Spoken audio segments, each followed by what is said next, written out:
Chat, next video. This is a long one. I'm probably going to rant for a while. How to beat the super marathon in The Long Walk. Now, this is going to be a video about the movie The Long Walk. If you don't know the movie The Long Walk, it is top 5 movie of all time. It's not even close. Made me cry. I was panicking the entire time. It's not a horror movie, even though it's categorized as a horror movie. I would say it's a thriller drama, very sad and disgusting. The premise of The Long Walk, he's probably going to explain it in the video, but I'll give a little rundown. One guy from each state. So 50 people participating. They walk until there's one person left. If you go below, I think 3 miles an hour, you get a warning. If you get 3 warnings, you get shot in the head. You lose 1 warning every hour of no warnings. So if you get 3 warnings and you walk 3 hours straight without stopping, you get it wiped clean, right? And you walk until there's one person left. You have to poop while walking, eat while walking, drink water while walking. You can't sleep. So it's basically a fucking battle of attrition until there's one guy left. They also can't fuck with each other. You get warnings for hurting each other before people ask. And if you run off once you're in the walk, you can't leave. You're not allowed to quit. You're in or you're out. And if you're out, that means you're dead. So if they pull your name and you decide to go, right? This is optional, by the way. It's like a dystopian future. So they put their name in a raffle to go. And if they win, they get unseen riches. That's like the prize. The number's never disclosed, but imagine enough money to retire you and your family for the rest of your life and your family's generations. So I said in my head when I watched the movie, like $50 million is what they're getting. They're getting an absurd amount of money. So imagine that you're so broke that your only choice was to sign up for the deadliest marathon in the world. It's just you, 49 other dudes, and a fat bag of cash if you reach the end. But guess what? Only one player gets to survive. And what I hate is how casual they are with each other at the start of the movie. I also gotta say spoilers. This is spoilers. I'm going to probably ruin this film for you if you've never seen it. So, maybe if you want to watch the movie and not know what happens, I would leave. Right? Otherwise, you could just watch it after. You're just probably going to know a lot of what happens. anyone who stops gets smoked on live Fucking hate that guy. Fucking hate that guy. I'll rant about him in a minute. TV. But honestly, surviving this would be easy. And I've got the perfect strategy. All right. Oh, yeah, this fucking guy. Oh, it's going to be easy. It's going to be easy until you get the shits 70 hours in. Until you're 120 miles into walking and you have to fucking take a fat shit and you have 10 seconds to stop and poop. Otherwise, you're going to get a fucking bullet in your head. Okay. To win the entire thing. So we're here to break Yeah, oh my God. down the mistakes. Yeah, that kid's a bitch. I'm sorry. Spoiler, you have to be like 18 to participate. Most of the participants are between like 18 and 25 in the film. Nobody's really over like 26, 27, right? This kid, they claim, has snuck into it, and he's like 14. He gets a Charlie horse. He's like, It's like 10 miles in. 10 miles in? Yo, buddy, you should have never signed up. I feel like if you're signing up for the long walk, you gotta think in your head 200 miles. I'm walking from Los Angeles to San Francisco. I'm walking from Philadelphia to Boston. That's what you're in your head. You're going, I'm crossing states right now before I'm the one guy left. You have a Charlie horse 12 fucking miles in, buddy. Eat a banana. Huh. Made what you First one dead. Ugh. should do and how to beat the endless march in Chat, how far you think you could walk? Let's start out with that. You got to walk until you physically can't anymore. Let's say there's no other people competing. That's going to drive you a bit further, but how far could you walk before stopping? I think I get 100 miles. Gun to my head, I think I get 100 miles. Spoiler alert, it's way further than that in the movie. It's way further than that. What really gets you is like 2 days in. where you're exhausted and you need to fall asleep. So you're kind of like dozing off while you're moving. The Long Walk. So it all starts with this guy, Ray, who's just won a spot in a low-budget version of the Hunger Games. Basically, he lives in an alternate timeline where the country is dead broke after getting slapped around in some kind of giant war. And now every year, one dumbass from each state gets picked to compete in a non-stop walk-off. One of the coolest things they do in the beginning is they go ID. Right at the door, they go ID, and he hands them the ID, and the guy waves him off, doesn't give the ID back. I mean, that's like a psychological warfare thing, right? You know, you have your ID, you hand him your ID, he just goes, you know, like that. He's saying you're dead. Like you ain't gonna need it anymore. Like what the fuck? Tree is dead broke after getting slapped around in some kind of giant. Just keeps it. And now every year, one dumbass from each state gets picked to compete in a non-stop walk-off, where only one player gets out alive. The winner gets unlimited V-Bucks and receives one wish. But as for everyone else, it's... Oh my god, I love this guy. Hold up. I love this guy. Oh my god. Back to the lobby as soon as they stop walking. Ray's arriving at the death game the only way that makes sense, by getting dropped off by his mom. She even packed him some cookies like he's going off to school, but it's probably the last time that they're ever going to see each other alive. When it's time to say their goodbyes, Mom tries acting like she's proud, but she starts ugly crying the moment that he tries to walk away, but it's too late to turn back, and after one last hug, he leaves to join the other 49 morons as they sit around waiting for it to start. Yo, I gotta say too, this is not like me talking about his body or anything. They mention it in the film, and it's like, it's a part of the plot, but like, he's not making it, bro. These two are the main characters, and he's not making it. He's like 6'2", 220, you know? The guy that's going to win the long walk is probably 5'7", 120 pounds. Like, you got to be skinny, you know? Like not even muscular, skinny.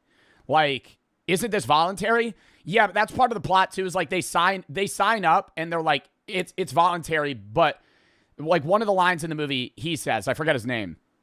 He goes, I dare any of y'all to tell me a time any motherfucker didn't sign up. You know, it's voluntary, but everybody always signs up. Name a guy that never signed up, because it's like everybody's so broke that you would do anything to be rich. All right, fam. Now, I know a lot of you guys have been wanting us to cover the long walk for a while, so of course I had to do it for my people. But I'm gonna be honest. I started out wondering, how in the am I gonna make an entire video about a bunch of dudes just walking down the street? But then it dawned on me, we can basically just wrap it up right here, because this is actually one of the easiest death games ever made, and I've got a plan to survive it without even trying. So here it is, my genius plan that's 100% guaranteed to work. Okay, they all have their own backpacks of whatever. They get food rations and water rations, but they're allowed to pack whatever they want in their backpack, probably with some level of guidelines because there's a rule book. Yo, I'm packing fucking nicotine like crazy, bro. I'm filling that fucking bag with Zins.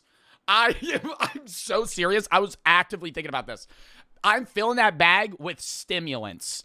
Like, if I'm allowed to do that, I'm just fucking double decking. Like, you're 8 hours in meth. Yo, if I was allowed to bring meth, I'd bring fucking meth. First time, I'd be like, all right, I'm going to do crack.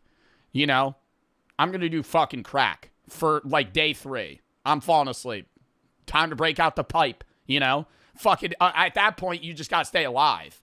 Something to keep you up. Best Adderall? Ooh, that'd be good, but then you won't eat. You need to eat. To survive the long walk is to just never... Yo, best way to survive the long walk? Get a catheter and a colostomy bag. Oh, you win. You win. You ain't got to piss or shit. It just does it. You just walk. Don't stop walking. That stimulants, colostomy bag, catheter. Boom. Catheter would probably pull a little bit at some point. 100 miles in, it's probably going to get chafed. Maybe not. Colostomy bag would work. Walk is to just never sign up for this. Yeah, walking 100 miles with a tube up your dick hole, I don't think that would work very well. In the first place. Like, seriously, I can't believe how... Is there a limit to how slow you can walk? Yes, that's the whole premise of the movie. You have to walk, I think, over 3 miles an hour. dumb. They all have watches that track their movement, and they get like audible warnings. They'll go number 47, warning 1, number 47, warning 2, number 47, final warning, and then they shoot him. You'd have to be to actually think this was a good idea. And I mean, it's not like the Hunger Games where you don't get a choice. Signing up was... This is harder than the Hunger Games. I will stand on that. This isn't some low-budget horror games. This is harder than the Hunger Games. He's saying it's easy. Having to walk 300-plus miles to not die nonstop. You're not sleeping for days. You're shitting on the floor while you're walking. Bro, way harder than just fucking stabbing somebody with a spear. Are you insane? Watch the fucking movie. Oh my God, this is the fucking point. Literally, this guy, favor to win, minus 2,000 odds. Fucking jacked, built, fucking shredded to the gills, stoic, doesn't talk. He gets a small cold, day 2. Newsflash, your immune system never heals. If you get sick, you get a cut. Your body's never healing because you're never sleeping. You're never not moving. You're always moving. So if you get dude, a cough, death, kidney failure, lungs filling with liquid, you're dead. You know, because you're never gonna beat something small because you can't rest. You never have recovery.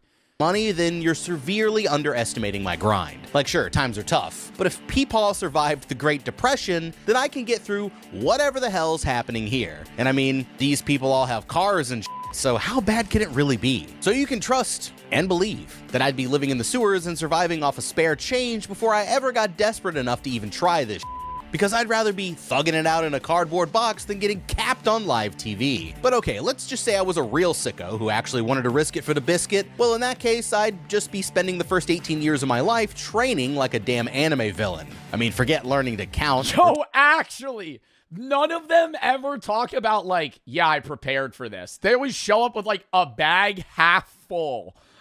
Like, in the movie, the main character gets a tinfoil wrap of 4 oatmeal cookies. Yo, I feel like you would have to have a survival bag. You have to have bro, you'd be plotting that shit out months in advance, training every day of your life. I'm dropping out of school. I'm walking every day. I'm running some Kipchoge-ass fucking training montages, you know? I'm training like the fucking marathon runners are. They're really poor. Yo, your son's about to get shot in the head. You can't scrap up more than 4 oatmeal cookies? Are you fucking kidding me? They're really poor. She drives a car. It has gas in it. How much does an oatmeal cookie cost? Your son's walking till he dies. I got one job and one job only, to become an absolute jacked monstrosity before my 18th birthday. I'm talking leg day every day. Nothing but squats, lunges, and lean protein until my body's legit shaped like a triangle. But it's not just about how you train, it's about the mental game as well. So hear me out. I'm gonna go back and watch all the tapes. Here's the problem, though, that I want to counter his point. He's saying I would be training from day 1 till I was 18 years old. But it's a lottery.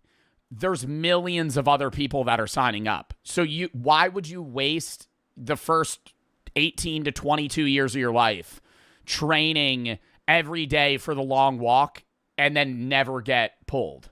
You know, like you might just not get picked and then you just don't do it. So to read me the rules until I have all the best strategies and the legs of Saquon Barkley. And then I'll be ready to smoke these other losers and go home with the baggie.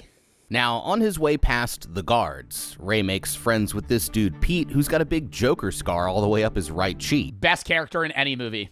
It's not like this is a beauty contest, but if it was, there's one guy who looks like he'd win either way, and his name is Stebbins, and he's clearly the most athletic one in the group, so he's got the more gamer-bodied dudes shook before the walk even starts. Then we've got Hank, the nerd with the big mouth, Art, the nice religious guy who's basically the polar opposite of this clown, and this Malcolm in the Middle looking dude. Nah, this is making me sad right now watching all these characters. Don't care about this kid.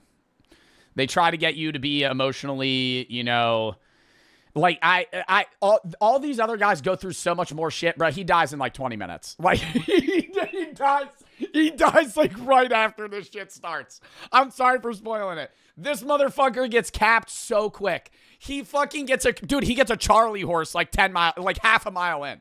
Like, it's like fucking instantly, this kid dies. Curly, who's definitely gonna make it past the first day. The others start ripping on Hank for talking I don't even think he makes it to the first night.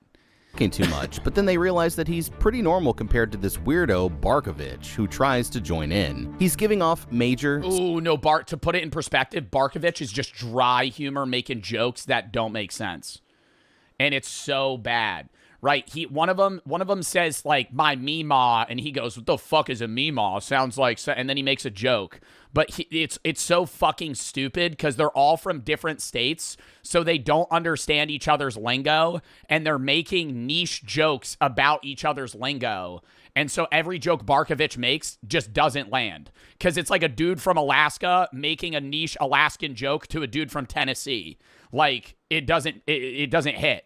And he's here to hand out everybody's number. After going through the whole list one at a time, he tells them all to line up and get ready to start walking. But first, it's time for a whole motivational speech about bravery and serving your country. When he's finally done yapping, he decides to remind them all about the most important rules. First off, you gotta keep walking at least 3 miles per hour until there's only one player left. You get 3 warnings if you fall behind, and they each reset after 1 hour of walking. But if you use up all 3 or try to make a run for it, then your goose is cooked, my man. That's basically it though, so now that they all know the rules, it's officially time to get to steppin'. But my dude Ray is about to realize that he just made his biggest mistake. So far they're just walking, which is pretty much all they're gonna be doing for the next hour and a half, so buckle up. It's probably a little hard to concentrate when they're surrounded by machine guns, but Ray's Bro, but they all get to know each other. That's another thing he's not mentioning is they're all like low-key become friends. Not all of them, but like they start forming like small groups, and it's like, why? You're going into this knowing that one of you is coming out. I'm like, I don't even want to talk to anyone. I feel like I'd be like just stoic, zoned. But then you think about it, it's like day 3, you kind of need people to talk to more, like for your morale. Trying hard not to think about it, so he keeps looking at the butterflies instead. Oh, and the whole thing. Why is it all guys? It's only guys that get picked. Being broadcast live for the fans. Are you trying to get me to say that if a woman was picked that she wouldn't make it? Back at home, so they've basically got the entire country waiting to watch them get blasted on live TV. Alright, so now's when we gotta start talking strategy, and you're probably thinking, what could you even do besides just keep walking and try not to get shot? But guess what? You're already beat, my boy, so better luck next time because real ones know the plan started before we even got here. Now, just like a night at Real ones know that I shoved a fucking dime bag of meth up my ass. And it's slowly making its way back down. Probably estimated arrival time around 2 p.m. EST the next day. After that, I'm going to snort a little bit of it, and that's going to be a little pick-me-up for the next 3 days. the club or a date at a fancy restaurant, you're gonna need the right pair of shoes. So you might be thinking, oh my God, that's the one thing that I'm thinking about is getting blisters. Oh, fuck no. You get a blister like 5 miles in, dude. Some of these guys show up in some like raggedy shoes, like some shit that's like run down. They've been wearing them for like 6 years. You need some broken in new shoes, but not something that's stiff. all right, I'll just get a fresh pair of sneakers and be fine. But that's where you're wrong, because sneakers... Like this dumbass is wearing Vans! Oh! Shoes. So you might... Yo, literally stare at his shoes. You can tell he's cooked from the start. He wearing flat Vans. Flat Vans. This guy's got rain boots on and a safari hat. Huh? But that's where you're wrong. What are we gonna go pick flowers? Yo, buddy, you're walking for the next 8 years. Wrong. Because sneakers are gonna give you blisters after the... They have no money. Yo, you're getting the money. Your entire family's giving you everything they have for this. the first couple of miles. So for me, I'm getting a pair of... Oh, you got a Charlie horse. Lightweight hiking boots, like the type you'd see some granola dude wearing on a nature trail. Yeah, I'd want something durable that's gonna last for literally hundreds of miles, and I wouldn't be just taking those bad boys out the box either. Nah, I'm gonna make sure they're broken in before the... I wouldn't wear shoes. Turtle, you're dying in 5 miles. Turtle, you're cooked. You're dead. You're not gonna wear shoes. You're gonna walk on asphalt. You're gonna walk on asphalt for days. And if I start power walking too soon, then I'm gonna get tired way too early. But everybody has a watch that shows exactly how fast they're going. So if the only rule is that I can't go slower than 3 miles per hour, then I'm gonna just walk at 3.1 the entire time. See? Easy. And if I catch a warning, It's too easy. It's too easy to say that. You can't hover at 3.1 because your body's not going to be able to accurately regulate what 3.1 miles per hour is. There's going to be multiple moments where you hover down to 2.9. You get a warning. You probably want to hover around like 3.3. Realistically, like, give yourself a little leeway. Then maybe I'll speed it up to 3.2 miles per hour. But as long as I'm clear, then it's slow and steady wins the race. But that's not the only reason I'm walking slow. I'm over here playing chess while these other dudes playing checkers. Because at the back of the group, the other guys are blocking the wind, which actually— You're getting into the fucking aerodynamics, bro. You're getting into the fucking— what, like we're geese flying through the fucking wind right now? I don't think that that's playing a factor. I don't think that the aerodynamic I don't think air resistance, you're not getting Mario Kart Slipstream walking behind this guy.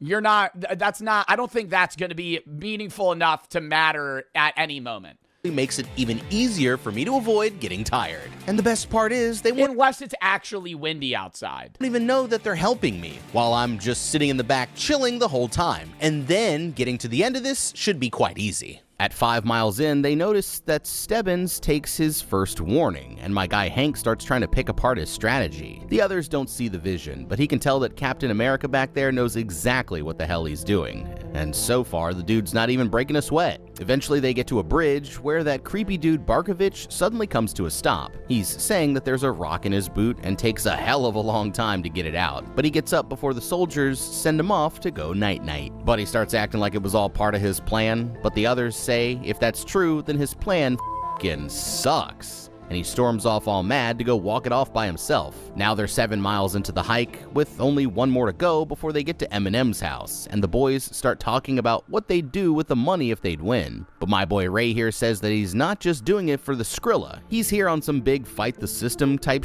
and starts breaking it down for the other guys so that they can peep game. Basically, oh yeah, they get unlimited money and they also get one wish. I forgot to say that. They get one wish that has to be granted, like a genie. Almost. Something that's like feasibly possible, but it has to be like just any wish, really. Like you could be like, I want to go to fucking Australia. I want to go this place. They say the game is voluntary, but even though the losers— yeah, you could ask for unlimited bacon. Get killed, everyone still signs up. So if things are so bad that this is their only way out, then they never really had a choice. Somebody said unlimited women. That's funny that you say that, because this guy says that he wants 10 hot naked women, and all of the other guys go, you could just pay for that. And he's like, well, but then I know they wouldn't want to be with me. And they all go, well, if you wish for 10 hot naked women, somebody's paying the 10 hot naked women to come sleep with you. So like either way, they're getting paid to sleep with you. It's like so they just start shitting on each other's wishes. Voluntary, but even though the losers get killed, everyone still signs up. So if things are so bad that this is their only way out, then they never really had a choice in the first place. The others all agree that that is some real talk, which makes Ray here sound like some kind of Greek philosopher. But Pete still wants to get the cash so he can help his friends out back home. That's when this nerdy dude Harkness comes up from the back of the group and says he's decided to write a book about the whole experience. Typical nerds, always trying to make things into a homework assignment. But so far they haven't had any casualties until all of a sudden Malcolm in the middle here starts getting a cramp. And just like that, these boys are about to see their first body. Ray grabs the dude and tries to keep him up, but after a few seconds, Curly starts to crack, and there's nothing they can do to— I think it was like they all tried helping him too, which was nice. But in the back of my head, dude, the whole time I'm sitting there thinking, if you are cramping out at mile 5, it's over. Even if you get past that cramp, if you have any problems in the first 50 miles, it's over. Make him keep going. Terrified, he falls to the ground, begging for mercy, but the soldiers just walk up and one-tap him as soon as time runs out. And that makes And what's fucking nuts is they don't do some Five Nights at Freddy's shit where, like, they shoot him and it's off camera. They show it. They show every single death. Like a guy, like head fucking exploding out of, oh my God. And it's just right fucking close up, the only thing in frame. Walker down. Dude, the most disgusting part, I don't know if he's going to mention it. It's like when you have to, like, 20 hours in, they're all like, dude, we got to take a shit. What do we do? Because pissing, they just turn around. Pete does it early on. He goes, I got to take a piss. So he starts walking backwards, pulls his pants down, and just starts peeing. And everybody has to disperse because they don't want to get pissed on. So, but taking a shit, it's hard because, like, you can't walk and poop. And then one guy gets, like, the shits. And that's bad. With 49 more to go. All right, now that's some real traumatizing right there. And I'm not gonna lie, now that things are getting real, I'd be starting to regret my decisions about starting this in the first place. Just poop in a bag. Zod. You got a bag. You're gonna be going.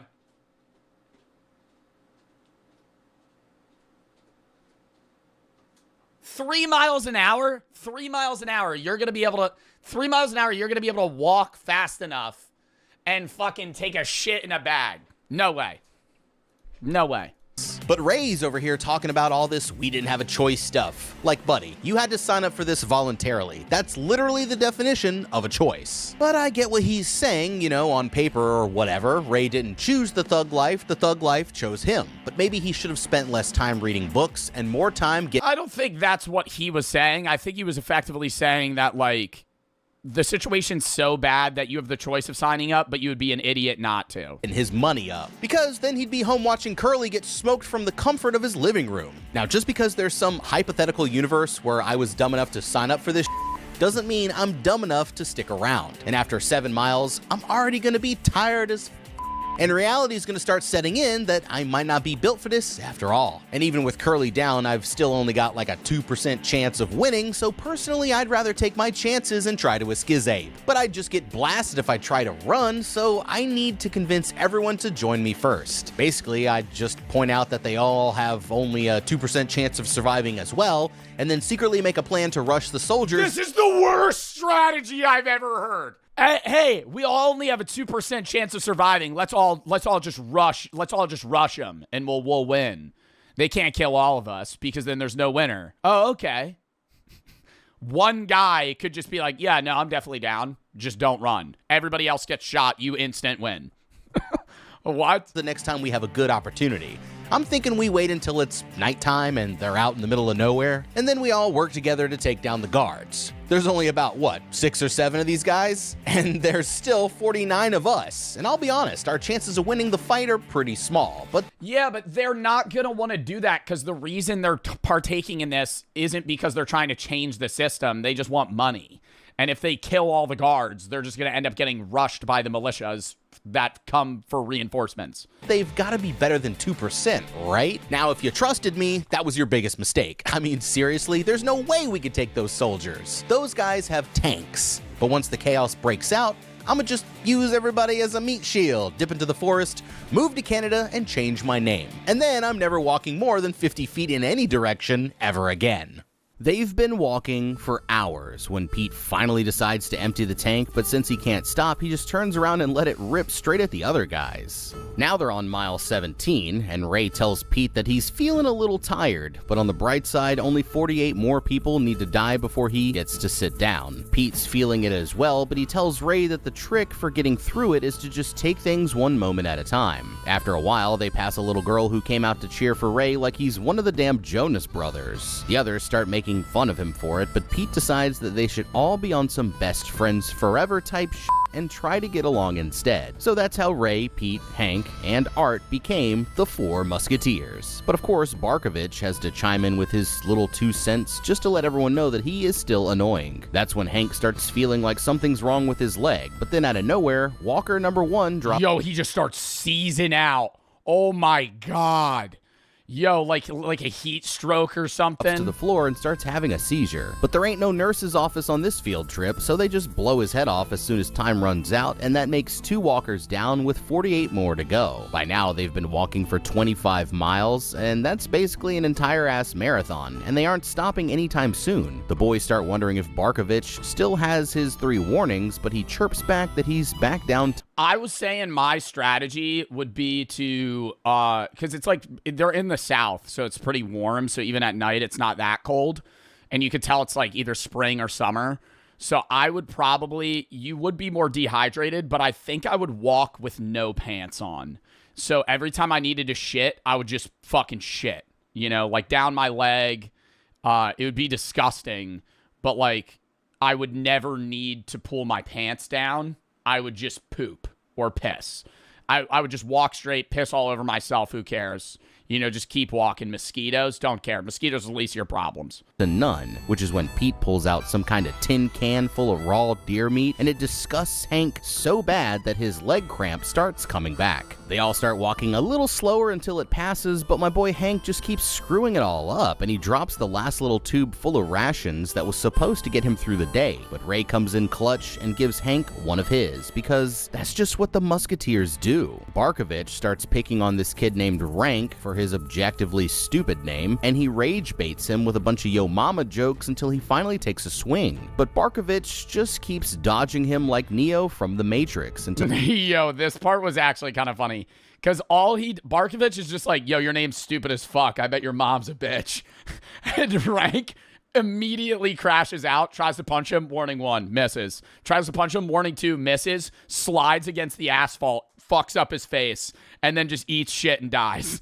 It's like, everybody's like, Barkovich, you're a murderer. You're a murderer, Barkovich. And it's like, yeah, it's right that Barkovich did rage bait this guy into dying. But like, I mean, the fact that Rank fell for that is like such a weak mentality. He finally trips and ends up cheese grating his face on the pavement. The others already know what's about to happen, and when Rank can't get up, the soldiers just pull up and dome him right on the spot, making 3 walkers down with 47 more to go. Whoever let Rank sign up for the walk must have really hated Dude, because, I mean, come on, all it takes is one look at the guy to tell that he never stood a chance. I mean, at least... Actually, though, like, I'm not trying to make fun of this guy as, like, an actor, but, like, they cast and made him perfect role, the clothing, the hairstyle. Bro, you could tell, looking at this guy, you're like, I know he's not winning. I know he's not winning. He was skinny, but this ain't a trip to summer camp. You need a little bit of that killer instinct to get by, which Buddy here obviously did not have. Like, bro, I'm not about to let some dude named Gary Barkovich get in my head. So if he started trolling me, I'ma just ignore him and keep on walking, because why am I worried about this dude when there's a squad of guys with machine guns waiting to light me up? And you can tell homeboy I hear was an easy target from the way he reacted, because anybody who went to public school knows you never show a bully that it's getting to you. So nah, I would just block it out and use the thought of him getting body bagged as my motivation to keep. Or if you, like, really didn't care, what I was saying is, like, if I was Rank and I really wanted Barkovich to die and I knew I was going to lose, just fucking put him in a full Nelson. You know? You could take somebody down with you. You would get a warning for impeding against somebody else, but the warning against the other person still stands. So, like, if I tackled Barkovich to the ground, we both die. Going. And just... You'd have to catch him. I would just tell him, if you keep fucking with me, I will kill us both. Because you took a little spill doesn't mean you just give up. Like, rub some dirt in it and get back to walking, my boy. Because my legs would deadass have to be broken before I just sat there and let it happen. But I could actually use this to my advantage as well, because there's nothing in the rules against trolling other players. And even if some of these guys are more athletic, I know I've got them beat when it comes to talking shit. So now I wouldn't want to get everyone mad at me first, because it's still good to have some friends so you can help each other out. Yeah, you don't want to like you don't need to make friends, but you don't want to make enemies, because they could ruin your game. But anyone from the outside of the friend group is fair game. So I'm gonna start looking for the easiest targets, figuring out what they're most insecure about, and then start trolling them nonstop for the rest of the game. And according to the rules, anyone who attacks another player gets a violation. So all I've got to do is get someone mad enough to take a swing, and I'll... Bad play, bad play, bad play, bad play. Anybody who attacks another player gets a violation. All right, I made my spoon they gave me into a shiv, and I just stabbed you in the jugular. You're now bleeding out on the ground, and I have one warning. You rage baited me for 3 days. I'm kind of hallucinating because I'm on a lack of sleep, and I no longer care, and I just kill you. I'll be one step... What? Like, no weapons, Joe? They get... Dude, they... Zod. Spoiler. He'll say it.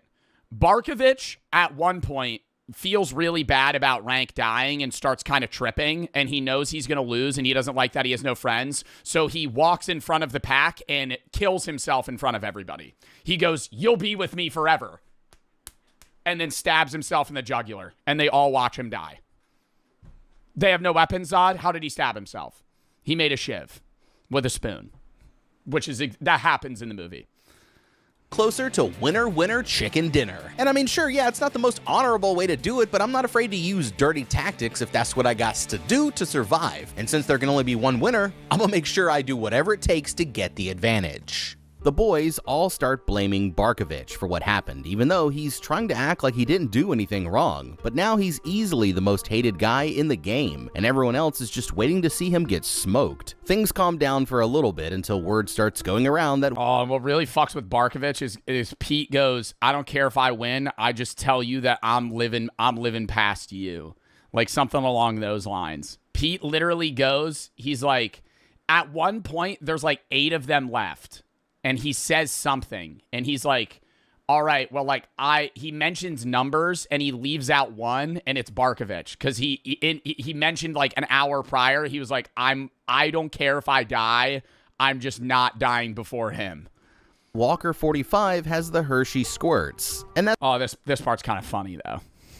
That's when my boy just drops his pants and starts letting it rip right there in the middle of the screen. And I mean, hey, what else are you gonna do here? There's no time to wipe unless he wants to get killed, but he can't hold off the chocolate thunder from down under, and they end up blowing his head off mid-dookie without a moment's hesitation, making 4 walkers down with 46 more to go. Now they're 35 miles in. The fuck thing about that too is like he poops like 5 times, and they go like, "Oh shit, look, he has the shits. It's bad." And he like smells really bad. He keeps pulling his pants down. Bro, just why are you wearing skinny jeans? Why are you wearing skinny jeans? Hey ma, we're going to the long walk today. I'm going to put on my fucking skinny jeans from Old Navy. What? Out of everything, bro, wear sweatpants. Sweatpants or jeans, loose baggy jeans. So ones that you can take off. Cargo pants, shorts.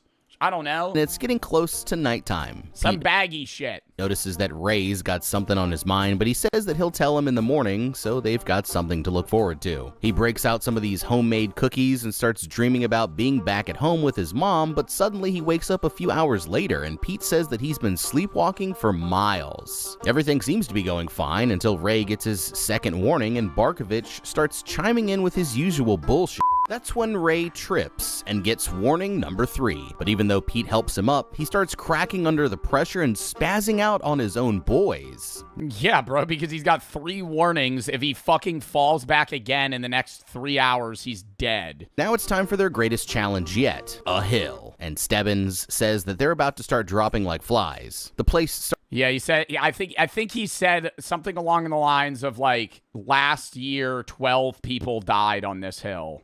Or like 15. He was like, more than half of the people left die here. Because it's like a fucking 300-meter stretch of just like a full incline. Starts sounding like a Call of Duty match as anyone who slows down gets blasted, and Barkovich is still yapping the entire time. All Ray can do is lock in and ignore the rifle pointed straight at his face, but when he's about to give up, Pete grabs his arm and helps him push through. Ray apologizes for losing his cool, but Pete's already squashed the beef. And Art and Hank survived the climb too, so it looks like the Musketeers are still going strong. Only 18 of them. Bro, it's this guy. Is his name Art? I don't know which one's Art. Still going strong. They usually refer to each other by the people refer to them by their numbers. This guy chews a singular piece of gum the entire time. The entire time. He's like, me and the gum got to make it together.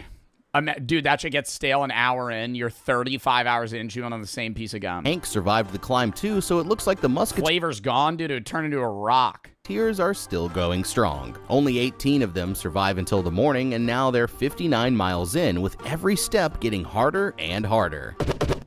Alright, now the fellas just survived their first night, and if I was able to make it through that, then I'd be starting to feel a lot more confident about my chances of winning this entire thing. But since we're down to only 18 survivors, I officially have a 5% chance of winning. And that's still not great, but it's better than nothing. Not great, that's ass.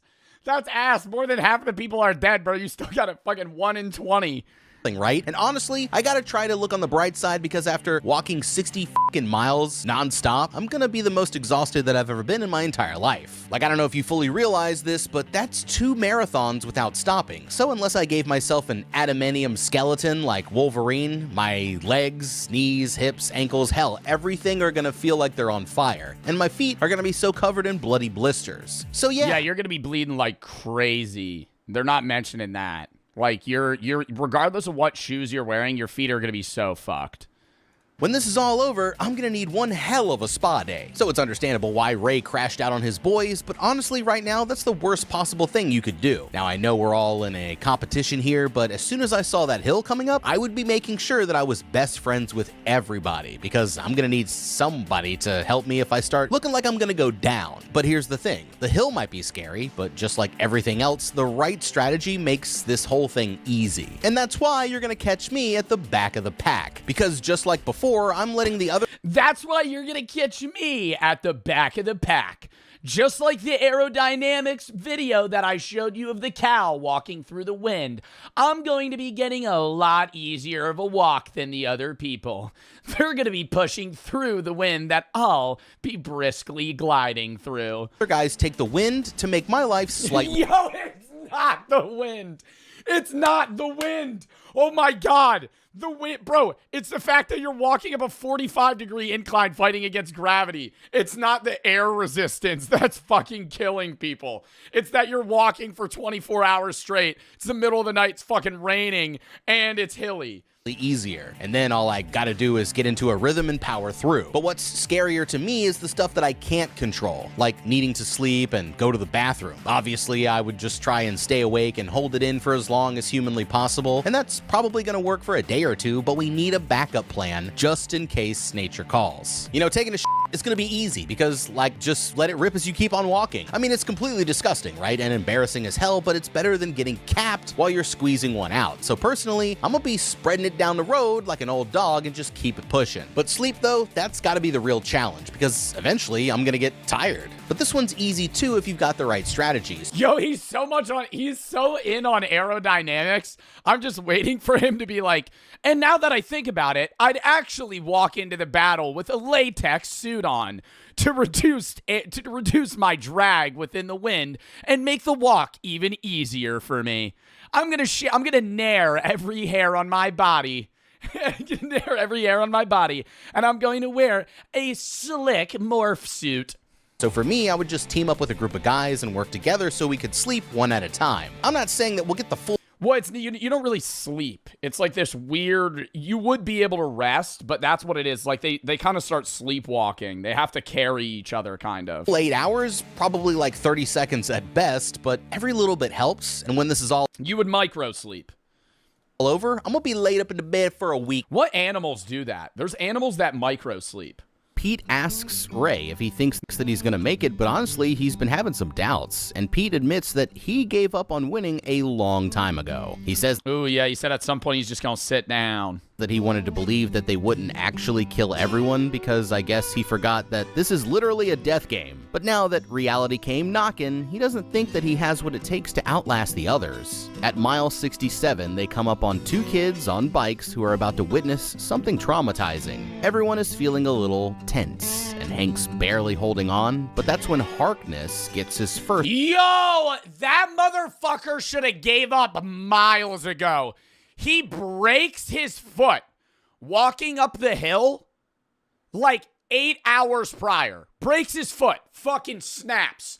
He's walking on a stub and his fucking foot is just hanging the other way, right? Like if this is his foot and he's walking like this, it's like his foot's to the side. He's walking on like the stub of his foot. And at some point he's like, I can't keep going. I'm like, yo, the second you broke your foot, you should have just sat down.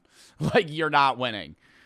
Warning. He snapped the out of his ankle back on the hill, and he's been walking on the bloody stump ever since. But it looks like he's finally reached the end of the line. The dude starts crying as he realizes what's about to happen, and everyone else knows that he's already done for. So Art starts shouting at the kids to look away, but they just sit there and watch as the soldiers blow his head schmoove off. making 33 walkers down with 17 more to go. Pete and Ray didn't like watching the nerd get done dirty, but Stebbins and Barkovich both start mouthing off again, and the truth is only one of them gets to survive, so they better get comfortable watching people they like get smoked. And with that, they've officially made it 100 miles, which is when Art notices that that's almost 4 marathons.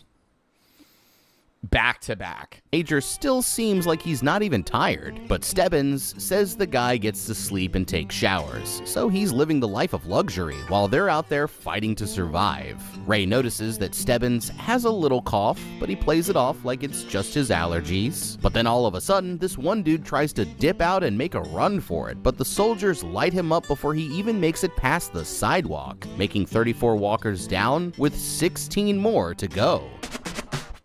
Oh my god. Alright, now I'm sorry, but this dude should have just dropped out at the beginning and saved everyone the trouble. Like, that was honestly the worst escape attempt that I've ever seen. And I get him trying to escape in the city, but it's like, actually, best case, he should have just dipped at night into the woods when, like, there's low visibility and he would be able to, like, duck behind trees. Could have at least given us a fucking heads up first, like, damn, maybe I wanted to escape. But now, they're all gonna be ready for it. But anyways, I don't know what the guy was thinking, but he obviously hasn't been playing enough COD, because otherwise he'd know that glass doesn't stop bullets. Well, unless it's bulletproof glass, but you know what I'm trying to say. Like, genuinely though, what was bro's plan here? To run in a straight... I think he should have darted behind the car. Maybe dodge a few of the bullets and then kind of bounce behind the building and just run. Straight line and not even try to find cover. That door was probably locked anyway. So my man was clearly better at walking than coming up with ideas. But it got me thinking, how would I have done this? Well, honestly, at this point, I've already been walking for 100 miles, so my legs aren't exactly feeling fresh. And with only 16 players left, I'd have to be pretty dumb to even try. I mean, these guys literally have machine guns and tanks, so what the hell am I even supposed to do here? But maybe, just maybe, there's a way that we could pull it off. Now, if you want to do this successfully, the backup plan has to start before you even entered the game. So I'm gonna get one of my boys from the outside to make a signal, like a certain wave or a little dance I could hit to let them know that it's time. Then I would tell them to check the TV every hour, and if they see me hitting the Dougie, it'll be their sign to meet me a few miles up the road. But as for me, I would wait until it was... What, you're gonna get in a getaway car? Bro, they're in military vehicles. They're gonna fucking blow you up. It's nighttime and we were out in the middle of nowhere, and then wait for a good distraction, like one of the other players getting popped. Then there is also restrictions. Like, they close these roads off. There's people that are allowed to, like, spectate on the side, but, like, you wouldn't be able to just, like, pull up in a car. I would just dip out as fast as I could into the woods and use the nature around me for cover, ducking behind trees and rocks and shit until I was able to lose the soldiers, make it to the getaway car, and get the hell up out of there. But to be honest, I'm probably not even making it more than 10 feet, even with the best plan that I could think of. So right now, it's probably better to just stick around and try to actually win this thing. By mile 103, they start... Where is this taking place? I think it's in, like, Arkansas or somewhere. It's, like, somewhere in the South. They're talking about what they would wish for if they win. Ray says you're supposed to wish for something that money can't buy. And when it's Pete's turn, he says that he's gonna wish for the walk to have 2 winners. That way, not everybody has to get capped. Now they want to know what Ray would wish for, but he decides that he doesn't want to jinx it by saying it out loud, so all he'll say is that he wants his wish to change the world. They make it through the night without... No, and I think he says he would tell Ray, like, the next day. And he said he would spoiler. I mean, if you're this far in, you don't really care about spoilers. He says he would wish for a carbine, and they would have to give it to him on the spot, and he would shoot the major in the head. And they wouldn't kill him because you're the winner and everybody cares about... That'd be like you killing the Hunger Games winner. Like, people would be pissed. At mile 144, it's pretty obvious that Stebbins, yeah, he ain't doing so well. Things get pretty tense when Art has to pull over for a quick dookie, but he's able to get it out before he catches one to the face. Now that they're alone, Pete asks Ray about that wish again, but he says that he'll only tell him if he keeps it a secret. It turns out that his dad used to show him all kinds of stuff that the government didn't like, but one night, 12 kicked in the door waving the 4-4. floor and dragged Pops out into the street. They gave him one last chance to be a good NPC, but my boy decided to stand his ground, so they blew his face off right there on the spot. That's why Ray decided to join the walk, because if he wins, he's gonna wish for a rifle and use it to slime the Major live on TV. Pete starts pointing out some flaws in his plan, like how his dad would still be around if he just lied, and he doesn't think that Ray actually has what it takes to kill someone. He thinks it's more important to actually appreciate their lives instead of going around looking for revenge. But Ray is convinced This movie is so fucking peak, bro. that his only choice is to slide for his old man. They pass a family of rednecks watching from the side of the road, and Ray says that they're only here to watch somebody get murked. But Pete reminds him that they all live in the same messed up country, and if Ray doesn't believe that there's still good in the world, then there's no reason even trying to win. Up ahead, they see a rainbow in the distance, and this makes old Pete start feeling a little emotional. So he grabs Ray by the shoulder. Yo, I remember rewatching this scene because it was supposed to be an emotional scene about the rainbow, and all I could focus on was this kid looking like he just shit his pants in the front. Up ahead, they see a rainbow in the distance, and this makes old Pete start feeling a little Just fucking, like, hobbling. So he grabs Ray by the shoulder and decides that they should be more than just friends. By now, they're pretty much brothers. But in the end, somebody's got to be an only child. Okay. Ooh, that's cold. Okay, well, now I understand why Ray was dumb enough to sign up, because his dad was a total idiot as well. So I hate to say it, but Ray's entire family has f***ed up here. I mean, we all break the rules sometimes, you know? Yo, this guy is fucking, he's like, I don't care about the emotional shit. Yo, this family's fucking stupid. And Ray signed up like a dumbass because his dad's a dumbass. But when you're a grown man with a wife, kid, you gotta be a little more careful. If there's one thing you don't want to mess with, it's the government. Especially when you live in some kind of 1984 world where you could just get smoked for just owning a book. Being a rebel is all fun and games until a legit military death squad kicks your door down. And at least for me, I would have immediately started acting like the most patriotic American that these guys have ever seen. But I don't think you're really hearing me. I'm saying I would have turned into Stan Smith the moment these fuckers showed up. No troublemakers here, sir. Just three people who love the good old red, white, and blue. Because honestly, how hard is it to just lie? And then as soon as they were gone, I'd just go right back to doing my OG shit. But since Dad had to go fight the system, that gave Ray this bright idea to go follow in his footsteps, and look how that turned out. He could be back at home watching this all on TV, but now he'll be lucky just to survive. So sorry, Ray, but you and your daddy done f***ed up. By mile 170, the boys are barely holding on, and Walker number 4's feet are starting to look like ground beef. When he can't handle the pain, he tries going up to a tank for some help, but the soldiers just run his freaking legs over and oh my god, I forgot about this shit. Yo, like, he goes up to the tank for help. I thought they would just kick him off, bro. They just run him over. Blast him in the head. Just 2 seconds later, this dude Tressler starts ripping off his clothes like he's about to turn into a werewolf. But the second he hits the side of the road, the soldiers just mow him down, making 36 walkers down with 14 more to go. By mile 201, another 7 walkers have gone down, leaving only 7 still in the game. It's nighttime again, and Ray is still holding on, but it looks like Hank could be the next to go. Stebbins chimes in that he looks ready to give up, so Ray goes over to— Nah, bro. Yo. Chat, I know we're watching the whole film's, like, summary right now. It is so much more, like, gritty right here. Stebbins, because you're watching this, you're like an hour and a half into the film. You know all these characters. Stebbins walks in. He goes, "Hey, Ray, you exhausted?" And Ray's like, "Yeah, I'm pretty exhausted." He goes, "You're not exhausted." He goes, "Look at Hank.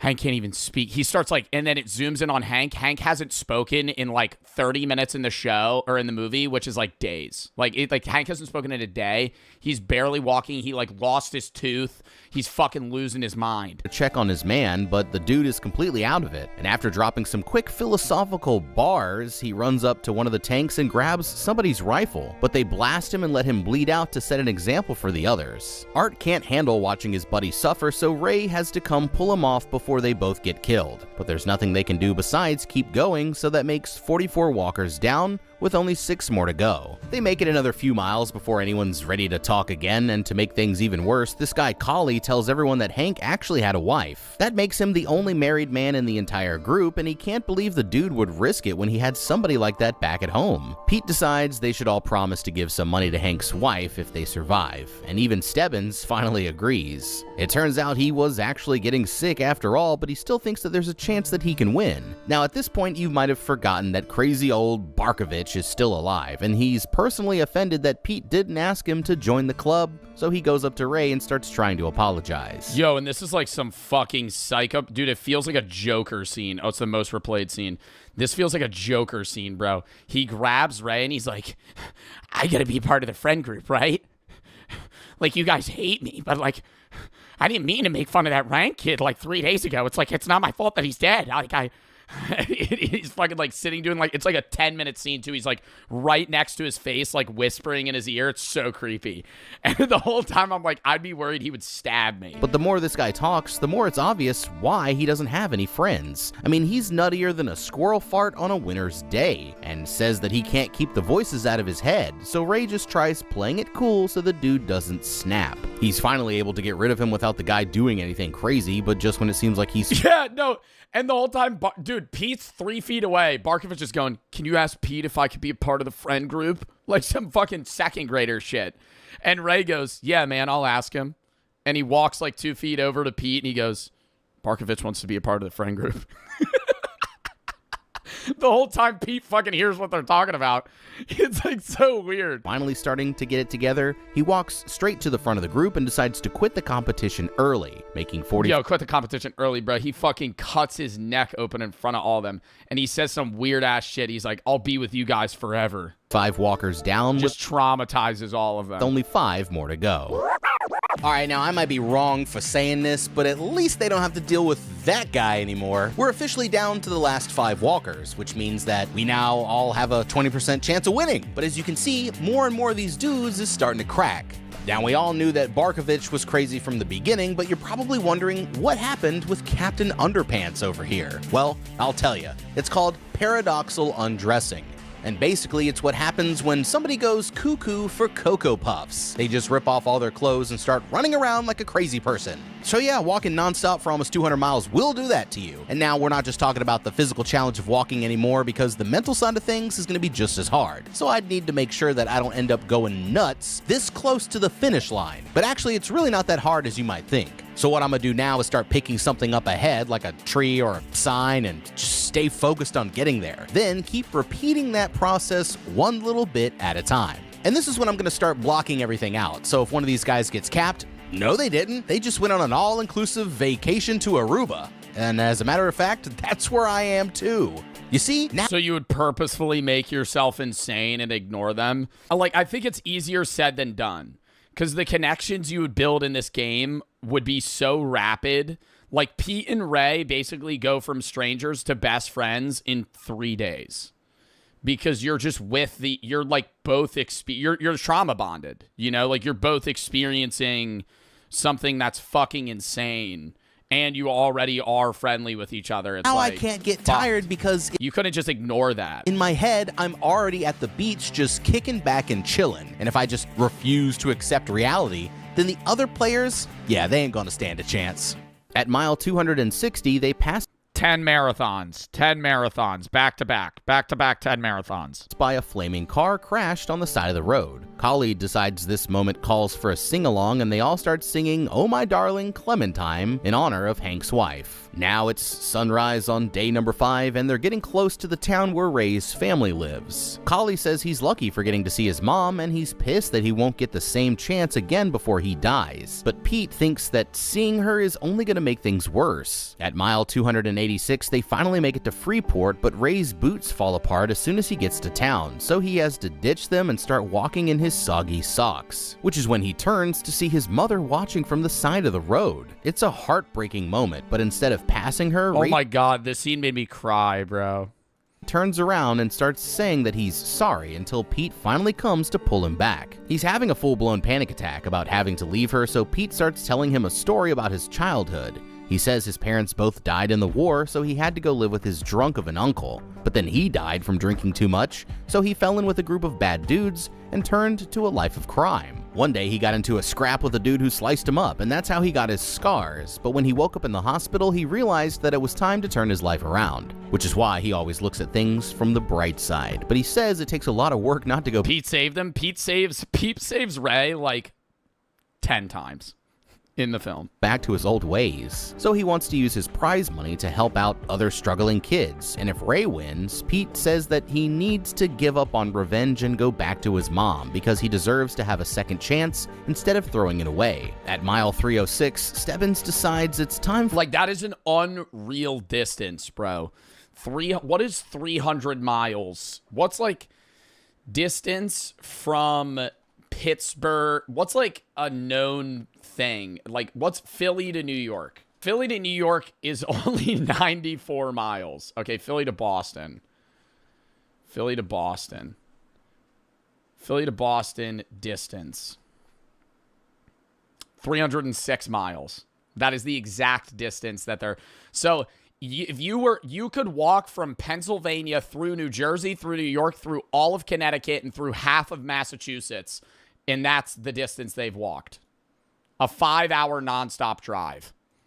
For a new deal. He says they need to stop helping each other and let nature take its course. And even though Pete doesn't like it, Ray agrees that he's probably right. The only one who hasn't said anything is Collie, and out of nowhere he rushes for a rifle and takes down one of the soldiers. They instantly shoot him in the gut, but he decides to quit the game before they can finish the job, and that makes 46 walkers down, with only 4 more to go. Alright, now we're down to the final 4, and I don't know who Stebbins thinks he is making demands over here, but he's clearly on death's door, and the boys have him outnumbered 3-1. So, honestly, why the hell would they listen to this guy? Of course, he wants them to stop working together because he knows it's the only chance he has of surviving until the end, but honestly, he's in no position to be calling the shots. So if it were me, I would try making him a deal. Think about it this way, right? Stebbins is getting sick. I don't know, man. I feel like you could just rip a warning. Like, I think if I fucking dead-legged Stebbins here, he is fucked. Like, you get one warning for punching someone. If I walked up to Stebbins and I just fucking roundhouse him right in the kneecap, I think he is fucking instantly folding and he's not getting up. Like, I have a warning now. I'll walk for an hour straight. You know, he's dead. So he doesn't have that much longer, but he's also got a fresh pair of sneaks that he'll probably never use. And Ray isn't going to make it much farther on his bare feet, so if I were Ray, I would agree that it's every man for himself, but only if Stebbins lets me have the shoes. Then it's actually a fair competition. And if he disagrees, he would never agree with that. Then it would just be like, all right, let's keep walking. I'll just keep working with the boys and take the shoes once he drops out. At this point, they've been going for 324 miles, and now Art's nose is starting to bleed like a garden hose. Stebbins says that it's probably internal bleeding, and the other guys try to keep him up, but Art eventually cannot go on any longer, and tells Pete that he should be proud for coming all this way. The boys say their goodbyes, and Art makes them promise to give his necklace to his grandmother, but now it's time for the 3 musketeers to become the 2, and the boys keep walking on as the soldiers take him out, making 47 down with only 3 more to go. At mile 326, y'all gotta watch this movie. I don't care if you know the fucking ending, bro. It's so sad actually watching like that versus like hearing what happens versus actually seeing it. He literally goes, "You guys gotta promise me you won't look," and he's like, "You gotta promise me you won't look," and then they're like, "Okay." And then he fucking just walks and sits, and you see it in the back, but they're just like, they literally just go, and they hear the gunshot. Major's still piping up with his motivational speakers. Ray starts cursing him out, but the dude's still treating it like a game show. And that's when Stebbins decides that it's time to reveal his secret. He starts comparing himself to the rabbit in a dog race, saying he's supposed to be like a machine that the other guys couldn't catch. It turns out the Major is actually this guy's dad, and he's got dozens of unwanted kids spread out all over the country. So Stebbins... Yeah, he's like a bastard child. Stebbins is the Major's kid, but the Major, he thought the Major didn't know that he was his kid, but then he ends up saying like, oh, the Major knew the whole time. And what gives it away at the very start of the movie is he just calls your number and gives you your dog tag, and the only guy the Major says good luck to is Stebbins. The only guy. At least that's how I saw it. I would have to rewatch it to double check. But I remember in the beginning of the movie, I was watching it with Brooke. I was like, that's weird. The Major said good luck to only Stebbins. Like, out of everybody. Wish was to just for the guy to like finally treat him like a son, but now he can feel his body giving out. So instead of dying like a wild animal, he decides body giving out, bro. He says, I remember he said, I feel my lungs filling with liquid. I'm gonna die. To go out with some dignity. Before he goes, he warns the boys what to expect when they reach the finish line, but that's when he stops and takes his final warning, and the soldiers blow. He says there's going to be, he said there's spectators at the end. They want to see the last kill. He said, just keep walking. He said, it's going to rain tonight or some shit. I love the rain. And then he just said, fucking do it. And then they kill him. Away as soon as his time is up, making 48 down with only 2 more to go. They've gone 331 miles when they hit their first big crowd, and these sickos actually start cheering them on. But as Pete looks over at Ray, he decides that he's ready to stop. All of a sudden, he drops back down and takes a knee, but Ray isn't ready to let him go, so he picks up his friend and starts pushing him down the road. He asks Pete to walk just a little bit farther, so he decides to hang in there for his friend, but while he's distracted, Ray stops and let his timer run out. The soldiers instantly shoot him twice in the side, and Pete rushes to pick him up, but Ray tells him that he loves him as the soldiers drag him away. Knowing that he's done for, Ray apologizes to his mom as the Major steps up to finish him off, and that makes 49 down with 1 lucky winner. And they show it, bro. They show it. That's what's like. You would think that they would do the monologue and then it would be like the gunshot and it would just be on Pete. No, they show him die. But Pete's story is not over. Because it like makes you feel like you're Pete. Yeah, the guy starts breaking down as the fireworks go off and the entire crowd starts to celebrate, but that's when the Major comes to ask for his wish, and thinking it over, he wishes for a soldier's rifle. The Major lets it happen, thinking there's no way he's actually gonna... You knew he was gonna ask for it too, because earlier he was like, man, the rifle ain't gonna fix anything. And then the Major interrupts Pete crying and he's like, what's your wish?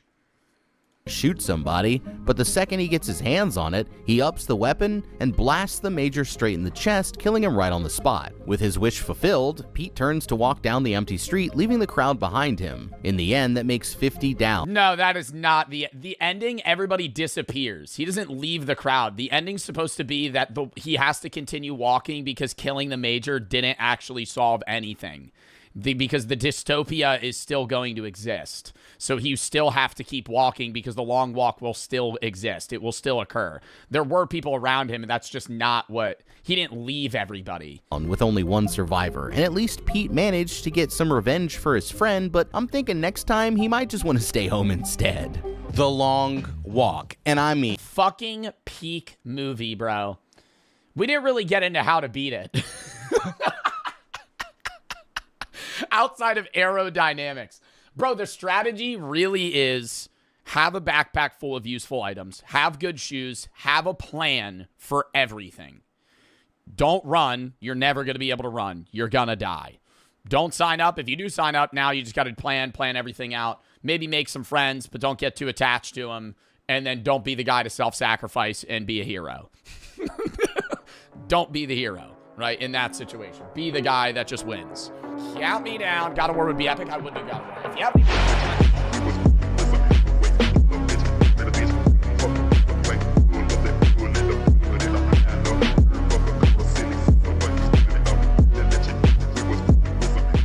When AI gets an innocent man arrested. Lock in. So, very, very peculiar. Peppermill has this pretty sophisticated artificial intelligence software that analyzes faces of previous trespassers, and they get a 100% match on this guy who, whenever they trespassed them before, presented an ID that had a different name. They look like the same exact guy. I am not Mike. I don't know nothing about Mike. So either he is who he says he is and he's not have ever actually trespassed, which I doubt because their software is pretty cool. And their software is pretty cool. Software's pretty cool. You know, Mike probably has a fake ID that says he's a different guy. He's probably putting on this whole facade so he could trespass in this building again. The fact that he's acting super suspicious. I'll be 100% honest. He's acting super suspicious. He's acting how any person would under the presumption that you're getting trespassed for something you didn't, or you're getting trespassed when you didn't. You're getting accused for a crime that you didn't commit. Yes, you're probably going to be a little fucking angry or, I guess rejecting, defensive. You're being a little suspicious. You're being a little defensive. Maybe because he didn't fucking do it. Could legitimately be you have a doppelganger running around. Well, unless I've gone crazy, I'm pretty sure it's not me.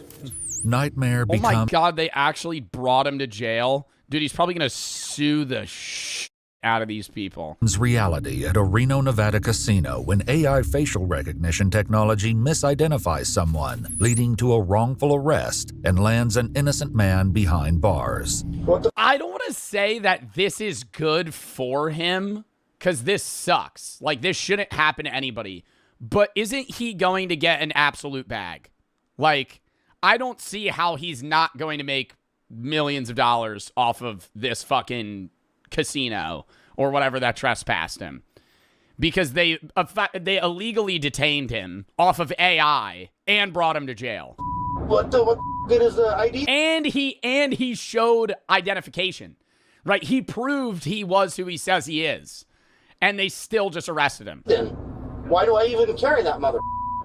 The following is based on official police records, and the footage has never been seen before until now. Please. I don't understand why they can't just scan his ID. Don't cops have that, like, in the system? It'd be different if he had a fake ID of a person that didn't exist. You know, they're like, this, hey, here's my ID. They scan it, it bounces. And they're like, this isn't a real person. Versus him literally being like, he's like, dude, I'm not Mike. This is who I am. And they scan it, and they're like, oh, yeah, no, that's you. Note that all persons charged with a crime are presumed innocent unless and until proven guilty in a court of law. On September 17, 2023, the Peppermill Casino calls the Reno Police Department to report that a trespasser has unlawfully returned to the casino. They report that they have the man in custody, but he's claiming... Yeah, I don't think it really helps that AI is scanning images of this guy in 240p. Like, he has a very regular white guy look. You know, I don't think AI, a very sophisticated AI system, to go by an entirely different name than the man they've previously trespassed. Officer Richard Jagger arrived... White guy in a black shirt. ChatGPT, 100% match. 100% match, that's him. Arrives at the casino at 5:48 a.m. Hola, ¿cómo estás? How you doing? What? Oh, thank God you're here. The man declaring his relief at the sight of the officer is 40-year-old Jason Killinger, who is accused Oh of... my God, no. And he's happy the cop's there because the fucking casino security fucking detained him. So he's just been sitting in the back room like, oh, thank fuck, the cops are here. trespassing at the Peppermill Casino. So Oh my God. what's going on? So we got this system generated alert, prior trespasser, Okay.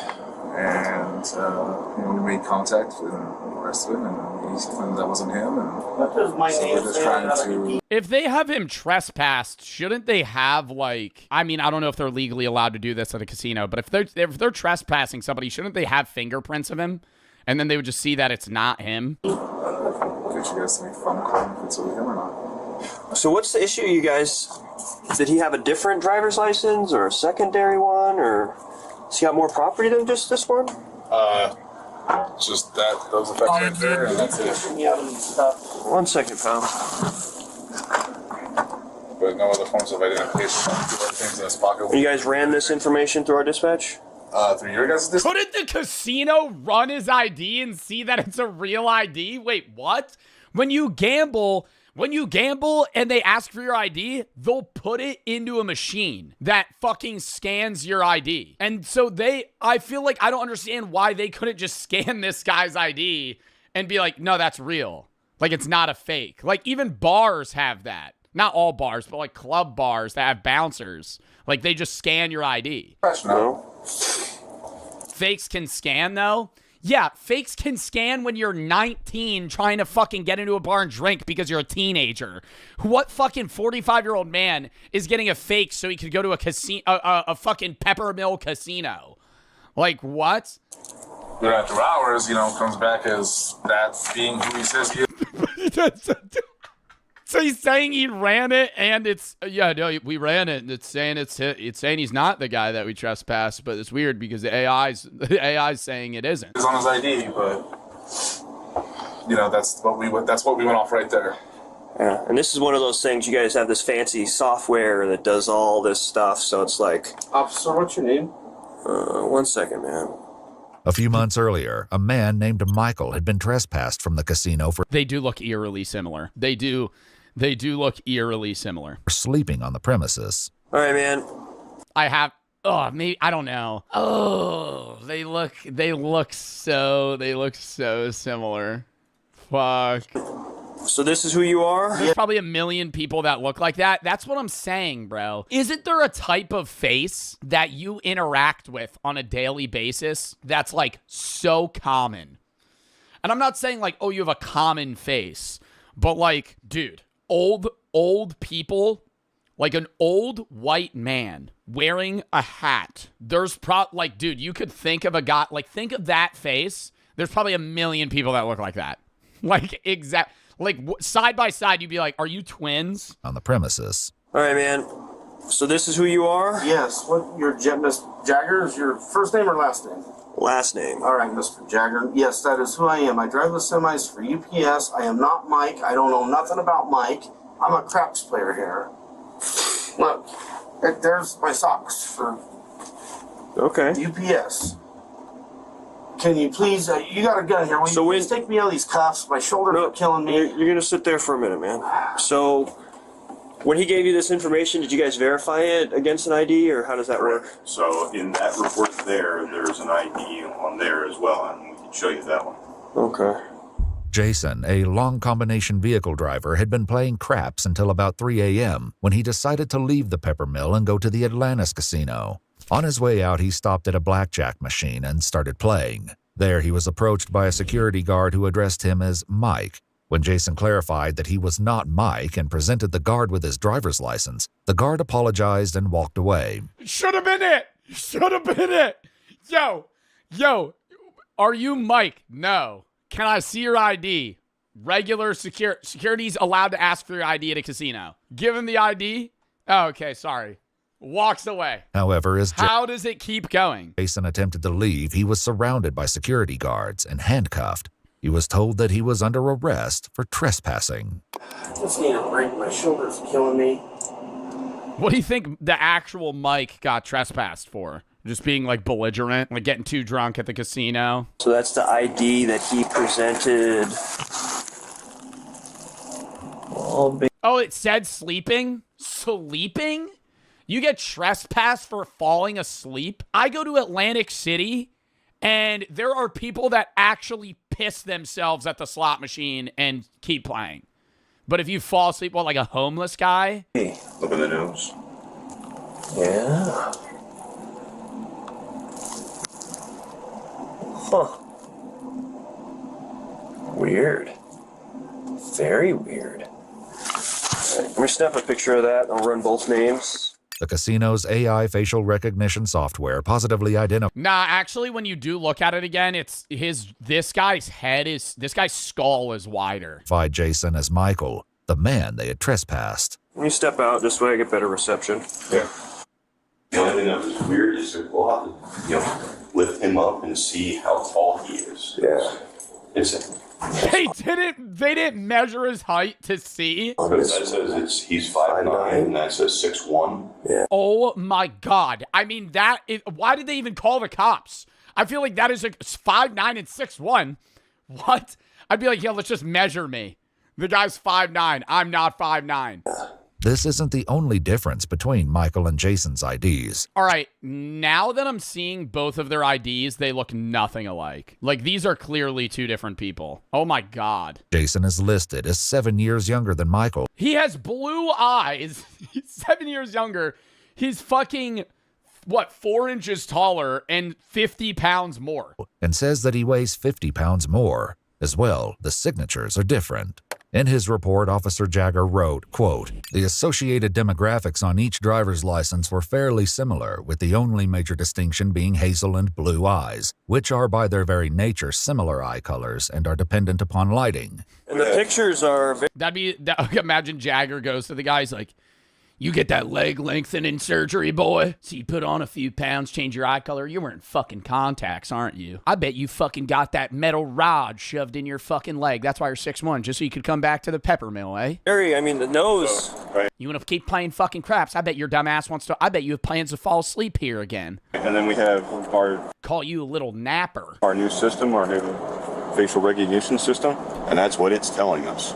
Is it's telling us that it's looking at it and it's doing that. And then there was another one that came up when he was at our TRK, which is one of our better cameras. This was right before we arrested him. We looked at it and said, "That's him." 99.8%. Dude, from the imagery, it does look like him. And it came up 100%. Okay. 100% match. Yeah. So the software's saying it that it's legit. Right. And it's pretty damn accurate. So either he presented a fake AI from 2023?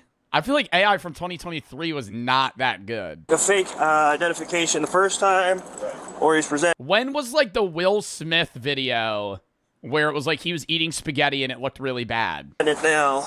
Even I if feel like that was like 2022, 2023. he had a twin, it wouldn't be 100. Not 2020.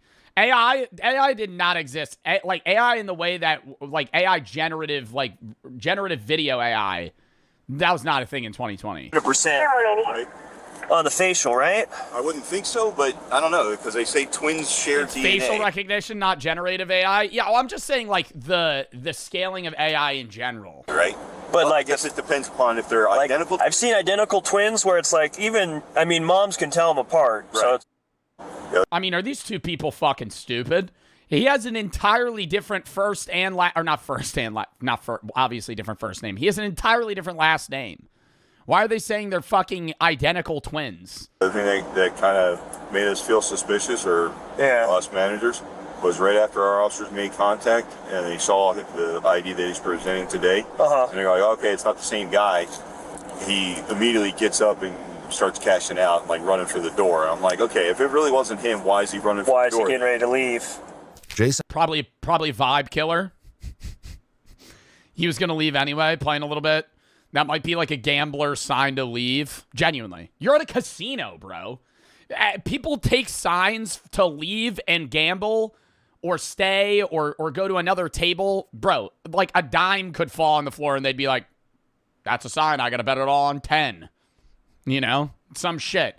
You know, the security guard walks up to him. Hey, man, what's your ID? I'm probably going to call it a night anyway. and would later explain that earlier that Fucking night, 3 in the morning. he played at the Legends Bay Casino, the Nugget Casino, and the El Dorado Casino before Okay, this guy's a gambler. This guy went to 4 casinos in one day. arriving at the Pepper Mill around 11:30 p.m. He God damn. claimed that each time he was up $200, he would move on to a new casino. And Nah, that's a fucking strategy, though.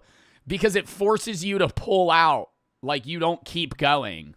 Wow. just before his arrest, So he's up $800. he had made $200. He also estimated that prior to the 16th, he had gambled hundreds of times at the Pepper Mill without incident. After speaking with the Pepper Mill employee, Officer Jagger calls to check the police records. Yo, I wish I had that mentality, bro. Because there's been so many times where I am up at a casino and I keep gambling and then I lose it all. Like, if you have a hard set, this guy has a hard set limit that he leaves. Wow. And then it's like a refresh, new area. If you lose it, all right, you're even, whatever. Versus like, dude, if I pull up with like $500, I'm not leaving unless I'm up like $2,000. Like, bro, because I'm like, yo, I'm not walking out of the casino up $100. If I come in with 5 and I'm up 100, what a lame ass fuck it. I leave the casino, yeah, really cashed out big today. Really ran them for their money. I profited 1/5 of what I came in with. I have a I gotta be up double. precarious situation. I'm trying to positively identify somebody who may or may have or may be using a fake ID. So I've got 2 names, 2 Nevada driver's license. What's the most you've ever won? Online gambling or regular gambling? Most I've ever lost in a day, $2,000. Most I've ever won in a day, $2.5 grand. I'm not like Aiden Ross, bro, or XQC. I'm not like going out there fucking throwing 100K on the table. I'll be up or down like $1,000. Numbers and all that. If there's a chance. You lost 8K to Jason. That doesn't count.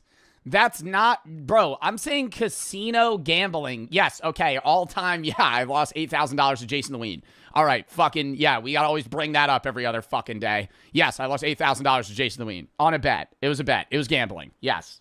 Fine, sure. I lost $8 grand. So I could have you run both and see if any of them come back and maybe send me And the YouTube video did terrible, so I didn't make the money back. pictures I did not make that money back. in an email of what their IDs come back as. Yep. Huh. That is super weird. Do you see resemblance in those? Yeah. Yeah, that is. But yeah, they're 83. Are you up or down all time? What a stupid question. Buddy, down. Down. Are you kidding me? I don't even know how much I'm down. Down. Surely. Fucking what the hell? If I go into a casino, if I gamble, there's like a 1 in 4 chance I'm going up. Like I'm leaving up. There's like a 1 in 2 I'll be up at any point, but then I'll keep gambling and lose it. Yeah. That's super weird. So I have a feeling these are both the same guy, but he has different IDs. That's crazy. Because their software here, they have this facial recognition software here at the Peppermill. Why would he go through all of it? If he got trespassed for, like, cheating, I would get him having a fucking fake ID to, like, scan the system, go back into Peppermill, and keep gambling. Why the fuck would he get a fake ID so he could go gamble at a casino that he got kicked out of for fucking falling asleep? Why would anyone do that? And he came back as a 100% match for the character who was previously trespassed. Yeah, So this is definitely a weird one. So I have a feeling he's somehow making some fake identification or something. But, I mean, if you're pulling him up, then they're legitimate. Yeah, they're both through the DMV at least. He's somehow able to get them. Because it's 2 different people. Oh my God. Yo, these people should not be cops. Holy fuck. What? Yo, because they're 2 different people, bro. Yeah, dude, these are both 2 real IDs, both registered at the DMV. You can't fake that shit. If they're both at the DMV, bro, you have to fucking borderline do a blood sacrifice to get a fucking ID at a DMV. Are you kidding me? You go into a DMV, you need every fucking thing you've ever done in your entire life on a fucking pen and paper to hand that over so you can get a fucking ID. This discovery that both Michael and Jason's IDs are legitimate, Officer Jagger calls his supervisor, once again explaining that the Peppermill's AI technology came back with a 100% match that Jason and Michael are the same person. Then this guy that they have now detained presents a different ID with a different name, Jason Killinger, and that has a matching photo for him now. I mean, the photos are different photos, but they look like the same exact guy. The only difference is one has a chin goatee. One has a chin goatee, bro. They look so different. They look so different, bro. You think if you shave, bro, this guy looks at least 15 years older. At least. That both But definitely super weird. So all of these driver's licenses are both valid. So either he is who he says he is, and he's not actually ever actually trespassed, which I doubt because their software is pretty cool. And this guy's got fucking money into AI stocks. This guy has money in AI stock. There's no way. There's no way. Yo, the AI is pretty cool, so it can't be wrong. And the fact that he's acting super suspicious. How is he act? The entire conversation they had, he was like, "I'm not that guy." I just have a feeling somehow maybe he's got a hookup at the DMV where he's got 2 different driver's licenses that are registered with the Department of Motor Vehicles with different names and dates of birth. So Yo, he would be a criminal mastermind. If he had if he was able to register 2 different identities and have different photos of himself that he's using, like, bro, this guy would be doing other shit than fucking gambling at the Peppermill Casino. Yes, I'll arrest him on that and then just list him as a John Doe and then have him booked in for a wins check.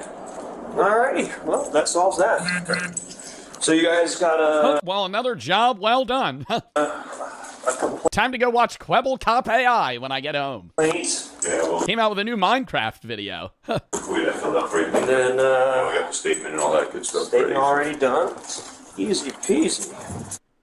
So right now, because I can't identify you, man, it's weird. Because essentially it looks like you have 2 names. I don't know, man. He's laughing. So I can't identify you. Unfortunately, that means that they can't cite you. Officer Jagger collects Jason's things, which includes his driver's license, a Peppermill Casino chip. player's card in the name Jason Killinger, and a debit card from his credit union in the name of Jason Killinger. If you can't be cited, then you are arrested. So All of his cards, all of his fucking debit cards and credit cards also have his actual name. Bro. I'm arrested? yep, I'm going Yo, this is the dumbest thing I've ever seen. Going to jail? Yep. Are you kidding me? I'm not a joker, And then what? He's gonna sit in jail. They're gonna fingerprint him. They're gonna be like, "Oh fuck, dude, you're right." man. So you'll be arrested and you'll get fingerprinted up at the jail, and then they'll be able to discern your identity and work the mix. Oh my god, no, dude. I mean, he's a gambler, bro. He's got to be seeing money signs right now. I feel like he should be happy. He should be like, "All right, yeah, let's go down there." Up is with this stuff. I'll be 100% honest. It could legitimately be you have a doppelganger running around, but they are Nah, he's sitting down now. That's smirk. That's smirk. strikingly Oh my god, bro. He's like, I'm gonna call up my lawyer. I gotta make sure I got his hold up. Do I have his contact still? similar and enough. Their fancy AI technology that Can't figure reads it out. faces. No, it says it's a 100% match. But at this point, You know that technology, it's pretty cool, man. Let me tell you, they showed me it. It's pretty cool. our hands are tied because, you know, a reasonable and prudent person would, based off the software, based off the pictures, based off of even your driver's license picture, make the reasonable conclusion that all 3 are the same. I would get the cop doing this if this guy looked like somebody, like who's a person that looks like no one else, like Danny DeVito. Like if this was Danny DeVito, you know, 4'8", 85 years old, you know, like just so recognizable, I'd go, okay, you know, I get this, him trusting the AI software. This guy could be a million other people. In person, Yeah, just Shaq. 7 foot tall Shaq comes walking through the door. 2 different IDs Can with 2 you different look names. at the back of the IDs? Because I have all the endorsements except for motorcycle and hazmat. Okay, Other than that, I got all the endorsements. but that's the thing is Is his a CDL? so that's the thing is it's either someone else is using your stuff or you're using somebody else's stuff, and unfortunately, Or they're just 2 different people and the AI is wrong. Oh my god. you look too much like the guy in that picture, so much so that the fancy computer that does I guarantee you that, bro, that is a I literally see the PC. The PC running this AI right now. Maybe it's a different PC or something, chat, but like that is a desk piece. That is a desktop computer right now. It is laying on its side. That is some old fucking fart piece of shit. does all the face scanning of everybody who walks in this casino. I guarantee you that. I guarantee you that is a fucking like a fucking 1060 in that goddamn computer. Oh, I know. Makes the same determination that my feeble human brain does. So Now, this guy wants to like fuck a robot or something. Like, what's going on here? My feeble human brain My feeble human brain can't do what this fantastic, pretty cool AI could do. Jason's ID is a Nevada Real ID driver's license. In order to obtain a Nevada Real ID driver's license, a person must present themselves at the DMV with proof of identity such as a birth certificate or a current U.S. passport. Oh, what you would normally bring to a DMV? Themselves at the DMV with proof of identity. It's not even just a birth certificate, bro. You have to pull up to the DMV with, like, previous bills. Your social security number, your fucking birth certificate, your original birth certificate. You have to show up with, like, fucking everything. Of identity such as a birth certificate or a current U.S. passport or U.S. passport card, a social security card, and 2 documents proving Nevada residence. I can't believe I'm going for this. All I want to do is play some goddamn dice and make some money. Yeah. If I got a check stub from my work. A check stub? Yeah, would that prove it to you guys?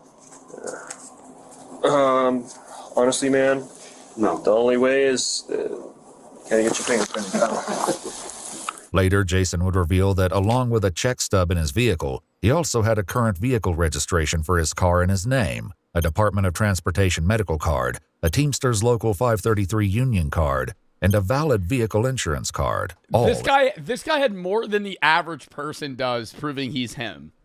Like, bro, they're treating him like he's some teenager that doesn't have a license, has never held a job, and is just, like, broken into a building, and they just don't know who this person is. In his name. Officer Jagger's police report would later state that, quote, due to John Doe having conflicting identification, he lacked satisfactory evidence to reasonably assure me that he was who he claimed to be. It's not me. I don't know what the Yeah, it's one of those, like I said, man, if it turns out that it's not you, then it's one of those ones you can call the director and be like, hey, man, your software is made it a critical error. Yeah, you can leave a bad review on Yelp. This is what my tax dollars are paying for? It's not built for comfort.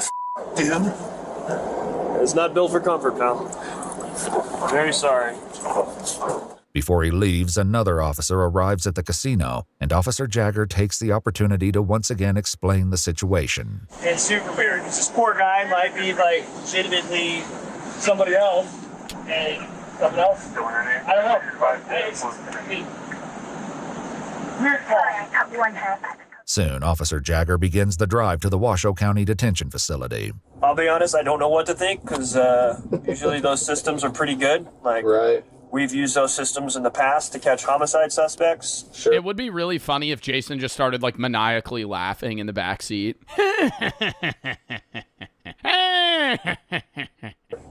So, and he just doesn't respond. like, they're fairly reliable, so if it comes back, you know, one angle on your face, it was 99%, the other one was 100%. Is that right? Yeah, so It's like, it says that you're that guy. Well, unless I've gone crazy, I'm pretty sure it's not me. Yeah.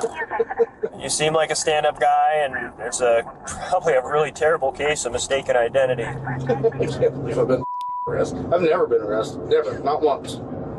What the good is the ID then? Why do I even carry that mother?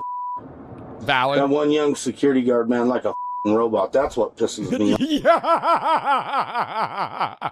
The kid that was wearing the red jacket and he looked like he was like 20. Office, because they don't think, you know. It's like, well, this is what I was taught. Use your head. And then people aren't smart enough to think for themselves. They're just not. Yep. Fortunately, it's the world we live in. Dude, he's like such a nice guy, too. If all goes well, you should be out of those cuffs in the next, hopefully, 8 to 10 minutes. Okay, good. All right, imagine plot twist, though. They're like, all right, let's get you fingerprinted. He burned all his fingerprints off. Because some I would immediately switch sides. I'd be like, wait, what? asshole that looks like me was sleeping Maybe he is counting the system. in the casino. It's not me. Despite Jason's continued protests, Officer Jagger hands him off to the jail staff. Jason's fingerprints were soon submitted for analysis. Best of luck, man. Best of luck. Sorry. One count? That's okay. Yeah, Yeah, we need 35 cops here. That's weird. it's super weird. So it's one of those ones, like, I genuinely, like, I kind of believe him, Yeah. It wasn't long before the fingerprint analysis conclusively established that Jason had been telling the truth all along, and he was in fact Jason Killinger. Later that same day, around 4 p.m., Jason was released from the jail on... Imagine he's walking out, he's like, oh,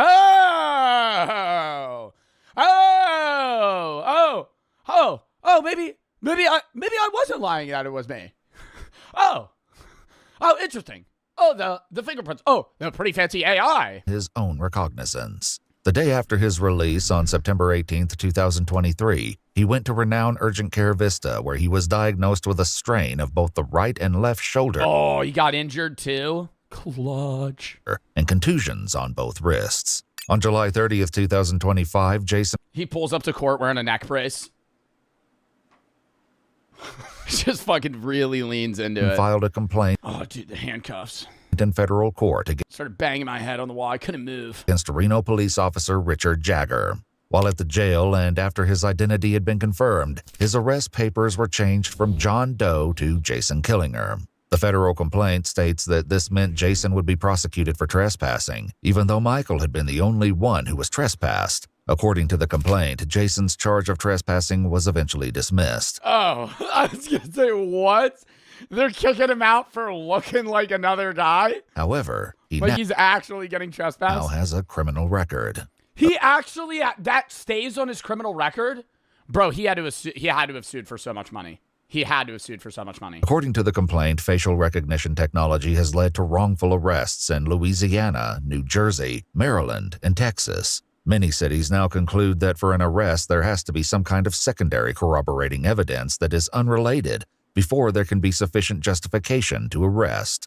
Jason Killinger's case remains ongoing. If you'd like... Damn, should I start, making myself look like other people and just, really suspiciously wander around in Atlantic City? Just go to casinos, just, until a security guard walks up to me. Sir, are you Jonathan? No. Yeah, you are. No, I'm not. Yeah, with a trench coat on? No, that'd be scary. Wait, I'm going to look this up. It's going to be, an undisclosed amount. I hate when they do that. I hate when it's this person sued, and then it's oh, we don't know how much money he got. Lame. Lame. How much money do you think he would actually get from that? Bro, I feel like it'd be maybe 100K. Nah, not million. Bro, it's not $3 million. It's really hard to sue. And you're suing a casino that has a shitload of lawyers.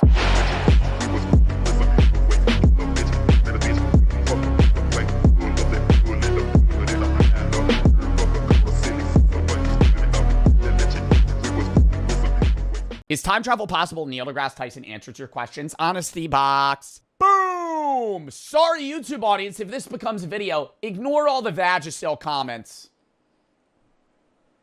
That's not the topic. Ingredients of life itself. Hydrogen is in our bodies. That was birthed in the Big Bang. And then we have carbon, nitrogen, oxygen, silicon, iron. Those elements did not come from the Big Bang. They came from stars. It's not just figuratively true, it's literally true that we are stardust. Neil deGrasse Tyson makes me feel special whenever I watch one of his clips. And insignificant at the same time. Hi, I'm Neil deGrasse Tyson, your personal astrophysicist, and I'm here to answer questions from the Honesty Box. Here we go. First question. Could a comet or asteroid destroy Earth? A comet and asteroid will take out life on Earth, but Earth itself will be just fine. Bro, I still feel like we could read, what was that? Don't Look Up? The name of the movie with fucking Leonardo DiCaprio where they're an asteroid's gonna kill everybody and they ignore it. And I know by that point it was too late, but I feel like if we knew a year ahead that an asteroid was gonna collide with Earth, bro, motherfuckers are redirecting that, I think all the money in the world would just be immediately invested to not have that asteroid kill everybody on Earth. All the countries, no, we couldn't. Bro, you think that all the world superpowers stop fucking arguing with each other and killing each other for a year, and we go, we're going to invest trillions of dollars into, blowing that asteroid up or redirecting its path, bro. They're getting it done. They're getting it done. So when people say, especially people in the green movement, we need to save Earth, save planet Earth, you have no idea how resilient planet Earth is. It got slammed by a Mars-sized protoplanet, made the moon, and Earth is still here. What you really mean is, can it destroy life on Earth? It's done it before, it'll do it again. Unless we figure out a way to deflect the asteroid. Or I fucking eat that shit. Like when you're catching an egg in an egg toss. Set her down easy. It just crushes me. I'm like, I'm ready. And I'm dead. It just crushes. You wouldn't even see it coming. It'd be moving that fast. Stock of the galaxy. To be the only species that went extinct from an asteroid, yet we also had a space program. That's just embarrassing. Like, no. Do aliens exist? Don't know. We're looking for them. What I'm pretty sure is that they have yet to visit Earth. Because if they did, it would be odd that they only visit US government facilities. Okay, so maybe they do exist and they have visited, but they are inherently fuzzy and they target restricted naval airspace, but only of the US government. Or they're wearing our skin and Mark Zuckerberg is actually an alien that's pretending to be human to get information on us before he returns to his home planet. No. I don't know if I believe aliens have visited. I believe aliens exist. I think it's illogical to believe that they don't. Intelligent alien life is different, different story, but alien life definitely exists, right? The ingredients for life to exist are not rare. But do I believe that aliens exist on Earth now or have? I don't know.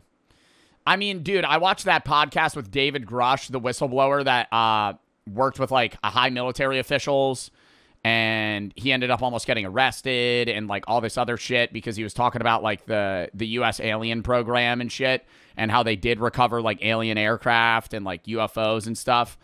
But I don't know. It's just like people watch that and then just like they're like, okay, and they move on with their everyday life. And I'm sitting here like, yo, that motherfucker's saying aliens definitively exist. Like, what? And we just like move on. It's a little bullshit. I don't know, dude. I mean, we had this conversation before when we watched the Canadian alien video, which was definitely fake. But if an alien say an alien UFO crashes in your backyard, like Neil deGrasse Tyson's point is like, why are they always landing at aliens landing at U.S. air bases and stuff? I'm not saying they are, but I'm saying that motherfucker might crash. You report it, government fucking wipes that shit clean, you know? But I feel like in modern times, everybody's whipping out their iPhone. I will agree with that. Like, you couldn't really hide an alien crash now. Like, that shit would be on Twitter instantly. Like, that shit, I don't know if you would be able to hide it eventually, but people would already have it, like, downloaded on their phone. Prove the Earth is not flat. Prove it? Prove the Earth is not flat. Okay. Do you have tall buildings where you are? If you do, and a sight line to the horizon,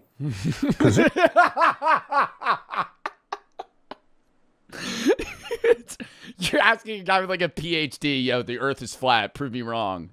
Prove me wrong. Some like fucking like set up like plastic table on a New York street. Earth is flat. Prove me wrong. People from the ground floor up to the top floor and have someone hanging out in the roof. And all you have to do is at a sunset, when you have a clear view to the western horizon, have each person looking out the window. When they see the sun set below the horizon, have them raise their hand or shout out.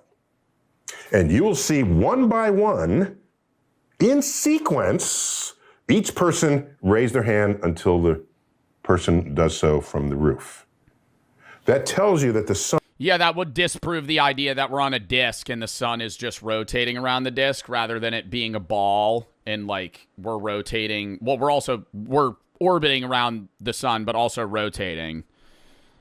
The sun is disappearing behind a curve. But the ice wall.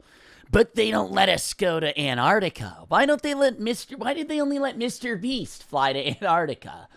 Why don't they let people go there? Earth's surface. And if Earth were flat, when the sun set below that edge, everyone would raise their hands simultaneously. Or you could look at... Dude, I feel like, I don't know if the flat earthers have a counterpoint to this, but I feel like hemisphere-based seasons disprove a flat earth theory. Unless they're saying the disk that we live on, like, tilts in some way.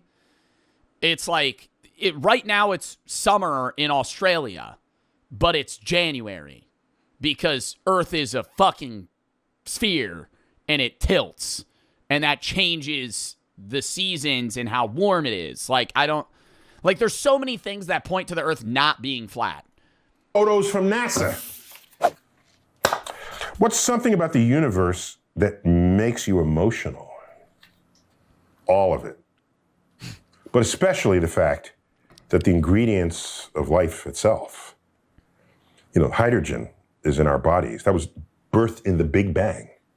I love hearing that at every breath not every breath, but while you're breathing the same air molecules that, like, Leonardo da Vinci and Abraham Lincoln and, like, early ancient Egyptian kings and people, like, breathed in, Like, not only are you stardust, but you're also, like, drinking the same water molecules and breathing the same air molecules that everybody else is also, or had also breathed. And then we have carbon, nitrogen, oxygen, silicon, iron. Those elements did not come from the Big Bang. They came from stars forged in their core from thermonuclear fusion. And those stars happen to be the stars that also explode, scattering that enrichment across the galaxy, allowing subsequent generations of stars to have planets, some of which have the right ingredients for life. What is biology but highly complex chemistry? And there's no understanding of chemistry without physics. So all of this comes together. And so these ingredients that comprise us were birthed in stars. It's not just figuratively true, it's literally true that we are stardust. We are alive in the universe, and the universe is alive within us. Pause. Why did I just rage bait myself? Why did I just rage bait myself? Like, nobody even typed that, but I was just like fucking guessing that somebody would say that. From 20th century astrophysics to modern civilization that borders on the spiritual. That makes me emotional. One of the best books that I read was Astrophysics for People in a Hurry, which he wrote. It's just a fun book. It just teaches you random shit about the universe. Molecules are there in a glass of water. Ooh, there's bajillions in a glass of water. All I will tell you is that there are more molecules in a glass of water than there are glasses of water in all the world's oceans. Think about that. When you drink that glass of water and those molecules come out of your body in any one of a half dozen ways, those water molecules go back into the environment. There's a half dozen ways. Sweat, piss, shit, snot, cum, poop, tears, blood. 8. Enough water molecules. Saliva, 9. Vomit, 10. That came back out of your body. You said poop twice. 9. Yeah, vomit, piss, snot, shit, poop, semen, tears, poop. Again, blood, saliva. Every other glass that anyone draws from the Vagisil. world's water supply. Given enough time, it's just a stupid inside joke. It's like, that's not going to make sense to anybody but the people that were here. gets completely mixed. That means every glass of water you drink, there are molecules that pass through the kidneys of King Henry VIII. Oh, dude, that's Winston the shit that I was Churchill. just saying with air I was saying air molecules, though. Pick your favorite historical character. So you want to talk about the oneness of all life on Earth? The water molecules through your system captures that fact. Why was Pluto demoted? Because it's a small fuck. It's not big enough to be a goddamn planet. It's not big enough to be a fucking planet. It ain't on the goddamn size as all the other motherfuckers. Isn't Pluto the size of our moon? It's too small. Small-ass planet. It's way too small. I'm pretty sure in the Kuiper Belt, or wherever, how far out fucking Pluto is, there's planets that are as big as Pluto. So it's like, if Pluto's a planet, then they also have to be a planet. So it's just easier to make Pluto not a planet than that. How big is Pluto compared to the moon? Pluto is significantly smaller than Earth's moon. Like, yo, it don't count, you know? And I used to be a Pluto fan. Like, I remember I was upset when they were like, Pluto's not a planet. I was like, the fuck you mean Pluto's not a planet? I learned Pluto's a planet. It's too small. It's too small. It ain't making the cut. It had it coming. I mean, come on. Most people who are Pluto lovers don't know. It had it coming. That motherfucker was going to get slimed out one way or another. The following facts. Ready? Okay. A, more than half of Pluto's volume is ice. If Pluto were where Earth is right now, it would grow a tail because heat from the sun would evaporate that ice. It would have a tail. That's no kind of behavior for a planet. Not only that, Pluto's orbit crosses the orbit of another planet. No other planet does that. You know what does do that? Comets. You know, comets are made of ice. Pluto is not. All right, now we're being a little too harsh here, Neil. Okay? Now we're being a little too harsh here, Neil. I'm down to give it dwarf planet moon status. I don't know about a comet. Now we're just really downgrading this thing. Now you're telling me I learned about a useless thing when I was in 3rd grade? Necessarily the biggest thing in its orbit. There are other objects that rival Pluto in size. It does not own its orbital space. In fact, we concluded Pluto was one of the larger objects of a new swath of real estate discovered in the universe. Yo, you know what pisses me off, bro? Gas planets. Like, no, actually, like, I don't know why it upsets me, but the idea of, like, a planet like Jupiter being largely, like, non-physical, or not non-physical, solid matter and, like, liquid metal and gas, bro. Like, and it's so, I also wish, bro, I always look this up. What if Jupiter was our moon? I would love that. If this was like what your day-to-day looked like. If Jupiter were our moon. Dude, how cool is that? Imagine that's on the fucking horizon. It would block a lot of stars. But that would be sick, dude. Or even like Saturn. Called the Kuiper Belt of icy bodies. The Kuiper Belt of comets. So yeah, Pluto's happier there because it's like the king of the comets. So now we're assuming how Pluto's taking this. Okay. Instead of the puniest planet. Is intelligent life an evolutionary fluke or an inevitability? First good question. Ooh. Well, a couple of things. How inevitable could intelligence be if we're the only intelligent life on Earth? And Earth has been around for 4.8 billion years. If it were inevitable, you'd think it would show up more frequently in the tree of life, but it hasn't. So it's not clear. Well, because intelligence isn't something that is definitively needed to arise. Like, it is it's what happened with us because evolutionarily, our intelligence enabled us to survive, right? But evolution is going to aid whatever environment that animal is in and needs to survive. And intelligence happened to be what we needed and wanted and was what was most successful for us to survive. Right. In other animals, in other climates, it's big teeth and, fatty bodies and smaller brains but bigger claws and other shit.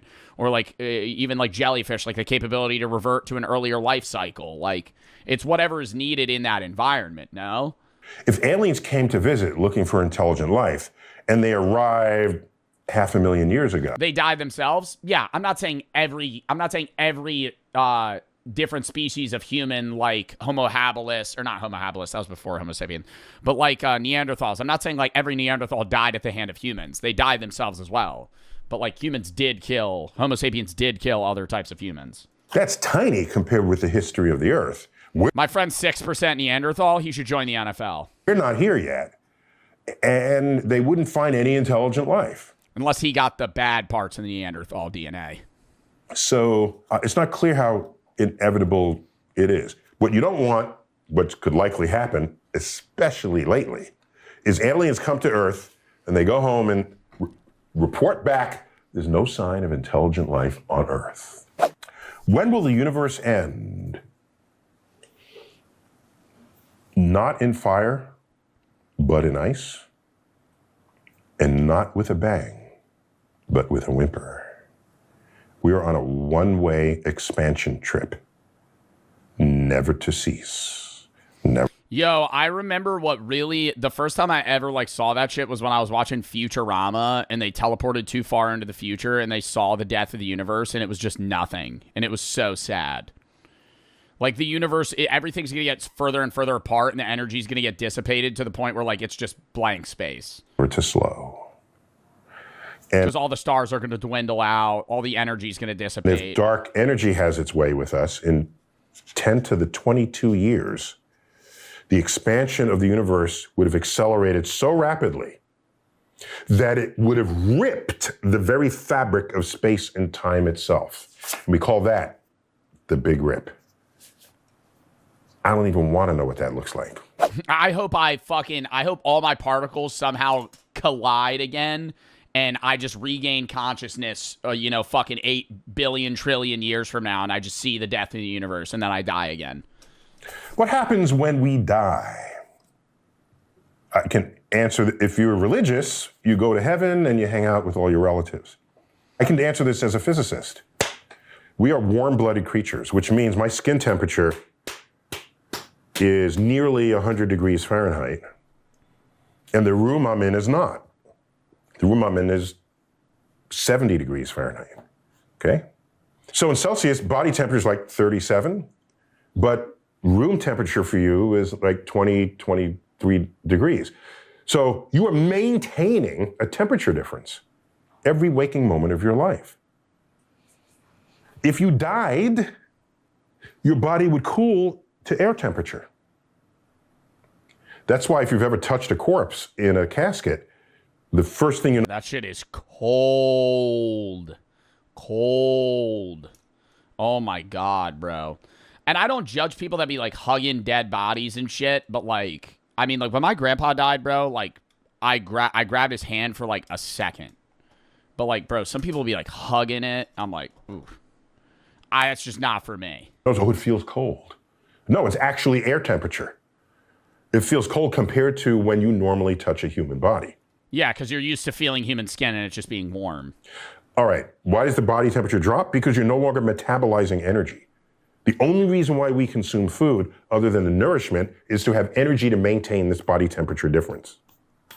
Okay.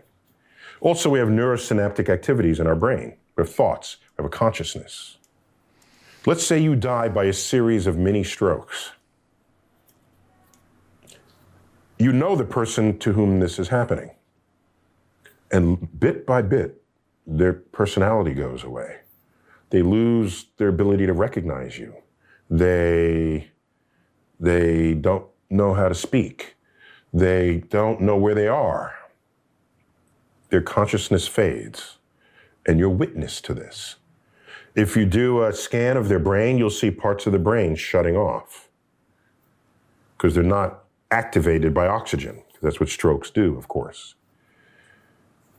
Then the person dies and the metabolism stops. You put them in the earth, the molecules still contain energy. And those molecules are dined upon by microorganisms in the earth. And you are given back to the ecosystem. You're given back. Yeah, I remember one of the weirdest things was when I saw my grandpa get buried. They had like this lining for the casket, and it was supposed to prevent like worms and other things breaking in. And I'm like, why does it matter? Like, you're gonna rot down there. Like, I'm never gonna judge somebody's wishes, but I was like, in my head, I was like, I mean, is there really a need for that? Because I see your point. You're dead. You know, at some point they're going to eat your body. Is it now or 10 years from now? Like, you know, at some point they're going to get in and you're going to rot. Out of respect? Yeah, I get that. But it's also like some people get so sad with like caskets, and it's like when I saw my grandpa die, I wasn't so...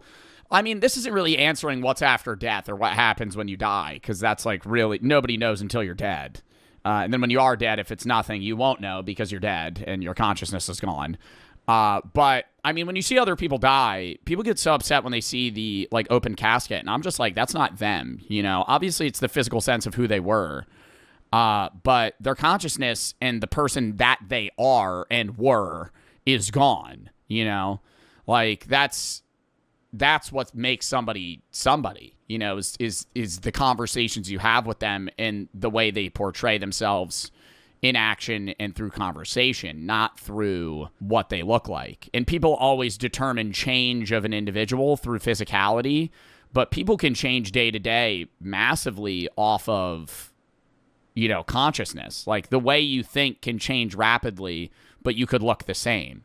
And it's like people always judge the physical sense so much to relate to that.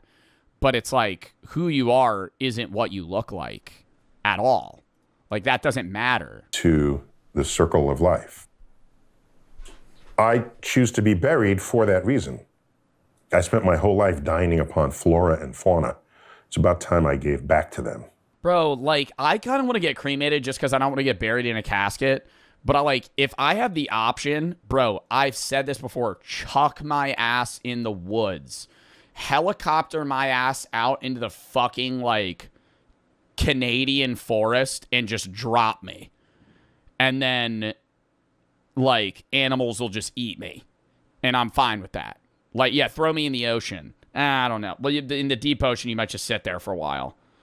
Got to make a Vagisil shrine at Joe's grave. Stop it! In death.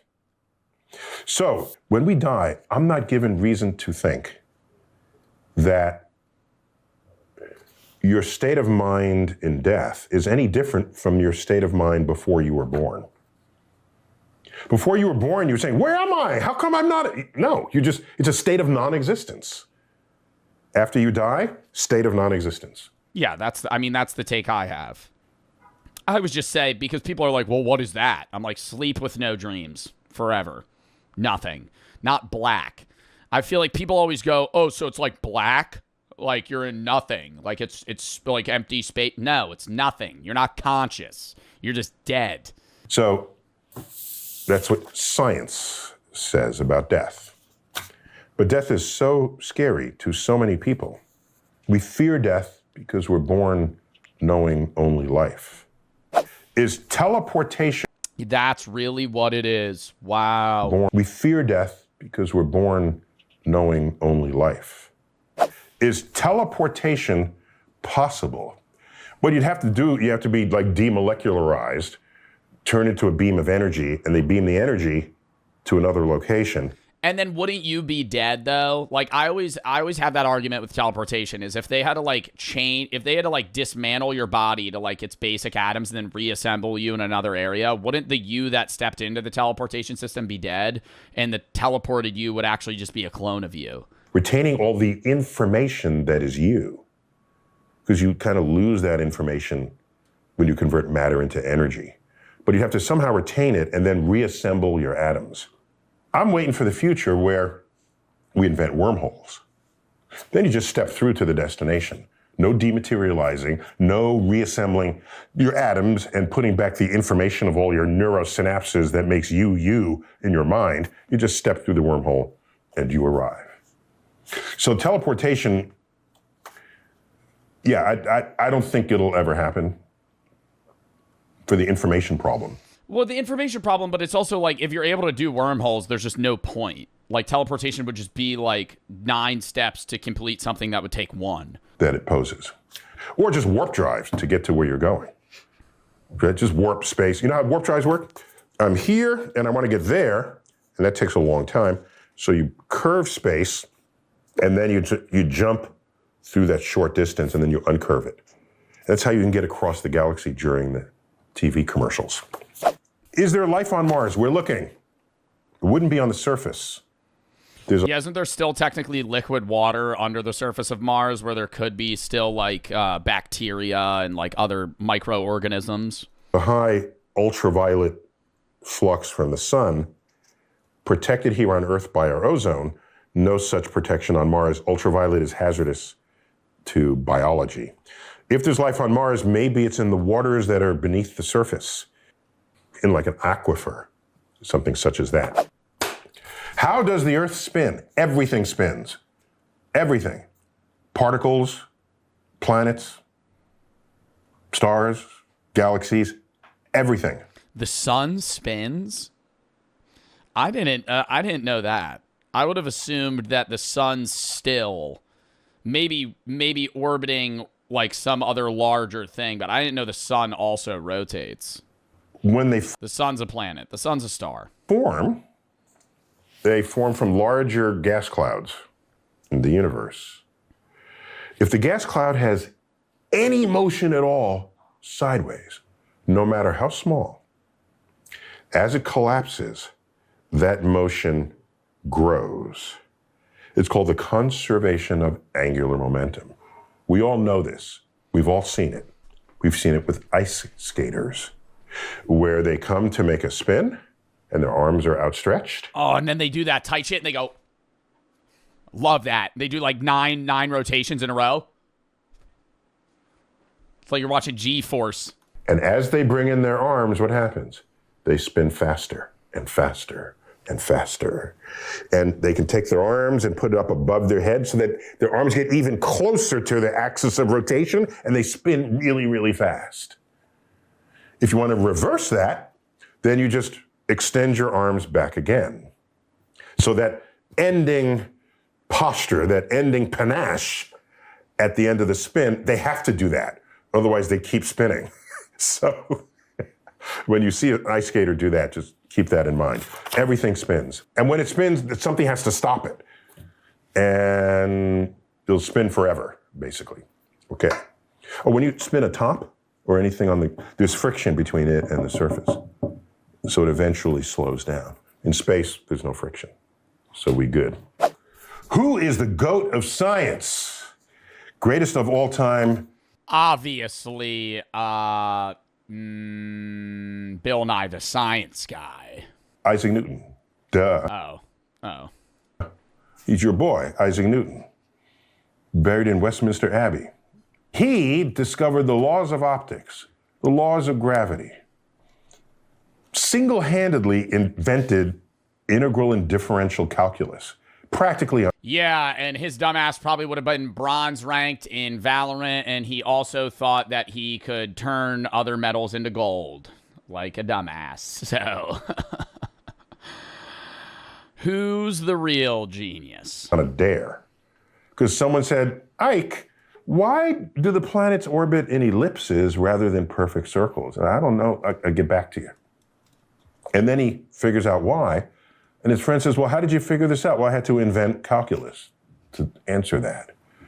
Well, he did all that by the time he turned 26. Wait, what? He did that shit when he turned 20, by the time he turned 26? I thought he did that in his, like, 40s. Damn, I'm a bum. And by all evidence, in case you're wondering whether you will ever achieve this yourself, no, by all evidence, he died a virgin. These things come with costs. Isaac Newton, no bout a doubt it. Is time travel possible? We are already time traveling into the future, 1 second at a time. The problem, though, is we are prisoners of our own present, forever transitioning between our inaccessible path. Yeah, isn't light, anything with matter is bound by time, but light's not bound by time. That's why the faster you go, the slower time is relative. It's still the same to you and how you experience it, but everything around you experiences time at a quicker rate. And our unknowable future. So you will always age at 1 second per second. The question is, what is the rate that you are aging compared to places around you? Yeah, that always freaks me the fuck out. Like, the faster I go, it doesn't matter because I'm still going to experience a second as a second. And, like, what that even means time-wise doesn't even make sense because that's a human-derived number because a second is a fraction of a fraction of a fraction, which is how fast we rotate around the sun. Like, we're just dividing things into, like, moments that we're counting. So there is no actual physical amount of time that we're experiencing. It's just however much time feels like. But the faster you go, you still experience time the same within your unconscious brain, but everything around you would experience it at a more rapid rate. So if I start going like 20, 30, 40% of the speed of light, everybody around me, if I saw them through a looking glass, would be aging and dying quicker than me. What? Just watch the movie Interstellar, bro. Come on. Oh, my God. Because not everyone experiences the same timeline. Not everyone experiences the same rate of progress of time. If you're in a strong gravitational field, time ticks more slowly for you. If you travel fast, time ticks more slowly for you relative to others looking on. So that's all we've got. However, if you can make a wormhole, there's a way to time travel through the wormhole. But we don't have wormholes yet.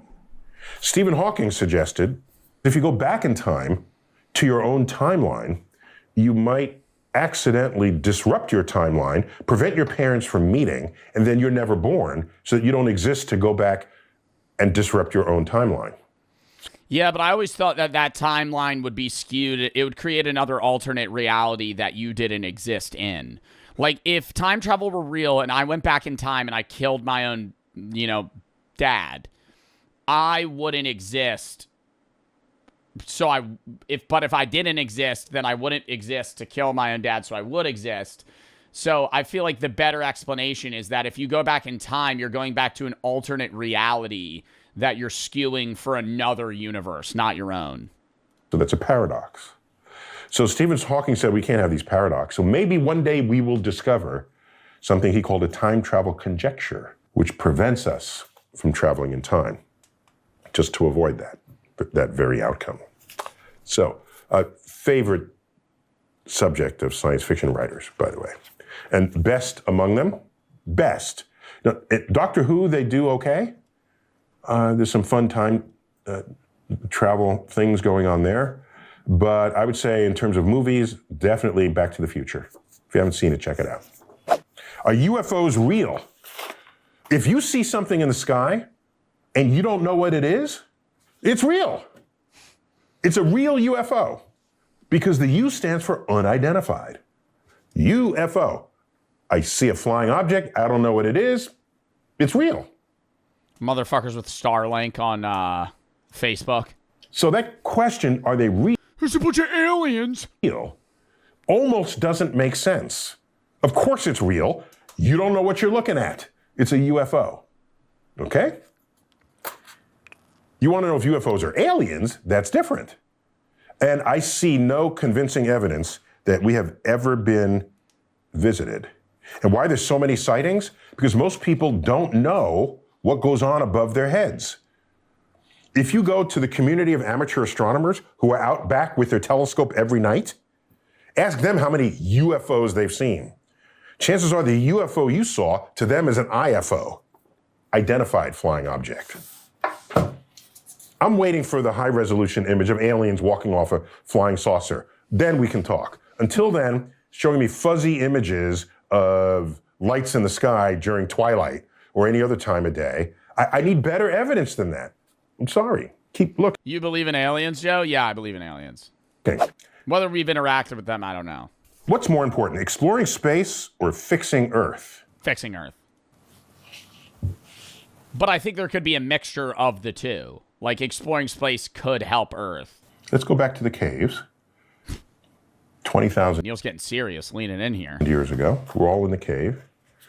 And the lads in the cave peer through the front door, and they look out and they see mountains and valleys and hills and trees with fruit on it and the sky.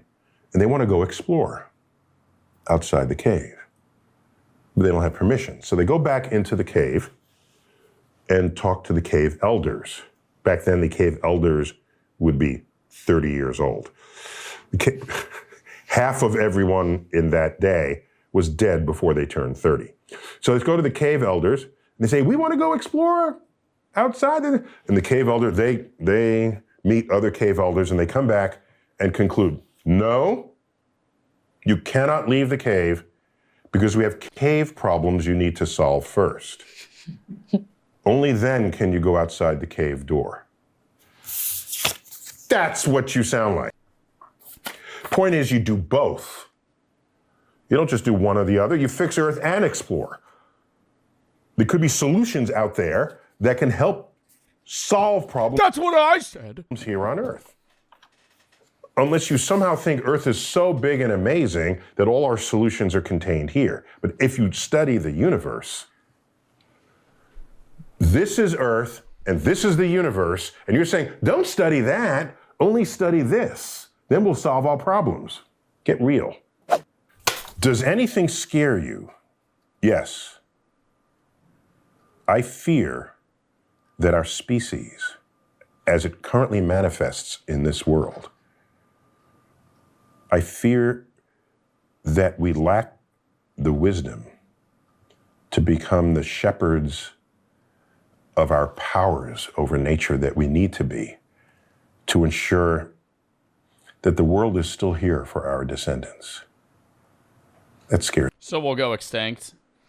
Dude, I get more and more worried learning about, like, world politics right now and how countries are, like, kind of dividing into their own, like, weirder divisions where, like, China kind of has its area, Russia and U.S., and they kind of try to, like, take a hold of their own areas. And it's, like, so reminiscent of, like, the follow-up to World War I. And I truly believe that, like, most world powers are going to do whatever they can to, like, avoid World War III. But if that ever happens, that's the, like, because countries go to war, and you could have one country go to war with another, or one country go to war with two countries. But the second you have the world superpowers fighting each other, they bring out the big weapons. And then that's end of the world. Like, that's, like, maybe not end of humanity, but, like, resetting us back to square one level type, like Fallout level shit. Like, bad. Do you think most humans are unable to grasp the fundamentals of the cosmos? I'm going to ask a different question. Is the human mind smart enough to fully understand the cosmos at all?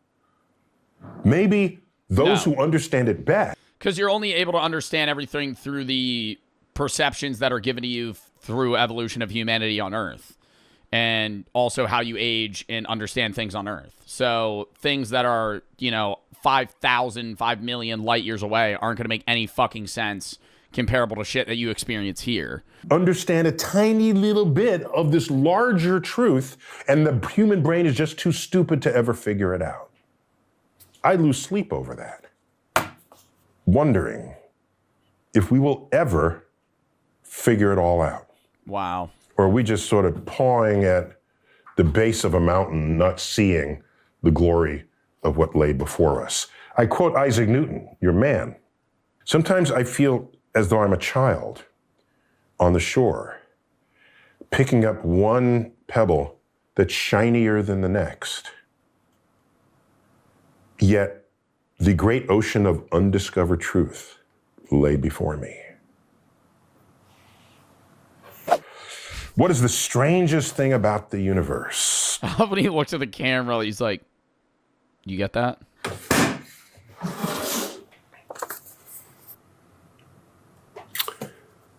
That it's knowable at all.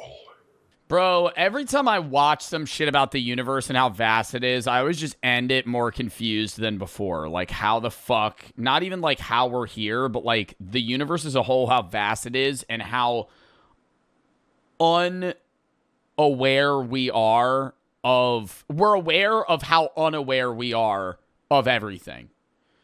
Like, that's it. Like, we're, and anybody in our, maybe humanity as a whole wouldn't be able to, like, you know, explore the cosmos.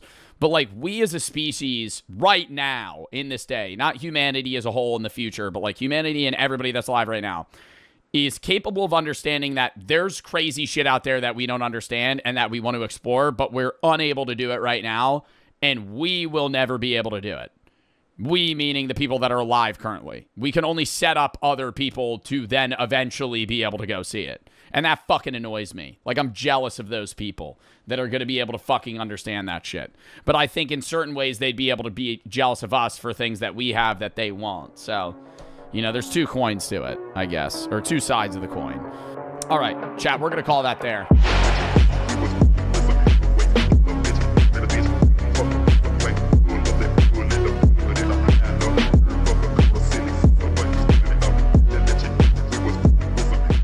Spotting the clues in AI slop. In Eagle Flame, during a college football game, a bald eagle did its pre-game flight, but instead of returning to its trainer, it flew straight to the arm of the only Native American in the crowd. Out of thousands of people, it chose them. The stadium went silent, knowing they just witnessed something powerful. A moment of respect, spirit, and visibility. Folded hands sparkle. Yeah, no, it's not AI, no. Some shit you see on Facebook. Is this Facebook? I don't know what app this is. I feel like it's so easy to scam old people with AI now. You just make some on Sora, remove the watermark, and then be like, look at this wholesome video. And then you'll just see a bunch of like grandmas and grandparents in the back like, blessed up. That's awesome. Oh, how sweet. How sweet. A group of rats saved a child from a lion. And they'll believe that. And it'll be the rats, like, making a bed, carrying the kid away. And, like, swarming the tiger. They'd be like, wow, nature really does help people sometimes. Oh, it's his eagle when he gets hired to fly it at sport events, yeah. Yeah, my initial thinking was that, but then I saw... How do you show this is AI? I feel like you could see when stuff is AI when people have, like, lifeless eyes. Like, look at that shit. Like, they don't look like they're looking at anything. I also think it was the dude I saw below taking a piece of a brownie. What is that? The dude below him taking a pic with what seems to be a piece of brownie. And the hand below would have been blocking their own camera. I ran a video on people believing AI slop was real 2 years ago, and you all said, nah, Matt, the comments are all bots too. No one actually gets tricked by AI. Well, look at the mess we're in. 2 years ago, I think people wouldn't get tricked. But now AI's good enough to where, yeah, the majority, every Twitter video at Grok, is this real? At Grok, did this actually happen? Now, having a question and then, like, you're asking an AI if it's AI, and the AI could be wrong. It's like, the amount of trust people have, I know, like, ChatGPT and Grok and, like, AI in general is smart, and smarter than the average person. But that doesn't mean that it's right every time. It still doesn't actually work for video. That's what I'm saying. Like, they're not gonna know. Everything we see these days, like some nightmarish version of Is It Cake? AI used to be easy to spot, but now requires more detective work. Like, I still think it's not easy, but after you watch, like, 30 Sora videos, I think you could, you know, with, like, 85% accuracy, pin whether or not something's real. The lobster claws are the same size. That doesn't happen in real life. True legends, one final farewell. Eric Clapton and Paul McCartney break down. No, he didn't. Paul McCartney's left-handed. There's always some clue from how AI has slipped up, even as small as the fact that nobody ever writes prices $299.00 because it's been studied that when the .00 included, people are less likely to buy. So keep your eyes peeled. Ben & Jerry's milkshakes in all your favourite flavours. Don't know about you, but I want to try fish food, face-savouring food emoji. Will they do any Only in the dairy-free flavours? Please don't be AI. Ah, yes. Bernazzie's Bender's Berries, my Dude, and the fact that they see this and then don't even like, bro, like, I'm not even saying you need to look at this and then stare really close to see the flaws in the AI. Just look up if it's real. Why are we asking Grok? Like, so many things. Ben & Jerry making a milkshake bottle. Is Ben & Jerry's making a milkshake bottle? No. Just Google it. Like, I feel like actually people replace... I don't want to say Google's the end-all be-all, too, because Google itself 10 years ago was the same fucking problem, where people just Google something and then immediately believe it. But, Google's AI now, not if you fucking scroll down. Not if you scroll down. I use Google AI too, but I'm saying, like, scroll down. The first result's AI, and then just fucking swipe past that shit and look at an actual article or Ben & Jerry's website. You know? Nobody does that anymore. I think people have actually replaced Google with AI. Like, the amount of people that when they have to look up something, they just chat GPT it instead of Googling it is nuts. They never look at articles. They never do anything. They just immediately go, well, ChatGPT said this, so. Did you know 82% of Americans don't have a high-yield savings account? That is leaving free money on the table that you could have. You just have sitting in a bank account, not accruing interest. That's where Chime, the sponsor of today's video, can help you. Chime's high-yield savings account earns 3% APY. That is 7 times the national average of 0.39%. That is a huge difference. Let's do the math. If you have $7,000 in a regular savings account earning 0.39% APY, that is $27 a year. If you use Chime's high-yield savings account, that $7,000 could earn $210 a year. That is an entire gym membership, pair of headphones, so many other things. That's way more money. Way more money. The average American also spends $300 a year in bank fees. Chime, on the other hand, has no overdraft fees, no minimum balance, and no monthly fees. Another reason to switch over. Signing up is quick and easy, and what better time to get in than right now, because you can file your taxes for free through Chime. Make your money work for you and switch to Chime. To get up to a $350 bonus and earn up to 3% APY on your savings, go to chime.com/Joe Bartolozzi. It'll be the top link in my description, or scan the QR code on screen and make sure to go through my link to get the bonus. Plus, you get no overdraft fees and your paycheck up to 2 days early with Chime. That is chime.com/Joe Bartolozzi. Thank you to Chime for sponsoring this video, and let's get back into it. I love strawberry 68 cake. London. Before everything, it was one of the most beautiful, clean, and safest places in Britain. Yeah, back then they drove on the right. It was crazy. Not just that, the backwards man. The backwards man! Dude, it's so hard. No, because, like, your eyes immediately, you don't immediately notice it. Like, when I saw this, I was like, okay, well, it's probably AI, and I was looking up here to see what looked weird. I think it's also just, like, come on, like, the picture of the kid smiling with the kid, like, it's just, like, too perfect of a photo. Beautiful, clean, and safest places in Britain. Yeah, back then they drove on the right, and Culkin reunite at family Christmas party. Dude, it's the eyes, man. I feel like AI's so bad at getting eyes to look normal. Once they ace that, it's going to be hard to tell. It kind of looks like they get Macaulay Culkin, and then they just, like, paste, like, weird clay eyes on every character. Also, what the fuck is that in the back?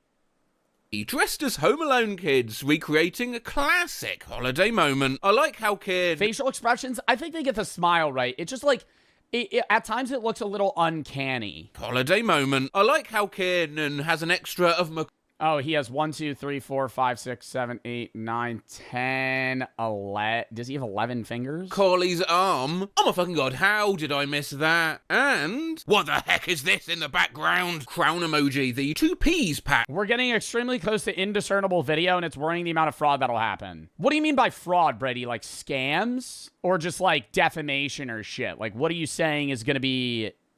I think it's going to be like fake news. Like, it's going to be scams. And then also, I think most social media outlets are going to be unreliable because a lot of people don't like, here's the problem.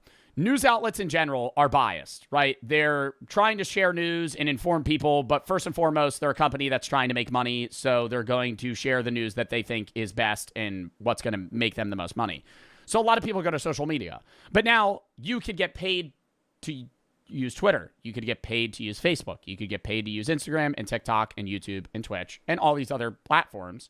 So news outlets are going to be more and more motivated to just create false narratives. So while there may be accounts that are still trustworthy, on your For You page or your feed, you might see something that's a news post from a page that is literally just full of fake shit. I could get paid? Yeah. And you see it now.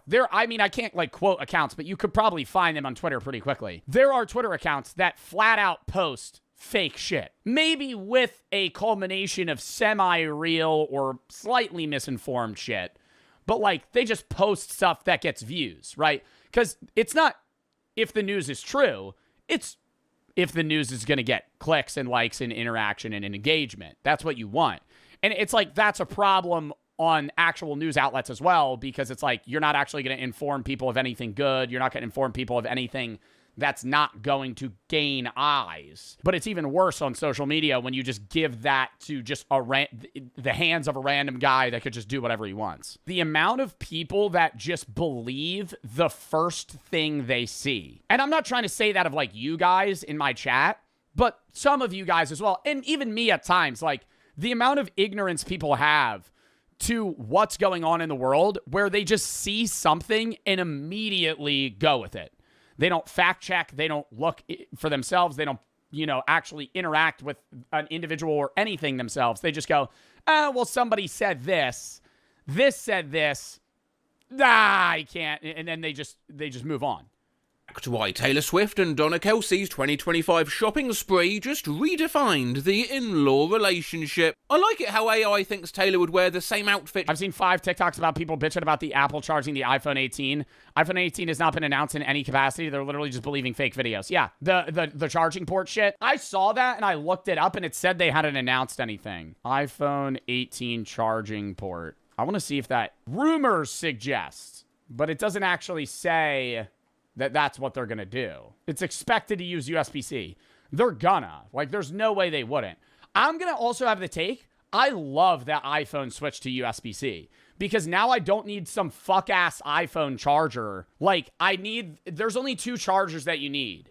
Like, the speaker Android charger and the USB-C. And that's it. Those are the only charging cords I need. And anything that I need to charge fits in those 2 fucking slots. Either USB-C or this. Or just USB. It's amazing. It's like, I know it sucks too if like you're somebody with like an older iPhone as people move forward. But it's like, it's just awesome. Shopping. Yeah, micro USB. I never know the name of it. I just go Android charger. The floor laughing emoji. It's the tiny microphone for me. The goal is never Gucci bags. It's acres of land. RIP to that horribly long misshapen horse. Skull emoji. Just imagine how small the horses would be if they walked all the way to the house. I'm a farmer's daughter, and some people think that makes me less. I grew up on a sweet potato farm about 10 miles outside of town, where mornings... And who's posting this?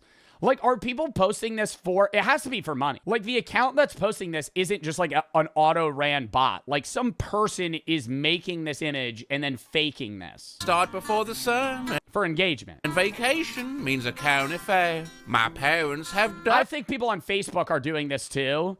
Because it's like, you pretend to be this wholesome farm girl, and then you get, like, some 80-year-old sugar daddy to be like, oh, you're what women aren't like anymore. Do you want to date me? And then they get scammed out all their money. Under that... It's catfishing, but most catfishing previously used to be, like, pretending to be somebody you're not. This is just, like, you're not even a person. Like... You're catfishing as an AI individual. Yeah, I'll stop you there. The chicken have duck feet, you stupid goddamn dumbass emotionally manipulative robot prick. Today, I returned a library book I checked out when I was a kid. And I'm old enough now that the librarian behind the desk had to blink twice, like she thought I was joking. This is AI photo. A book that old wouldn't have a barcode. They only started using those 30 years ago at the earliest, and it wouldn't have been on the cover. They were still tucking in the books, so they could also stamp the card as reminder to return. Well spotted. Very good. But also where the red fern grows.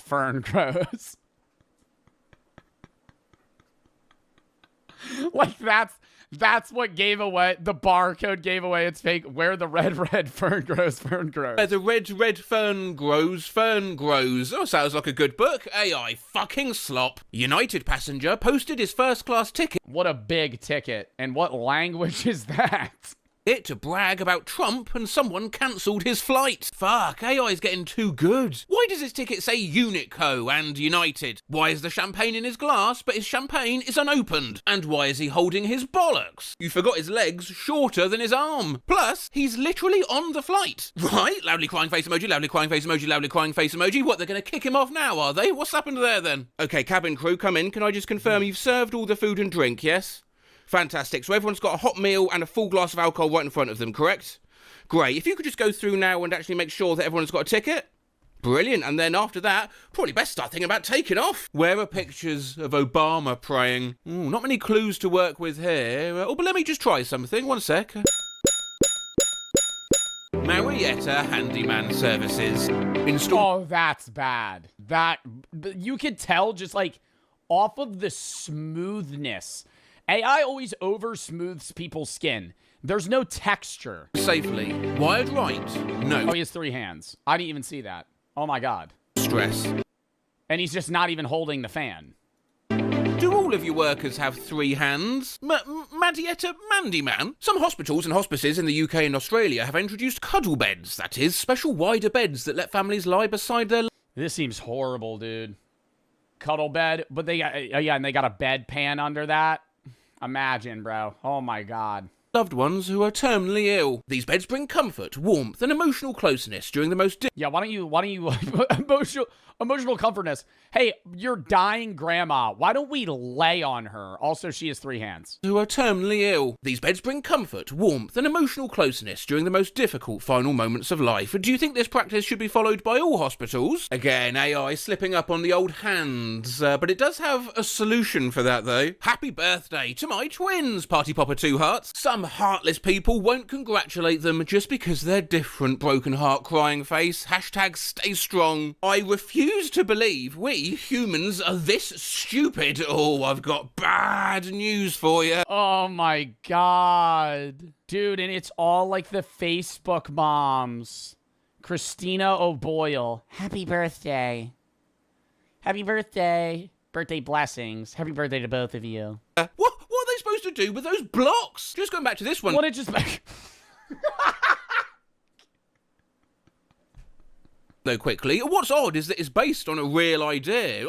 I didn't even think about that. That one I was trying to see why it was AI. I was going to say, well, like twins, what are the odds that they, even if you're genetic twins and one of you is missing, you know, your lower half of your arms, would that mean that the other one would also be missing the lower half of their arms? Just going back to this one, though, quickly, what's odd is that it's based on a real idea, on a real picture. The AI decided to festoon with messed up flags and turn it for no reason into an airbed. God, imagine you sit on the side of this and grandma just launches into the air like a trampoline. Or I do think hospitals are too sad. This does look more comfortable, but the problem is it's just like, it's unrealistic to assume that like people are going to come cuddle with their dying grandparents.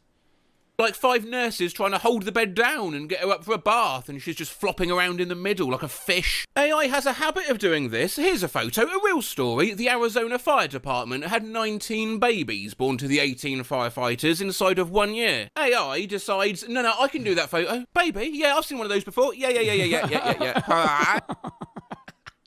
Hey, you guys. My favourite baby. God bless. Folded hands. Am I crazy, or does this child look like that wild... But why would somebody make that into AI if it's already a real image? Like, they didn't change anything. They just said, recreate this in AI.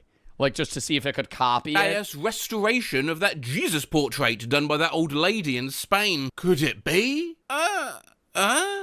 The wadded up tissue next to the game. Rolling on the floor laughing emoji. The AI was wrong for that. Dr. Pepper slippers coming soon to Walmart, Red Heart. Dr. Pepper slippers. What about this is AI? If upside down it says Fot Care Set instead of Foot Care. Look at her hand. Yeah, but I mean it's behind the box. It's upside down. Well, yeah, but oh, well, yeah, that part is upside down. But it also says Fot Care Set instead of foot. It's so good at making it look like an actual Walmart. Yes, but Fotcare. How far can animals identify us? What happens in that 600-yard window where you can be identified by a falcon, but not by a falcon? Schrodinger's falcon. Plus, that's not a giraffe. Me and my husband after 23 years with the same pose and fun. husband after 23 years with the same pose and Yeah, 23 years ago, Buddy had an Apple AirPod. fun, winking face with tongue, smiling face with 3 hearts. Right. And then now the AirPods, like, merged into his ear. Because AirPods were a thing 23 years ago. They were. Wow, this is fun to try and spot, like, what's wrong. Because honestly, I don't want to say, like, I wouldn't fall for this, right? Like, if I actually stared at it. But if I was scrolling on, like, just any social media and I saw this image, I wouldn't like it. I would just go, nah. Because I just wouldn't give a shit. If this was real or not, I just wouldn't care, right? He wore them so much, they became one with his ear. You're being really insensitive right now. I love how the print. And that is a problem, because then it makes, like, social media full of just, like, bot. Like, not just dead internet theory of, like, you know, the majority of social media interaction is done through bots, but also just, like, what you watch is bot content, but the bot content isn't intriguing enough for you to investigate it, so you just go, and just scroll. I've guaranteed you've seen AI images or modified ones, haven't noticed, it's gotten a lot more prevalent. Oh, no, I agree. There's probably been instances where I've seen AI imagery and just not known or cared to even check. Ingles aged too. Spirit science.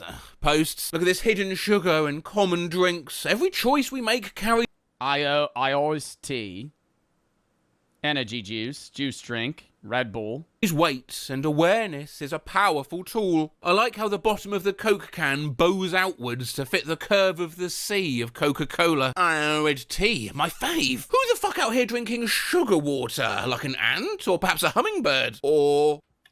We're already gone everywhere. Oh, God. Are there people that drink sugar water? Oh, God. Oh, my God. Whoa! I was going to say that would be like 100 grams of sugar. Top 10 richest billionaires 2025. Jeff Bezos, Maryville. I don't know some of these people. Mark Zuckerberg. That's not Mark Zuckerberg. I love how this looks like an in memoriam post. Combined wealth. There were trillions of dollars faced with tears of joy emoji. Who we got here then? Jeff. Yes, Tom Cruise, $281 billion. I don't even know if Tom Cruise probably has like one at most. We got here then Jeff Bakes, Mal Gibson, Mark Zuckerberg, and what? Yes, Adam if I find Sandler. Elon Musk is upsetting. Hello. Whilst we're on the topic of Musk, here's his family tree, posted unironically. Oh God, this isn't how you do a family tree. This is a family wreath. Fear the nameless Musk, born 2021. Dolly Parton impersonator meetup in Texas.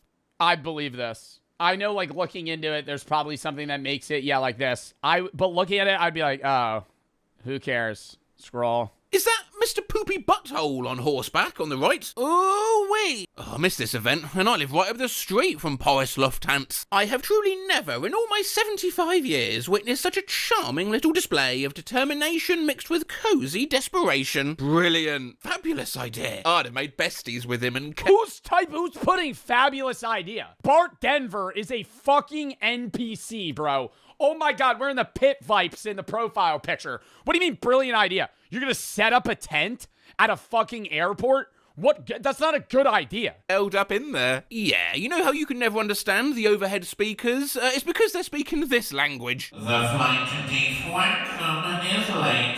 Oh, no, I'm never going to get to Del Rito in time for Thameskivong. Amarillo reflects a classic American plains city, known for highways, open land, and regional travel. Where the fuck do you get off that roundabout? It's just an infinite traffic circle.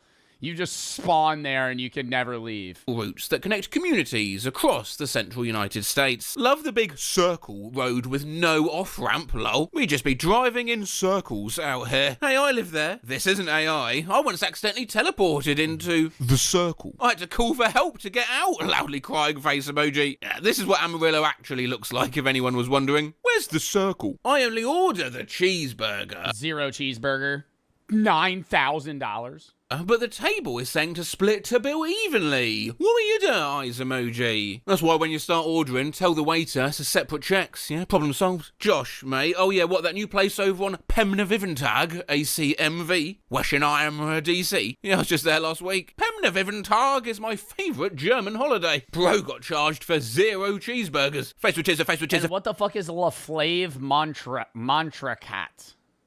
$4,000. Face with tears of joy. AI loves receipt posts for some reason. I broke the #1 rule and took a $285 at a fucking Olive Garden. What would you possibly have bought? Also, everything there is $1, $2, $5, and like $40. Co-worker on a date. We picked Olive Garden because it felt safe, casual, neutral, HR-approved vibes. Everything was cool until the check came. You're talking such shit. What do you mean you're taking her on a date? You've both got wedding rings on, and you're holding a receipt which says you've had a tiramisu, but she's still eating her salad. Let's just have a closer look at that receipt, shall we? 1 tier of fiddig with 1 Nutella tea and 1 wet towelettes. 2 nuttig nutties with oid betis. 1 tisair nut, 1 tersarius, and 1 Triscuit. Add $1, $2, and $2.50, and $5, and $5.20, and $3, and it makes the total a $285.50. Duh, face with rolling eyes. And yet, almost every pleb gobbles it up, besides the odd cautious, is this a— Oh my god. Dated a coworker, now married with 2 kids. Is this AI generated? Married my manager.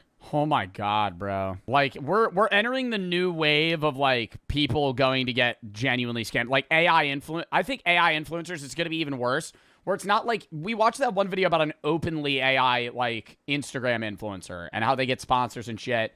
I think it's going to be, like, so bad that on Instagram, it's going to be before, like, I know Kwebbelkop's trying to fast track this fucking Kwebbelkop AI shit and have, like, YouTube merge with AI, and you're gonna have like AI gamers. I don't think that's gonna happen for a long time.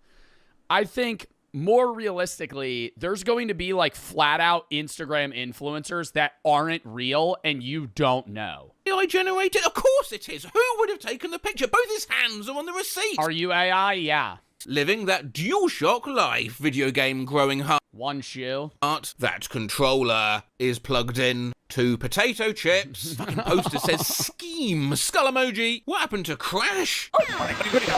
Look what it did to Space Jam. Swamp Jam is an absolute classic. I wore a sneaker on 1 foot and went barefoot on the other, which was the style at the time. Yeah, when your mum barges in your room when you're hanging out with your friend, so your shirt is backwards and you only have 1 shoe on. Collectors! Automobile dash symbol. Cars 4, 2026. Hype. Lightning McQueen. Who the fuck is that?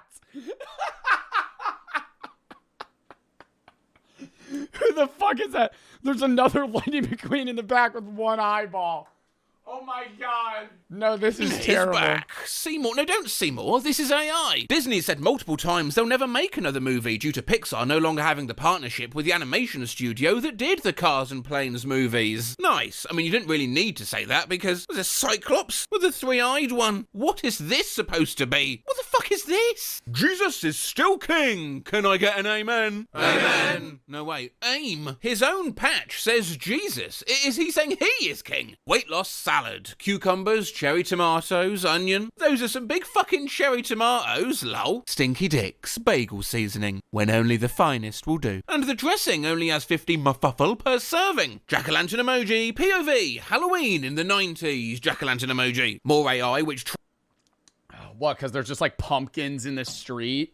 I think I'd fall for this one because nothing stands out as like absurd to me. Tragically, humans were reacting with their real organic memories too. Yeah, I really miss when I was a kid and we just put pumpkins in the middle of the road. Nobody puts pumpkins in the middle of the road anymore. I miss the days when street lamps were just long sticks with nothing at the top. I also really miss those teeny tiny automobiles from the 90s that got banned after that one incident in 1999 that caused the media to erase them from the cultural continuum. I'm imagining a horror movie where someone gets sucked inside one of these AI hellscapes. Grocery store, 1920s. Hashtag vintage retail. Hashtag selling a lot of peas. Peas 15 cents. Peas 15 cents. Peas 15 cents. Women of the 1920s. Peas and coffee. Is that the only thing that they sell? Hi, yeah, I'll take some peas and some, peas. Oh, and some peppers. Coffee and peas is all one needs. In Mobile, Alabama, 23-year-old Red Lobster server arrested after no-tip receipt sparks seafood night chaos. Now, this is a tough one, and obviously it's got all the guys out there making fools of themselves. I mean, maybe it's real. Maybe it's real. Yeah. Oh, there's just one thing I find mighty confusing. It says the mugshot there is taken on the 18th November, 2025. Now, see, I thought Mobile Alabama's Red Lobster shut down on May 2024. That's awful curious. Plus her Def Leppard shirt says Def Leppin. These are the sorts of AI photos which go the most undetected, though, largely as men on Facebook with these sorts of profile pics are too busy commenting like, I mean, Jesus. What did that say? Come arrest me and book me to your life, Miss Officer. Commenting like, I mean, Jesus. So you're saying when a man gets you as his girl, you come with handcuffs? Count me in. Christ, what are you doing? The comments are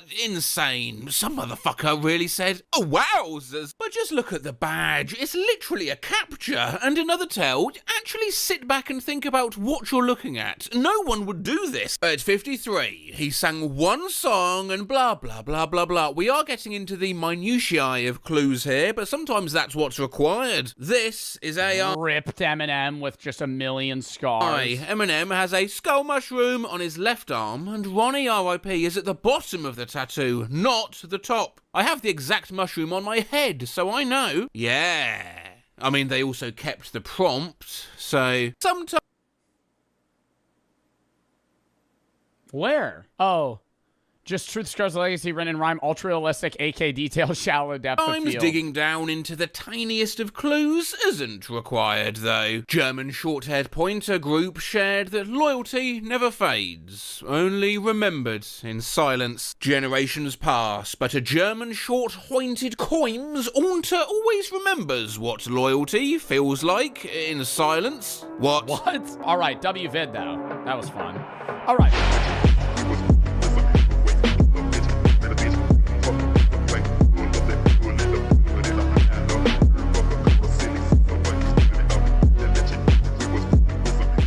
Apocalypse has a VIP section now. This is me, New Year's Eve 1999. Hopped up on Shirley Temples, waving at my uncle's camcorder like a little... Yo, Shirley Temples were the equivalent of what weed is for me now when I was 8. Like the hype that I felt in my body, in my mind, when somebody said, we have, like, if I was at a restaurant and they were like, we have Shirley Temples, I was like, really? And then the lady would go, yeah, I could also give you some maraschino cherries. I'd go, really? What about a root beer float? Ooh. Oh, you said just root beer. No, root beer float, actually. Root beer float was like crack. Maniac. But behind this wholesome family moment, I heard a lot of the adults whispering about Y2K. Y2K. Y2K. Will the Y2K computer bug bring about Armageddon? Yeah, all the smooth brains. All the smooth brains. In 1999. Yeah, dude, the year 2000, all the PCs, what's going to happen? We've never, all the computers are going to glitch out. They're not going to know what to do. Flashlights, batteries, sleeping bags were flying off the shelves. The end of the world as we know it. I remember thinking, why are we here if I would have felt, well, I mean, I was alive. I wasn't alive for Y2K, but I was alive for the Mayan calendar. If I was older, I would have been a little suspicious about the Mayan calendar, I must say. That would have been, wasn't that 2012? Was when the Mayan calendar ended? The world is supposed to end. It introduced me to a thought I think we've all had. If it really fell apart, what would we even do? What's the plan? Y2K reintroduced a Cold War era prepping mindset to a lot of people. But prepping was... Yeah, and actual, dude, literally, you know what I hate about people that, like, whenever there's a natural disaster coming, everybody just go, natural disaster or, like, threat of doom or war, the first thing people go is, I gotta go buy milk. I gotta go buy milk. I got milk and eggs. That's what I gotta go to the grocery store. Still looked at as something. I gotta go to the grocery store. We're gonna eat what are we gonna do without whole milk? Yeah, and toilet paper. Toilet paper I get more because I don't want to wipe my ass with some other shit. But like, bro, I feel like if you're worried about like the apocalypse, you gotta buy shit that's gonna last like 10 years on a shelf. For the fringe. It was niche, conspiratorial, DIY, kind of a punchline. We are facing a communist overthrow. Fast forward to today, and we've been through a lot. Today, 1 in 3 Americans are prepping for some kind of disaster or apocalypse, which is That's just not, there's just no way that's true. There's just no way that's true. Over 300 million people. Chat, who here's parents are preparing for the apocalypse? Take it out of somebody. Actually be honest here. One in the chat if your parents are actually preparing for the apocalypse. I know you're not. Why is everybody saying me? What are you guys doing to prepare for the apocalypse? Nothing. Literally nothing. Literally nothing. Buying a can of corn. It's gonna help you. I just think like doomsday prepping is all or nothing. If you're a doomsday prepper and you don't have an actual bunker, why are you prepping? What are you prepping for? We're fucked, right? Because it maybe the apocalypse you're prepping on, like if you think the fucking zombie apocalypse is gonna happen, you don't need a bunker, sure. But like if you're prepping for nuclear war and you don't have a 300-foot deep nuclear bunker, give it a rest, buddy. I'm fucking staring up at the nukes as they come down before I die, you know? I'm not sitting here saying I want that to happen, but what are you prepping for, bro? You're cooked. You're cooked. Unless you live in Iowa, hundreds of miles away from fucking, nuclear warhead center, you're dead, right? Like, what do you mean, I have a whole basement full of non-perishable goods. Yeah, for the fucking rats to eat when you're dead. And the cockroaches, because you're not going to fucking be here. You're going to be incinerated. What is now an $11 billion industry. I'll hide in a fridge. Myth. I know it's in the Fallout show, and that's how the one guy survives a nuke. Not true. You actually die quicker. If you're in a house fire or anything where there's a large amount of heat or blast radius, you die faster in a fridge. I spent a lot of time in the different prepping subreddits, discords. It's like a pressure cooker. Grandparents have a ton of meals ready to eat. Guns, ammo, no homes in town I live in have basements. I wouldn't call them doomsday preppers, but they want to be prepared. That's different, right? Like having MREs and guns, I feel like that you're preparing for like a government overthrow. Right? Like the way that you're describing it is like you're preparing for like a home defense situation in a scenario where there's going to be people that are, overthrowing the government and there's full collapse and now it's like every man for themselves. But like, I feel like the most likely doomsday is nuclear war. And in that sense, it's just like, why even prepare? Unless you're Mark Zuckerberg and you have a fucking $1 billion vault. Like, what are you doing? Especially depending on the state you live. I think there's a point for preparing for the apocalypse if you're far from a military base in like the Midwest. But like if you live in anywhere in the Northeast, you're dead. If you live anywhere near a big city, you're dead. You know? Like if you're like I'm a doomsday prepper and you're 50 miles away from Philly, New York City, Miami, Austin, Dallas, fucking anywhere like that, Denver, dead. You're dead. And blogs to learn about the community. Because they're bombing those places. DC, yeah, dead. And their mindset that's really driving this industry. There's a product for almost every imaginable scenario, from relatively affordable basics. What about Maine? Is there a military base near you? If so, dead. Dead. Not living. I'm saying in the actual, like, scenario where nuclear fallout causes a doomsday scenario where like the entirety of the world is like trying to survive and we go into like a nuclear winter, you're fucked. You're fucked. I have a gas mask. Oh great. That's awesome. All the way to this. And you're saying that there's a bunker behind this. That'll keep you alive. That's what. But see, yo, look. Hold on. Affordable basics, all the way to this. That motherfucker's a multimillionaire, right? If you live in a house like this, okay, now we're getting somewhere. Now already you have a net worth of $100 million, and you live in the middle of nowhere in fucking like whatever state this is. And you're saying that there's a bunker behind this. Yeah. How much does that bunker go for? This one's about $600,000-$700,000. Change the price for the meme, bro. Come on. We build bunkers $700,000 for when the whole world falls apart. Bill Gates has 11 bunkers. He put one at every property he has. Basically, I want to know, and 8-year-old me definitely wants to know, what would I need and how much would it cost me to survive the apocalypse? Yeah, when you're starting off, you definitely want to keep preparedness simple. A lot of people just gravitate towards guns and ammo, but the focus should be on water, food, and electricity. Bro, the way that I'm seeing it is I feel like most people prepare for like a 3-month stand, right? And then you're killing yourself in your bunker, right? Like that's how things are going. You know, like if nuclear fallout happens and you have water, yeah, you're focusing on a water supply, limited, food, limited. You have a 4-person family, cooked, right? Cooked, dead. At that point, you got to make the tough decision. I'm not like, you got to make the tough decision of either A, everybody's dying, or B, you're pulling some, what's that game that Queso played a bunch and I played for a little bit, and you're in the bunker and you send like little Timmy out to go find fucking rations? 60 seconds. Just like the thought, like if you're in a bunker with 4 people and you got, say, 6 months food supply for all 4 of you, you cut out 3 people and now you got 2 years, you know?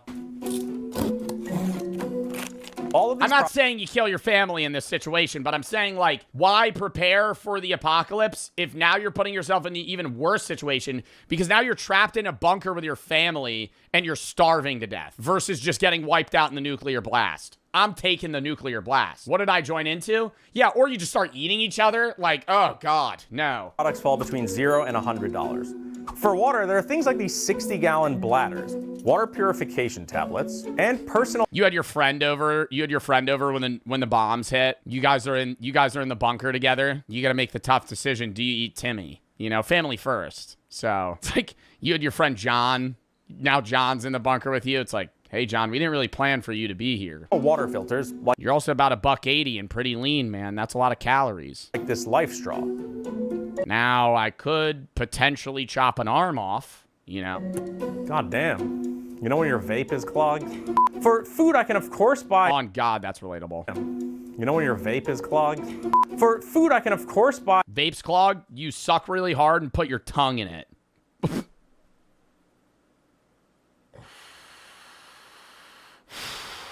Just press play. We're going to move on. Buy big bags of rice, beans, grains, or other foods with a long shelf life. But we're sticking to products made specific. That out of context, bro.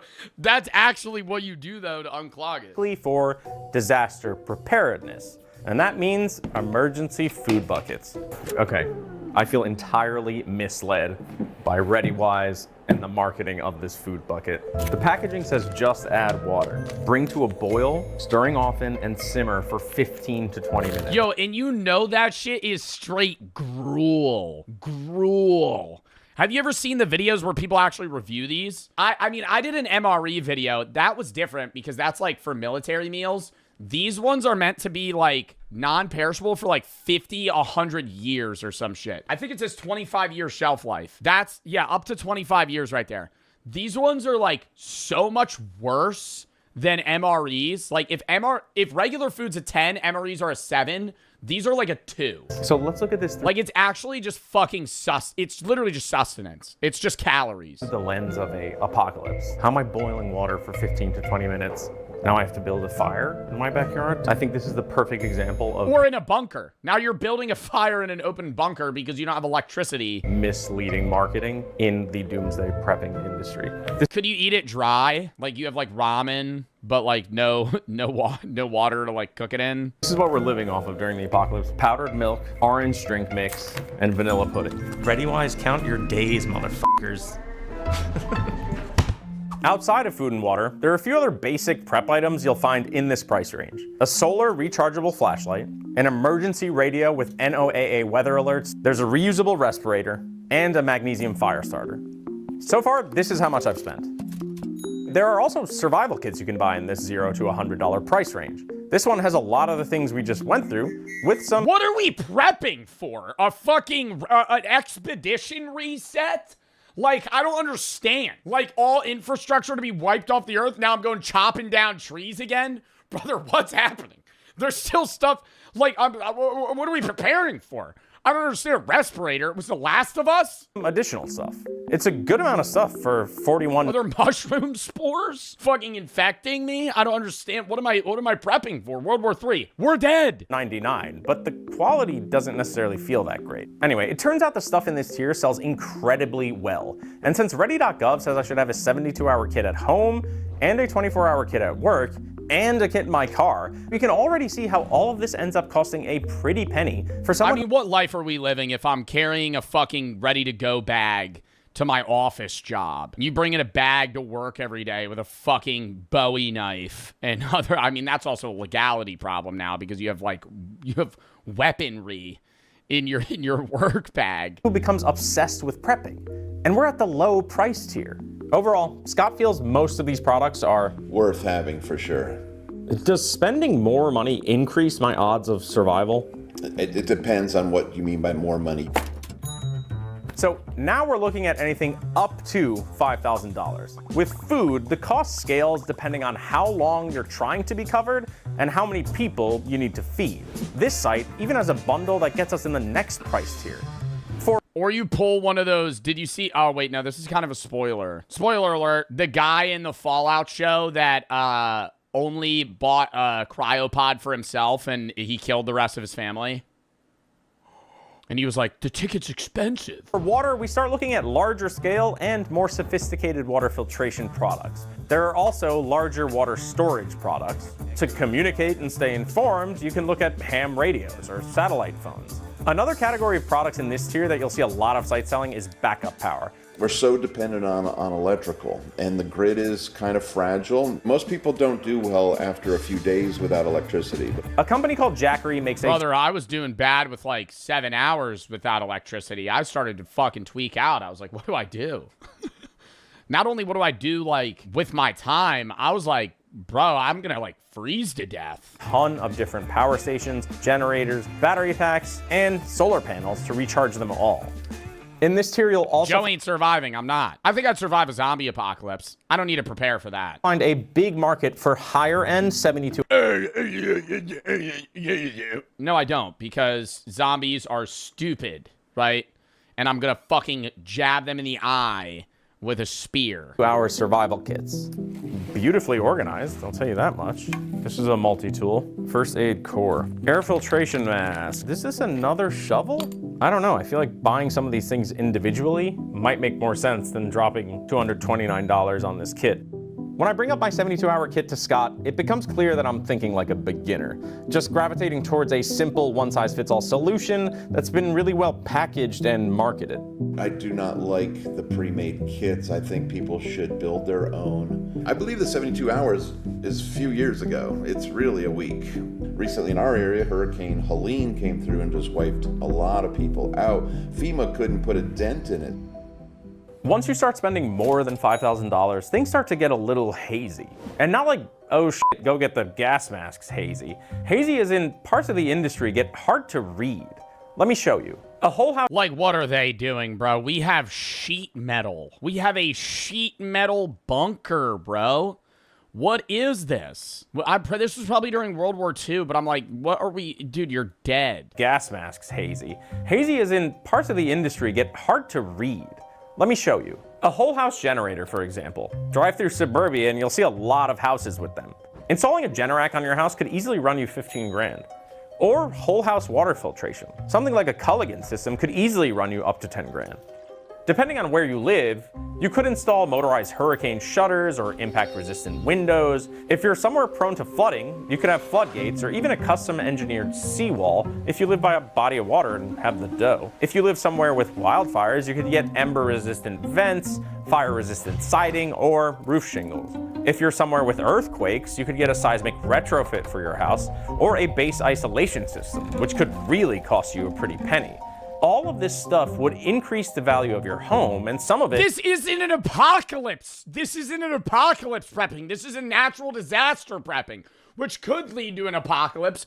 Bro, I'm gonna install floodgates on my fucking house? What are you doing? Could even reduce your insurance premiums.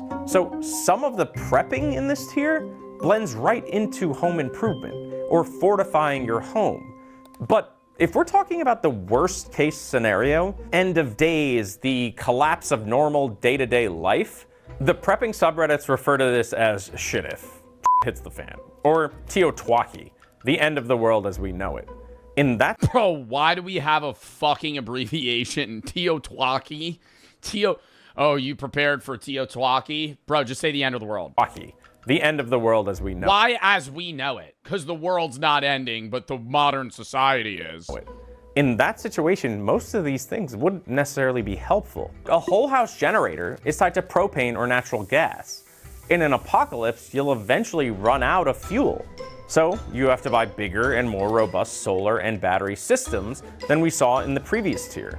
And if nuclear war breaks out, the sun's blocked!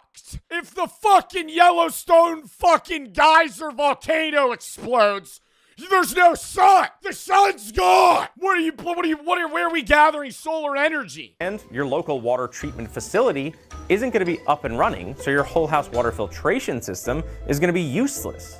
If you're prepping at this level, you probably have very little trust left in the government, infrastructure, or even your neighbors. And that can send you even further down the rabbit hole to the point where you want to isolate. I've read that Zuckerberg, Sam Altman, Mark Andreessen, Steve Huffman, and Reid Hoffman all allegedly have doomsday bunkers, which definitely pushes us to the next price tier. These days, digital preparedness can be just as morning brew, or click the link in the description. Okay, back to prepping for the apocalypse. If you Google— Joe's being pessimistic. This is a video that is about people that are pessimistic. This is literally the actual raw example of pessimism. People that think the world is actually going to end. Doomsday bunker, the top result is— and so that's where we are right now. We're at Atlas Survival Shelters. It's just shipping containers. I need to see how thick, if that shit ain't 3 fucking feet thick of steel, I'm thinking that that's breaking. Shelters in Sulphur Springs, Texas to meet Ron Hubbard. These bunkers can range anywhere from $25,000 up to $25 million. The question I have is, what are these bunkers— Bro, $25 million for a bunker, bro. —protecting me from that the lower cost products weren't? We're gonna go find out. Ron, pleasure to meet you finally. I'm James. Yeah, hey. Good to meet you. What's that for? I'm gonna have my own line of swords. It's a zombie sword for chopping your way out through zombies. What I'm selling is a feeling that— He's building a zombie sword? Through zombies. Line of swords. It's a zombie sword. Bomb shelter business is booming. This guy's literally the fucking head. What's the dude that in Vegas that prepared for the end of the world in the Fallout show? That's this guy, Ron Hubbard. Not Burger in Vegas, Mr. House. It's a zombie sword for chopping your way out. This is Robert House. Through zombies. What I'm selling is a feeling that you are going to be a survivor. Imagine being on the Titanic and you know that one boat is designated for you and your family. What types of events would these bunkers protect you from? We emphasize that our bunkers are built to be NBC proof. Chat, if you're on the Titanic, I think this is a question for the men. If you're on the Titanic, are you staying off the ship till the end? I'm not gonna take a woman or child's place on a boat. However, I'm getting off that fucking boat. I'm getting off that fucking boat. I don't know how, but I'm getting off that boat. I'm a minor, I would go first. Okay, let me say this. If in the Titanic, when the boats were sinking, I'm assuming the chatter that just said that you're probably like a 16-year-old man. You're not getting on the boat. They're kicking your ass off. Right? If you walk up to the lead guy that's shuffling women and children onto the boat and you go, "Well, I'm 17, can I?" They're kicking your ass off, bitch. You got to find your own way off that fucking boat. You know what I mean? Like when they say like women and children first, they mean women and like toddlers. Like you got to be young for them to be like, okay, yeah, I'll let you off. It means nuclear, biological, and chemical. So you could go in there for any reason, including tornadoes, hurricanes, or even a civil unrest or people driving around trying to shoot holes into your house. And now it was time to go see one. A builder is building 86 houses. He's decided every single house will automatically have a movie theater in it that will also be a bomb shelter. I mean, now we're just living in luxury. This isn't even a fucking... We got a movie theater. We got a movie theater in the shelter. I feel like if you're going to spend millions of dollars on the shelter, just make the shelter your house. So in that sense, I kind of get it. Like, just have a piece of property and have your house be the bunker. Ron's bunkers have become popular because like live underground. They're dual use. Everyday luxury on the surface, doomsday bunker when shit hits the fan. Let's go. Okay, so Ron had told me we were going to see a finished $700,000 bunker, but unfortunately, that's not the case. He brought me to a new construction, though, that's apparently going to sell for $1.6 million.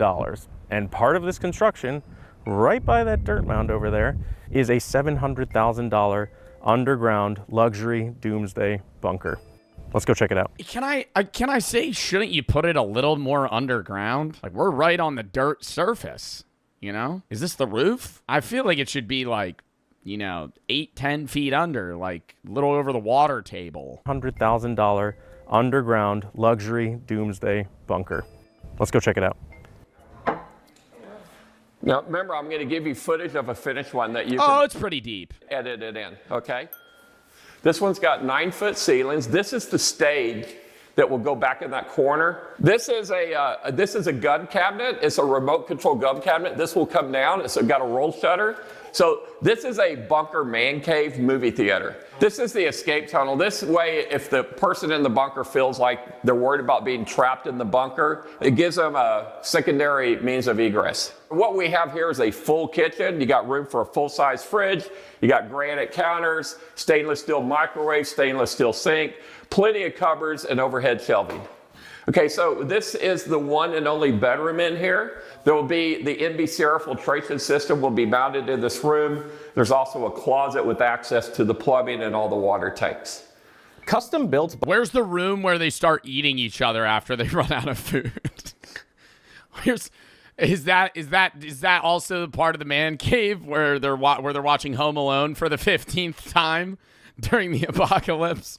And there's no real relevance to those movies anymore because the world's ended. Bunkers like the one we just saw is only one part of... So watching Kevin McAllister try to stop the two thieves that are breaking into his house on Christmas no longer really has the same oomph that it used to. Ron's business. He also sells prefab bunkers that are made at his headquarters and then installed on site. Okay, this is a 72,000 square foot factory that does all the welding, fabrication, finishes out the interiors of the bomb shelters. They do look sturdy. I will say that. All right, this is a prefabbed bunker here at the Atlas facility. Not too bad. How would you describe your customer? I get a lot of people that are 55, 60 years old. They just sold their company. They want to near the end days anyway, buddy. I mean, why are we even prepping? Buy a ranch in Texas. And 60 years old? I mean, dude, the world ends. It's already, you know, I'm just calling it quits there. If I'm 60 years old and the nukes start dropping, it's just, you know, whatever. You know, it was a good run. They want to have a secret bunker with a secret passage. Whoever's sitting in the White House affects the... For their family? True. Valid point. So Trump is absolutely horrible for business because the customers that buy the bunkers, a lot of them are Trump supporters, and they feel safe with Trump in office. And he's not afraid to name drop. For Zuckerberg, for an example, it's not really any bigger than what I'm doing for the Tate brothers right now. And I'm building them a 2,000. He's building a fucking bunker for Andrew and Tristan Tate. 300 square foot bunker in Romania. I just sold a bunker to one of Trump's right-hand people. I did 2 bunkers for one of his cabinet members. That's bad news. Pause. Why are we glancing past that? Hold up. Somebody that personally is a right-hand man to Trump's buying a bunker right now from you? That's not good. 6 months ago. Throughout this time that I've been here today, Ron's phone has been ringing off the hook. So clearly, he's very busy. Yeah, hello? Atlas is Ron. As the fucking supreme leader of Iran and the Ayatollah just got murdered. When was this video made? 9 days ago. Also, W Channel, by the way, Morning Brew. My God, this video is interesting. Bomb shelters. You go down there and make love in it. Yeah, Atlas. Atlas is Ron. But what I'm going to show you here is my magnets. Last year I did 340 days in hotels. So it means I spent 25 nights in my own bed. But that is what the job calls for. So my clients call, I travel.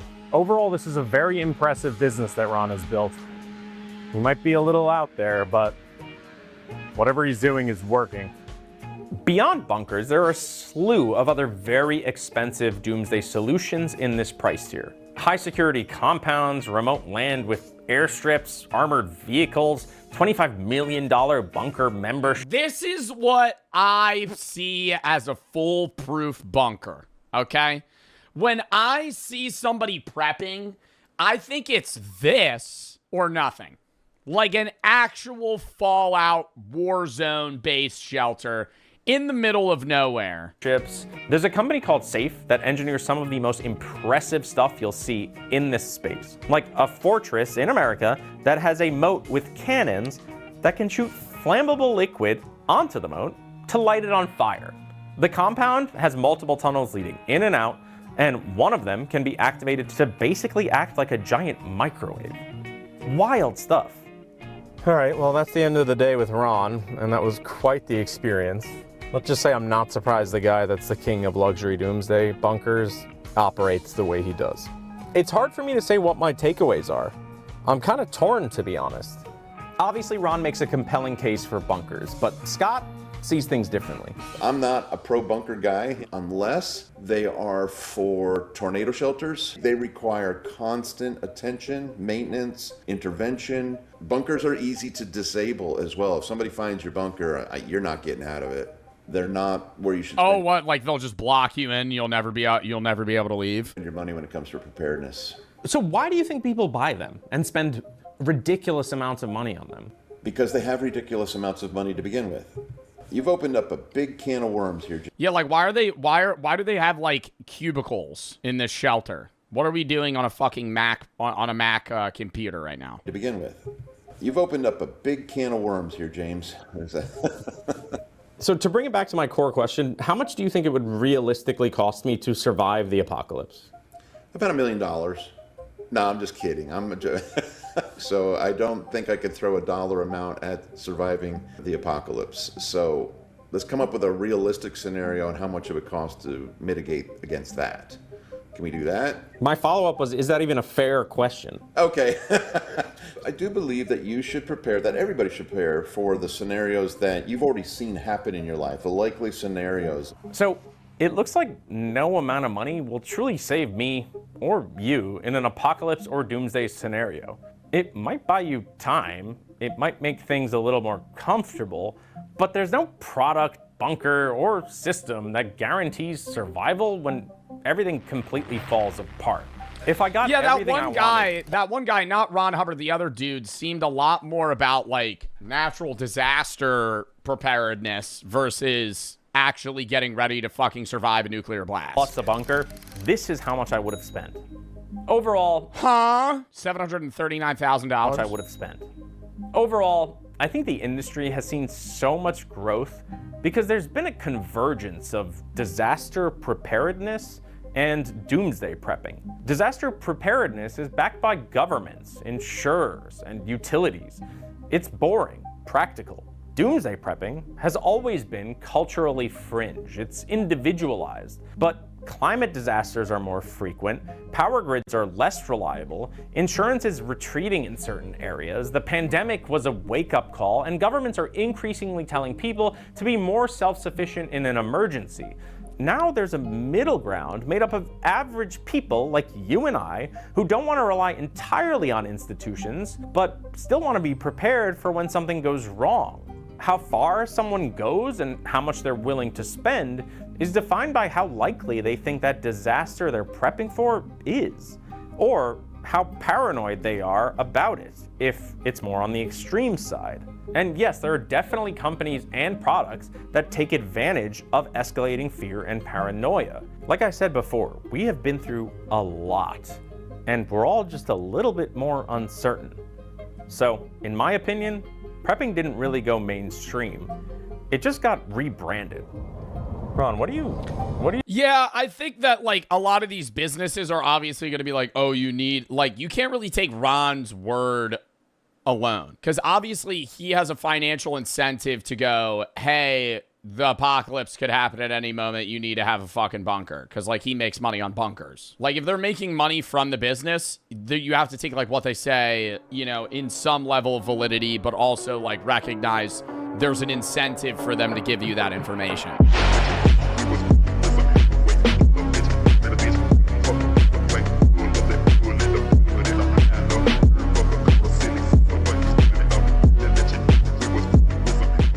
Kickstarter's worst products. Welcome back to the Papa Meat channel. How you doing? Coming and sitting down because today we're going to be talking about Kickstarter. Crowdfunding websites have been prevalent for... Is Kickstarter still a thing? I haven't heard of Kickstarter, like, products in a decade. I don't know what that is. It's basically a website where you crowdfund, like, projects, video games, products, really whatever you're kind of cooking up.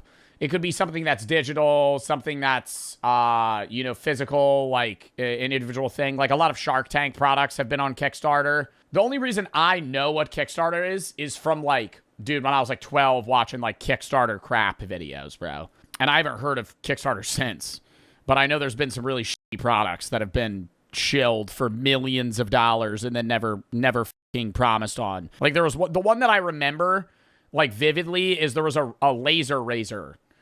And it was like supposed to be a razor that wasn't a blade, and it was supposed to like literally laser your skin off, and it made like $1 million, and they just like never made the product.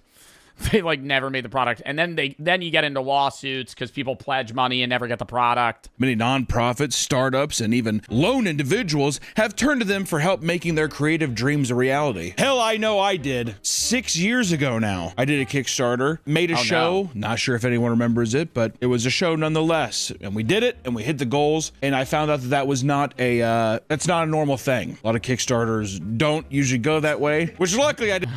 Oh wait, well, most Kickstarters I feel like don't actually deliver on the products. Delivery rate for Kickstarter projects is 30%. 30% have a delay between 6 and 24 months. 40% of projects don't deliver any promised rewards. That has to be illegal, right? Like, that's a form of fraud. If you take 40% of projects taking thousands of dollars and then not fucking delivering the products to the majority of the people. Like, I get like one not coming in or something, but if you're paying like $200, like some Kickstarter projects, you could pledge like $250, and when they hit a goal, you're supposed to get delivered like a multitude of things, and they just don't send anything. Nobody's forcing you though. Okay, George, in the same sense, I could say, hey, you know, if you give me $5,000, I'll give you this. And then you give me $5,000 and I just go fuck yourself. Nobody told you you needed to do that. What's the purpose of a deal then? Where's the trade, right? You pay for a product, you should receive the product. Luckily, I didn't ask for, I feel like a whole hell of I should have asked for way, which also, hindsight, making an animated show is way more expensive than what I asked for. I digress. Now, just about anyone can have an idea and see it realized without having to have an abundance of capital or influence. So as long as— Oh, and actual garbage ideas, dude. Oh my God. Like, instead of a pet rock, they'd have like a pet wooden egg that's like $80 and people fucking pledge money to it. If you want to con people out of money, make some dumb new revolutionary idea on Kickstarter and shill it to rich people that have no brains. Not even rich people. It's just idiots for some reason are fucking scrolling on Kickstarter thinking they're going to find the new improved fucking thing that's going to change their life.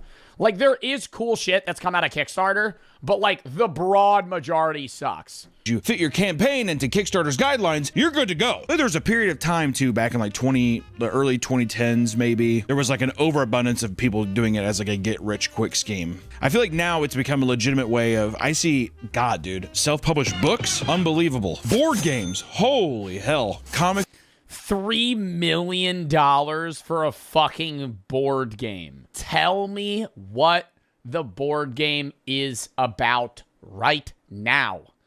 If this is not the best thing I've ever fucking seen, Trench Crusade. It's a tabletop skirmish game. I'm going to look up a YouTube video explaining it. I love Trench Crusader. We have a bot in our chat. Oh, God, it's an hour-long fucking video, dude. Mighty. Now and unto eternity, or as a result of this zeal.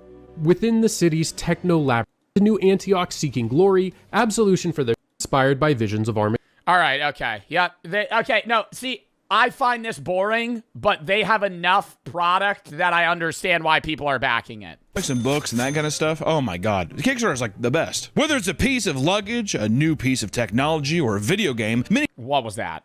Vizzo Z1 Pro.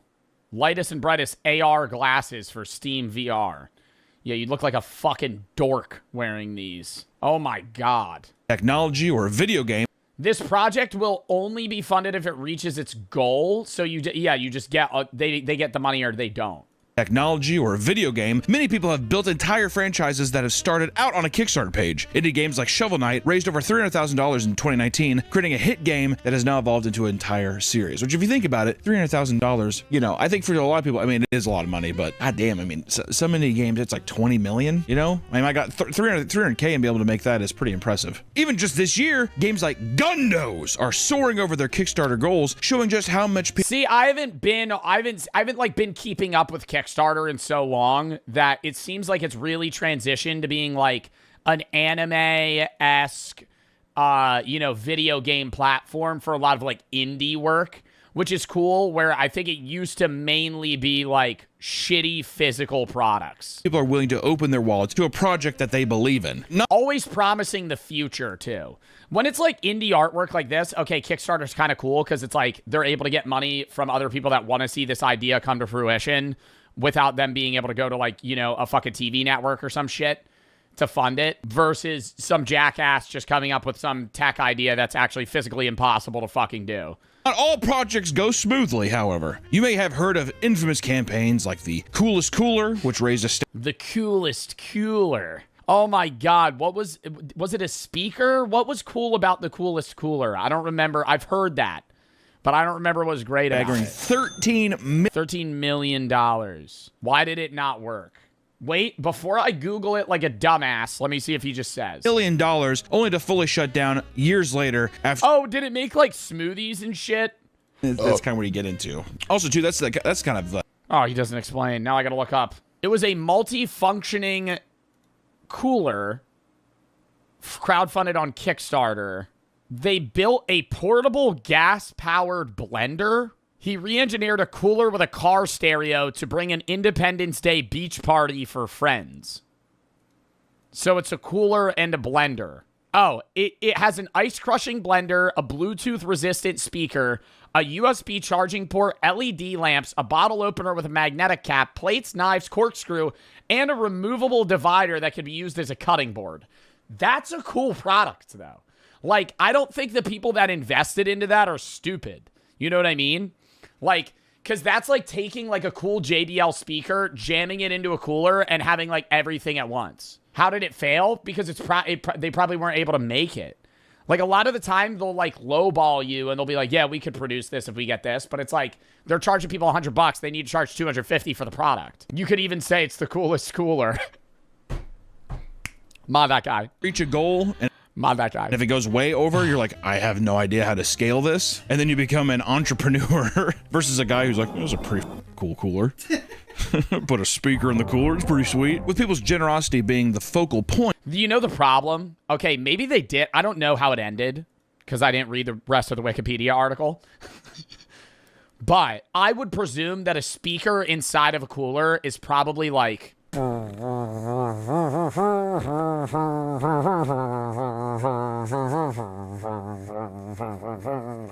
like absolute dog shit.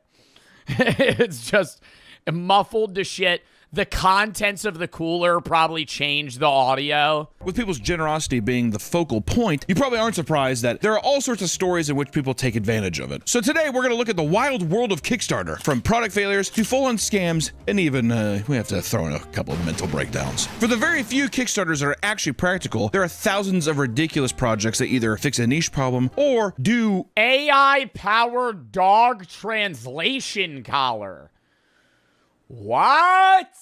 $100,000, 370 backers. How much did they each put up? $286 a person? Bro. Problem, or do like nothing. They don't do a single thing. The licky brush, for example, is a piece of rubber shaped like a tongue that you put in your mouth so you can lick your own cat, which I don't know.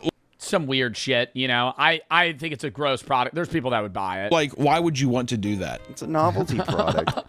So you don't get hairballs, Papa Meat? What do you mean? So when you want to lick your cat and then you don't have to deal with swallowing the hair and then coughing that up at a later date, potentially choking hazard. Yeah, but what's the novelty? Like, the issue is not grooming. Wait, dude, I had that.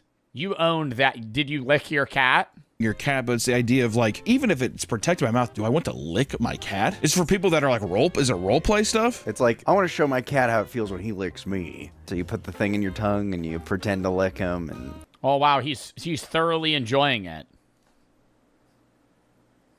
Fucking manhandling it. Because if you walked up to it and did that, it would run away. It's cute. You guys bond over it. You like that, Samuel? The project received over 2,000 backers and raised $52,000, and it even appeared on Shark Tank. What they say? Yeah, let me guess. They didn't. Dude, Kevin O'Leary, $50,000. I'll buy the whole company. $50,000. I'm going to get 5% of the company and an added $3 royalty on each product sold after the 10% is recouped. After the $50,000 is recouped, he always does some weird ass fucking offer, bro. I hate that shit. I love watching Shark Tank. And when I watch Shark Tank, I like, hey, 200 grand for 20%. Not, I'm going to give you $100,000 for 10% of your company. Once that 10% is recouped off the $3 royalty, that royalty is going to drop down to $2.25. Oh my God. You also know the bullshit about Shark Tank is it's literally just an ad show. And I feed into it. Because the majority of like Shark Tank deals don't actually go through. They make the deal because you go, oh, that's fucking awesome. And then you support the product. And then behind closed doors, they just don't do the deal. So then your company gets the promo. And so you even now too, I feel like I don't watch new Shark Tank because I feel like a lot of the time new Shark Tank shit, it's all good products. Whereas like old Shark Tank, it's like I hold the same regard to Shark Tank as I did America's Got Talent, where like older seasons were fire because most of the products were actual horseshit and they were terrible. And it was really funny because you were like, haha, this guy sucks. It was like Schadenfreude, right? It was like laughing at other people's stupid ideas, right? And you could say that's fucked up, but that's like what the show was, right? Like, let's be real. Old AGT was entertaining in the pre-select rounds, and then after that it sucked. That's not even a G's, Princess Taylor. That's the show. Same thing. Okay, The Voice, that's not how it was. What's the one with Simon Cowell? American Idol. Same shit.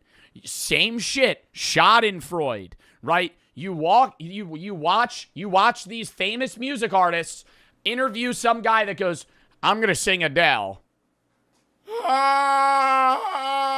And then he gets mad when he doesn't get fucking picked. X Factor. It's all these shows from the early 2000s. They would just clown on people, right? And it's like, it was the same shit with Shark Tank. People would come with really shitty ideas. It was funny. And then every once in a while, you had a crazy good idea, like the fucking Sponge Daddy. And you were like, oh my God, I need one of those. I can put the spoon in its mouth. And then it fucking sells millions of dollars, right? Now it's all these like cool products that are already successful, right? I hate that shit. It's not the Sponge Daddy, the Scrub Daddy. It should be called the Sponge Daddy. Scrub Daddy? Can we get our name change on that? I feel like I've always called it Sponge Daddy. Now on the show, they're all already successful products. Lame, right? Not only because now you're not giving like new, like basically Kickstarters a chance, but also because like I want to see somebody come with a really shitty product, you know? Sometimes I want to see somebody come up with like some dog poop catching machine where they tie a fucking bag to a dog's ass and try to sell it for $40. And it's like, okay, well, you actually spent 5 years of your life on this. That's fucking crazy. Like, how has nobody told you this is a terrible idea? Like, that's funny. There's also Jellowware, which are disposable cups you are supposed to eat instead of throwing away. And the creators came up with this idea after entering a Jello mold competition. In total, let me guess, the reason this failed was because, like, sanitation reasons. Like, you're gripping it. It's a cool idea, but, like, you're gripping it raw with your hand, and if you set it down, it's just picking up, and you have to drink it really fast. Jellowware had 229 backers and raised over $10,000. I feel like Jellowware and like a bowl of mac and cheese doesn't make sense to me. No, you would. It only has very specific uses. You know, if it's supposed to be like a bowl, I mean, I guess with a drink, but even then, it's like. Does it get Jellaware? Yeah, it would get sticky. How would it not? You're Oh my God! Yeah, your raw fist just holding it. Holding it, you know? Then there's also Fish on Wheels, and it's a fish tank on a low-powered RC car controlled by the fish inside, because you know they have sentience to do that. The fish tank had a camera that looked down inside the tank so to pinpoint the fish's position and control the vehicle. The developers initially wanted $70,000 and only raised about $6,000 before the project ultimately failed. This was probably because the tank couldn't be filled too high, otherwise the See, like, this is something that should be a, like, Mark Rober YouTube video. This should be a Michael Reeves goldfish vid. This shouldn't be a product that you actually try to sell to people. It's, like, a funny idea. Like, what if your fish could drive a car? Frequent jerky movements caused by the fish panicking inside would spill water all over your floor. I like how it's like it would spill water all over your floor. That's the biggest people's concern. It isn't that the fish inside's being jerked around and probably gonna fucking die as well. I saw a video, something similar, but they put a snake. a snake, like we're just giving him, we're making him a lizard. We're giving him his legs back. And gave it legs. It's like in a tube and it can walk around. I feel like it would hate that. That goes against everything that it knows, right? Why would you need that? Another failed project is Paul, the sexiest smartphone charger. What the fuck is this? Like a full-size mannequin that you put your iPhone where its groin is? You're on the planet. Which is just a foam bust of a man's body with the phone charger at his penis and a wall charger coming out of his asshole. The creator was seeking Why would anybody want that? $8,000 in funding, but received only a little over. And why are we essentially grabbing the wire out of his butthole? But received only a little over 2,000 with a total of 12 supporters, which I will say is still a lot. I like how it's just like, we're going to give you half a mannequin and you can like. And then it's also like, okay, outside of like, why would anybody want this? This charging port is irreplaceable, I presume. Or are you able to change the cord? Like, can I put any cord there, or is this only working for like an iPhone 5 to iPhone 8? Charger at his penis and a wall charger coming out of his asshole. The creator was seeking $8,000 in funding, but received only a little over 2,000 with a total of 12 supporters, which I will say is still a lot. I like how it's just like. Might be a good idea if you could charge your phone with the kinetic energy. How would you do that? Aggressively rubbing the mannequin? What do you mean? We're gonna give you half a mannequin, and you can like, I guess you could fuck this if you want, or you can like finger his asshole. And some people. That's how you charge the phone. That's how you charge the phone. There's like a rubber band connected to some sort of like kinetic energy machine.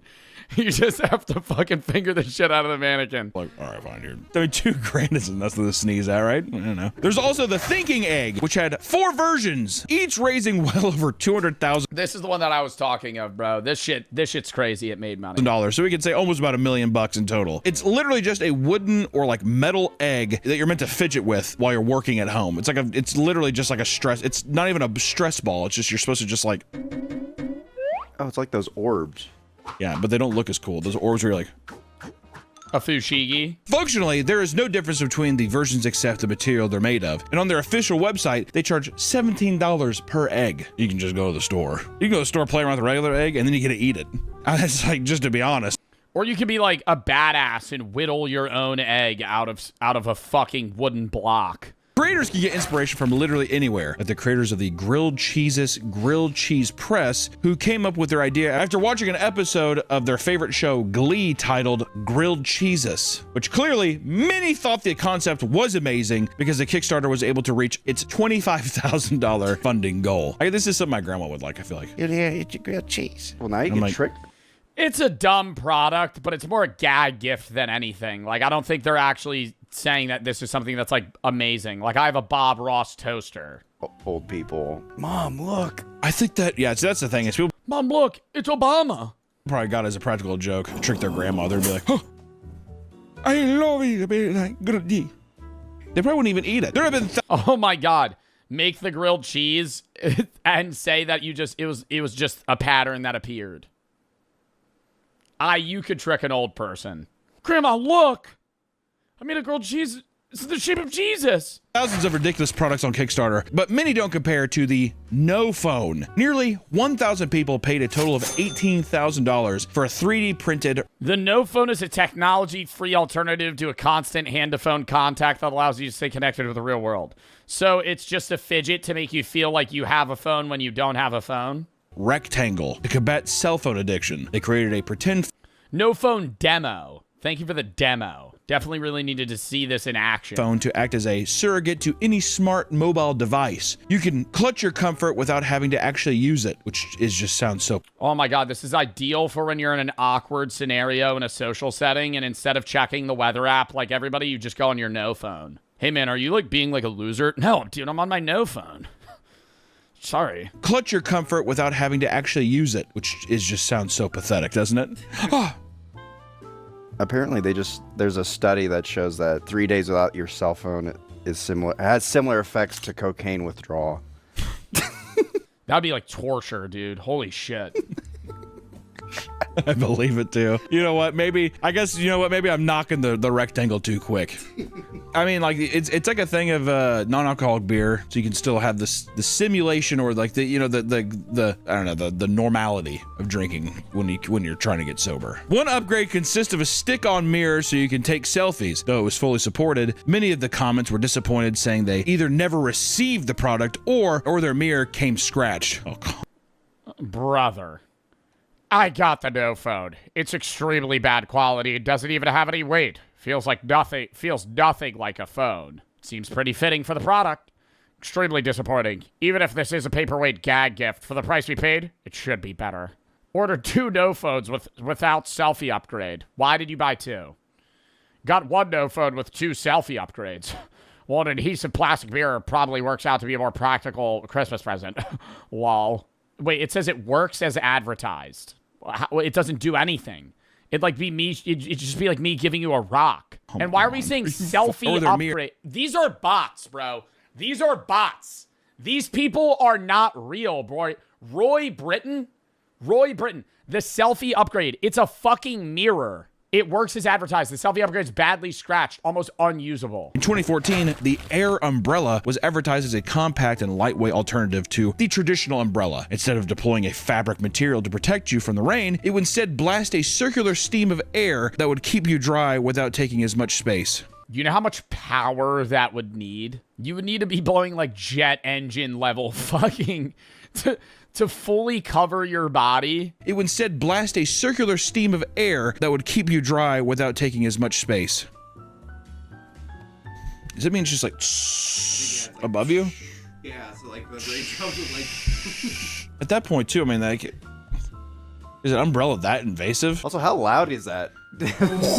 I mean, to make it an actual dome, it would have to be insane. It would be insanely loud, right? The design wasn't without flaw. Yeah, I mean, it not even without flaws. It just wouldn't work. Like you would be as wet as if you just didn't have it, because for how small the product is, like even if it had like shop vac level output, it wouldn't stop the rain from hitting you. However, no. Not only would the battery life only be between 15 to 30 minutes, but one could assume that the water being pushed away from you would just be fired onto everything in the person's vicinity, aka the people all around you, or I mean everything's getting wet beside you. And as it turns out, these initial problems were far too difficult to rectify, and fears of it doing. Refund the supporters. Our project aroused great interest. We avoided an accident. Might do harm to users. Plan to connect the product, the electric bag, and the electric shoes through this through this technology. Jesus Christ. Electric bag? Harm to customers led to them being unable to release the product. They would issue an apology and attempt to refund their supporters, but delays in doing so would cause a tidal wave of furious backers, labeling them as scammers. I mean, we'll try to get there. I'm not doing it. I mean, they're not scammers if they refunded. They just made a shitty product. They are assuming people will just forget. It's been 10 years. I mean, come on. Yeah. 100 grand. I mean, there's got to be some crazy backers in there. With all of these, there's like, like $10,000 reward tiers. I have a feeling it was like in a metal tube. Like the thing's gonna lodge into your neck. Some Kickstarters can feel downright pointless. For example, a Kickstarter campaign titled We Demand Peace in the World Now details the development of a smartphone app that will bring everyone together. Basically, people would download the free app to show that they demand peace in the world. And according to them, the app would feature their song We Demand Peace in the World Now and a video of Peace Flash Mob, which honestly I think could do nothing but spread more hate, more vitriol. If I saw that video, I'd be like, I think the world's in a pretty fucking good place. If this is what peace in the world, I don't want that. If that's what peace in the world is, no thank you. Their goal is to have people around the world memorize this dance as well as the lyrics to the song so they can start organizing their own flash mobs to spread the idea of peace. Their ultimate goal was to convince people to all do this song and dance one Saturday a month for at least a year in cities all across the world. You don't even need money for this. Why are you doing a fucking Kickstarter? You just make an app yourself. Come up with some stupid fucking dance. The government that they will not tolerate any of the wars and the fighting and killing must stop now. Despite their best efforts, only 18 people backed the project out of. Yeah, 18 people for a fucking shitload of money, dude. How were they each putting in $200? $30,000 they wanted for this app. Only about $2,300 was raised, which also begs the question as well, Nick. Instead of it being an app, couldn't this just be a YouTube video that you hope goes viral? We can't make money on it that way. Exactly. How am I going to make the ad money from the app? Make the ad money on the app, and then also, yeah, is it really a movement if people don't have it downloaded on their phone? That kind of stuff. I mean, think about how bad flash mobs already were. I mean, who wanted that? Whoever saw a video and they're like, okay. People don't realize this, but we're about ready to transform this busy square into a dance party. Well, it's because of High School Musical, I bet. They're like, what? They saw High School Musical. I don't think High School Musical made flash mobs a big thing. I feel like Harlem Shake made flash mobs a bigger thing in that time. When were flash mobs big? Like 2013? No, you know what it was? It was Harlem Shake and Step Up. More than fucking High School Musical. Step Up, the movies. Great movies, by the way. Great movies, by the way. If you've never seen Step Up, it's like fucking sick dance battles. That's like the premise of the film. It's awesome. There's like 4 of them, right? It's just like literally skip the plot. Skip the plot. If I watch a Step Up movie, fast forward, just go to the dance battles. Fast forward, go to the dance battles, right? But I feel like that probably made people want to do flash mobs more than High School Musical. Because High School Musical is not really a flash mob, more so it's just like a weird, like, utopia where everybody just loves to sing. To me, a flash mob is like, you kind of spring it on random people that don't. I'm not going to lie, I feel like that would... Oh, God, this is really going to make me seem like a pessimistic person more than it already does. If I'm having, like, a nice day... and I'm outside at a coffee shop, and it's like a busy street, and people are walking by. I'm just having a conversation, and then out of nowhere, music starts blasting, and everybody just goes, and just pulls off their clothes and just starts going. I'd be like, let's leave. Let's leave. I don't want to be here. In 2013, Doug Evans created an exciting product called Juicero that drew in a total of $120 million investments for Juicero. All right. Their main product, the Juicero Press, was essentially a fancy juicing machine. The catch is that the machine was only designed to work with Juicero's own branded product packs, which were fairly expensive for what they contain. Customers would pay for a subscription fee of $35 a week to regularly obtain these produce packs. $35 a week? The machine itself was overly complicated, requiring a Wi-Fi connection at all times to operate it, and each packet contained a QR code, which needed to be scanned by the machine and confirm that it was both an official Juicero brand packet that wasn't expired. Which also, what kind of fucking Apple bullshit is that? You have to have Juicero packs. You can't throw a goddamn... Yeah, because then there's no world where, like, another company could undercut them, so they're just keeping the entire process in their court. Damn orange in the thing, it'll work. Also, is this like a juicer for spacemen? A pack of goods? Their whole thing was like, it's freshly squeezed, but it's in a bag. And all the machine does is just squeeze the bag. So it's already a bag of juice. Yeah, so you can literally just take the bag. Can you just, yeah, I was like, can you just... Go, Juicero, go! Just a good shit. My orange orange juice. At launch, the product cost a whopping $700. Wow. While the product was doing all right during its initial launch, they were still losing money due to the high cost of producing it. What is this machine made out? Yeah, what are the profit margins on a $700 machine that literally just squeezes a fucking... It's probably the technology for the QR code that's probably expensive. Because them building a technology where you close the door and it just squeezes the juice packet probably isn't that hard to make. Dude, it's made of gold. All the wiring is gold. Things took a turn for the worst, however. No. When Bloomberg exposed them by revealing that the juicer itself was not necessary to consume the drink. Who thought that you needed I mean, it's a bag of juice. Cut a hole in it and put a straw in the bag. You got juice on the go. Yeah, I don't know why why is the Central marketing the product? Because it seems like they're trying to like bottleneck everybody into their own, maybe that's the wrong terminology. It's like, hey, if you buy the product now, you're only going to use Juicero because it's like you wasted money on this.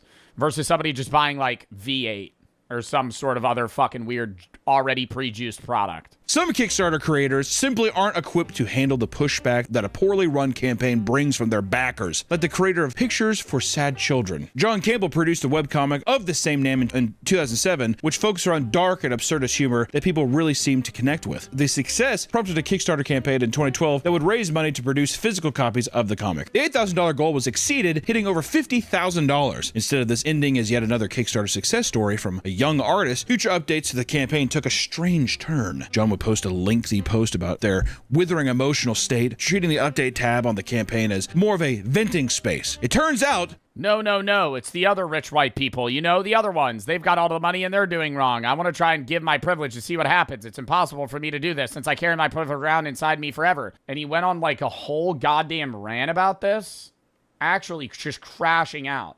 I've stopped paying rent. I've stopped paying most things. I'm keeping my phone plan for now, which is $50 a month. I cook all my meals at home and spend very little money. Their withering emotional state, treating the update tab on the campaign as more of a venting space. It turns out that the pressure was too much, and John would express their anger by posting a video update titled, "It's Over." In it, the text reads 127 emails about this book. The video then shows 127 books being burned in a bonfire over ominous music. John reveals that the last 25% of the books will not be shipped and refunds will not be processed before threatening to burn one book for every future message received about it. Along with the video came a novel-sized... How does he think he's in the right? Like, why is he fucking tweaking right now? Like, he's upset that people are, like, heckling him for their books that he had and then didn't ship out. Like, why didn't you just give them the product? And then you're like, I'm not going to refund you. You guys are privileged. When I was young, my parents did some screaming at each other. As I came into consciousness, I learned that some of the screaming was about money. Once after... Brother, are we turning this into a parental lesson that money isn't everything? Why are you charging $75 for a stupid fucking book that's probably dog shit anyway? Who the hell would pay that amount of money for a fucking cartoon book?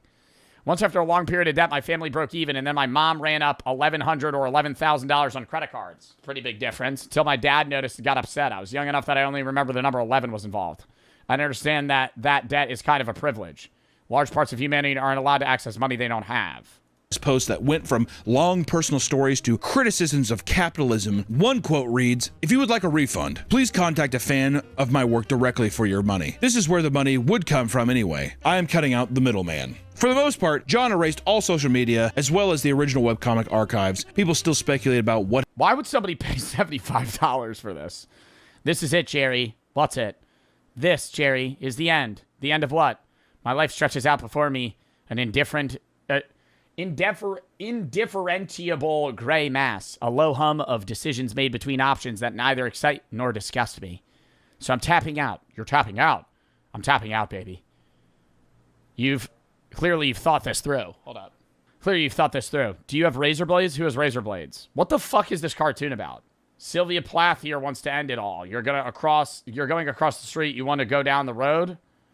This cartoon sucks. Had happened in the first place, with many assuming it was related to intense drug use or simply untreated mental health problems, which here's the thing. If this was like, which I don't know if this is the case, if this was a Tumblr artist, does it not make sense that your update page would read the same? Granted, I think if you have something where somebody's paid for it, you got to fulfill the obligation. Even if you are super late, I think that as long as you're like, I'm getting to it, this was way more than I expected. Yeah, people will, I mean, like, people are going to be annoyed, you know, but it's like, they're going to get it. If it's like, oh yeah, sorry to the $75 backers, like, I'll get you your work. I know you gave me a lot of money. I'm very appreciative. Like, I made basically a year's salary off of fucking selling a goddamn paper cartoon. I'm having a hard time with it. I think if you're transparent and honest, people will be mad, but I think it's like, I'm trying my best to do it, and you're trying to be honest with it. Going on a hate campaign and burning books because you're like, I don't know, upset with other people, no bueno. There's a lot of times I've seen, like, I have a bunch of comic book buddies, like my buddy Jim Mahfood. He just did an amazing, like, Batman parody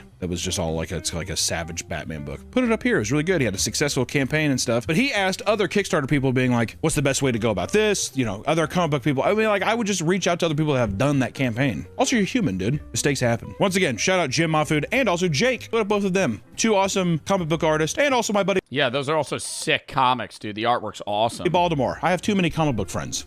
But I've known these people for a while, and I love all of them. Baltimore, there's his art. It's very good. His comics are very good. Jake, he does a lot of my storyboard art, but also he's an amazing comic book artist. And Jim, there you go. Watch out for their Kickstarters. Maybe they have one. I feel like a lot of the Kickstarters, it doesn't matter. Who gives a shit? Outdoors for Everyone project was a failed Kickstarter created by David Mills. His goal was to allow old, disabled, or underprivileged people to enjoy beautiful nature settings they could never visit. Not by taking them there, but by creating gigantic, high-quality prints they could look at, which...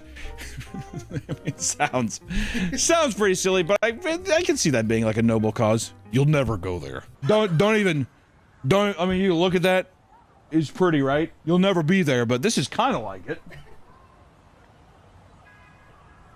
These photos, which they refer to as big, awesome photos, would be displayed as an hour-long slideshow presentation. Oh, how insane. And they're selling that? You could just fucking Google those images yourself. The whole thing is that when it was made clear that the crew would have to travel to all of these nature spots and national parks themselves to take the photos, people started to claim that this was all an elaborate play for them to fund a nationwide vacation, which does sound more likely. I will say this. There are things called translights, and there are, like, backdrops to shows. These, I mean, just to print, I don't know, like a 20-foot wide one, they could cost like 30 grand. So then if you want, and that's a high quality print that's like, you know, I would say it's like, it's not paper, it's actual fabric that's gonna last, you know, it looks good from a distance, all that kind of stuff, right? That you'll see in a show. $185,000 does sound like it's just like, this is for me and my boys to go take the photos for like a year. We can all take off our jobs for a year, we can get paid, we're not losing any revenue, right? Because if you're doing that and you're selling it to a person, what person's gonna want to pay like 30 grand for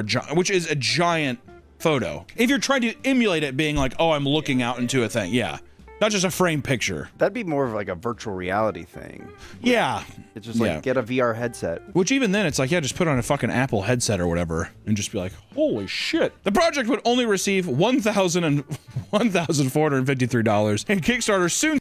Yeah, when that happens, they just get their money back, right? And why are 6 people pledging that amount of money? Like, I want to know the average income of the pledgers on Kickstarter for some of these projects, because it's like, people are putting like upwards of like $250 to $500 for some of these things. It's just like, why are you even wanting to spend that amount? Like, why not just get something that's high quality that exists rather than a prototype if it's a physical product? And then for something like this, it's like, you're getting promised a fucking slideshow that you could probably watch on YouTube yourself, and you're paying for other people to go on a vacation. Among the many project genres Kickstarter offers, games are probably among the most, if not the most popular on the entire platform. In 2017, a new MMO project called Ash of Creation was launched, and over the last decade, it has raised over $3 million while in development. However, at the beginning... $3 million? Dude, you don't need that much. Like, I don't want to say this is also pointless. I mean, it really depends on the idea, but if you're an indie dev with no money and no backing, I feel like you could still make fire games with like $5 grand. Like, a lot of the fucking horror games that we play on stream, some of the best games that I've played are so cheap. Like, and I know a lot of people go like LAI, and I don't think AI should be a forefront in a lot of these games. But like, when I buy a $5 indie horror game and there's a little bit of AI involved, I'm not mad, right? because nobody's losing a job. It's different if it's like AAA devs that are fucking substituting AI for bullshit. But if it's like an indie game dev that's trying to make a game that he wouldn't even be able to make alone unless he supplements some level of like AI voice creation or something because he doesn't have voice actors, like, I get that. But at the same sense, it's like, you don't want AI generated bullshit because it's like lazy. So I get the complaining parts of that. In my opinion, if you're going to do AI, have it in the background where it's like useful. I think AI should only be used if you're an indie dev. You're alone making something and it's not hindering the gaming experience. It's not shortcutting stuff. It's enabling you to produce something in a cost-effective way where you could actually create the thing you're trying to do. When they use like AI for voices and, you know, the fucking NPC pivots to you and goes, hello, I don't understand why. Just don't even use fucking AI, right? Have people read it. I would rather have an indie dev game with paragraphs of text that I have to read than something that's voice acted by like a dog shit AI with some horrible fucking voice acting. Like, that sucks. Of the year, the creative director and co-founder Stephen Sheriff stepped down from his position due to the ethical conflicts with the board of directors. This led most of the staff to leave, and the entire project was scrapped, including the Steam page, which had already been selling an early access version. Since thousands of people had already purchased early access to the game, Steam had begun issuing refunds to anyone who bought it. And for those who were still in the company, the board laid off. Isn't this recent? I feel like I heard about this on like not Tiltify. I heard this on TikTok. Like, this has been in development for so long. It was supposed to release recently, and they did, like, some sneak peek. What game has been in development for the last, like, 8 years that was just, like, absolute dog shit, and they scrapped it on Steam? Was it Ashes of Creation? The remaining staff had closed GTA. Was the studio. No. Many former employees later said they never received the final paycheck and sued for unpaid wages. This was, like, a big one. Because my buddies actually paid full price for it, and then $3 million to have this wood chopping animation. This was like a big one because my buddies actually paid full price for it, and then it was only up for a month. No shit, Ashes of Creation. I think they're doing one last like pump and dump. Basically, they're like, let's release this in early access, get as many people to buy, and then just bail. And then Steam actually locked their funds, so they. This is the game that I was thinking of. Wow. Yeah, so they couldn't get paid because Steam saw that they were just trying to do a fucking money grab and run. Could not pull them out. Yeah, it's bullshit. There's so many different kinds of these games where I feel like it's released for a day. Well, are you talking about the one that was like... Concord. Wow. I'm one of the few that played Concord. I made a video for Concord. And then the day after I made the video, the game got deleted. And they said you could take it down. And I was like, oh. Yeah, Concord did very bad. I played that game, and I think it peaked on launch day at like 200 players. And like 50 of them were like streamers.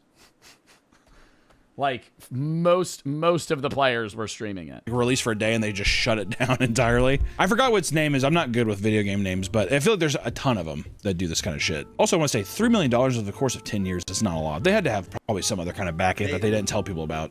They had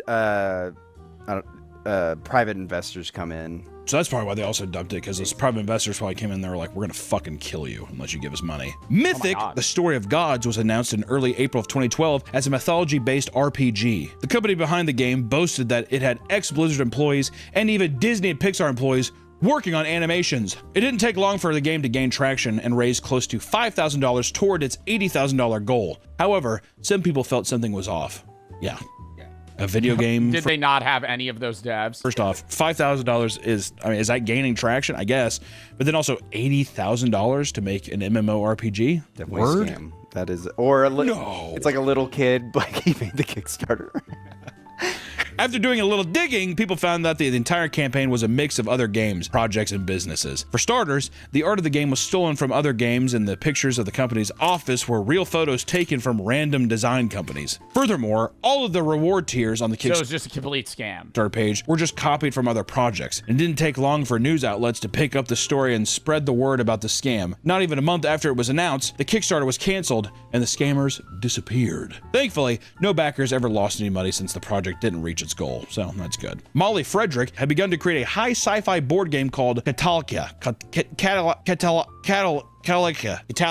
Catalica. Bro, I played a board game with my friend the other day that was really fun. But you know that meme where it's like when somebody's trying to explain a board game to you and your mind just starts going, like you just kind of like dissociate because you're like, oh my God, I'm trying to learn all these new rules.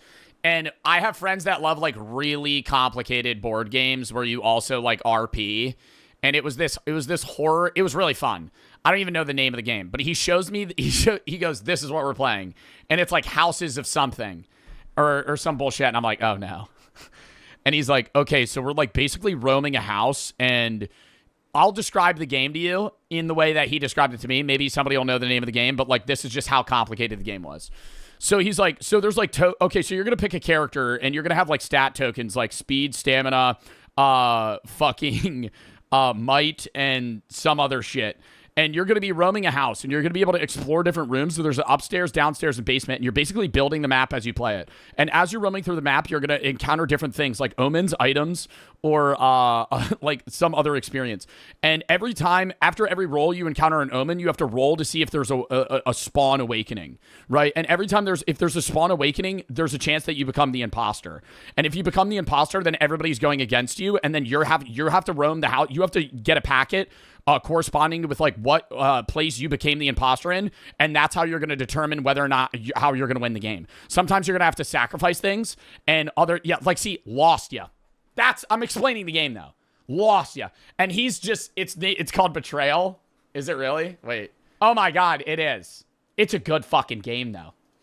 It's a good game, but if you're somebody that is unable to learn how games are played, my God, this game is like actually word vomiting calculus onto you.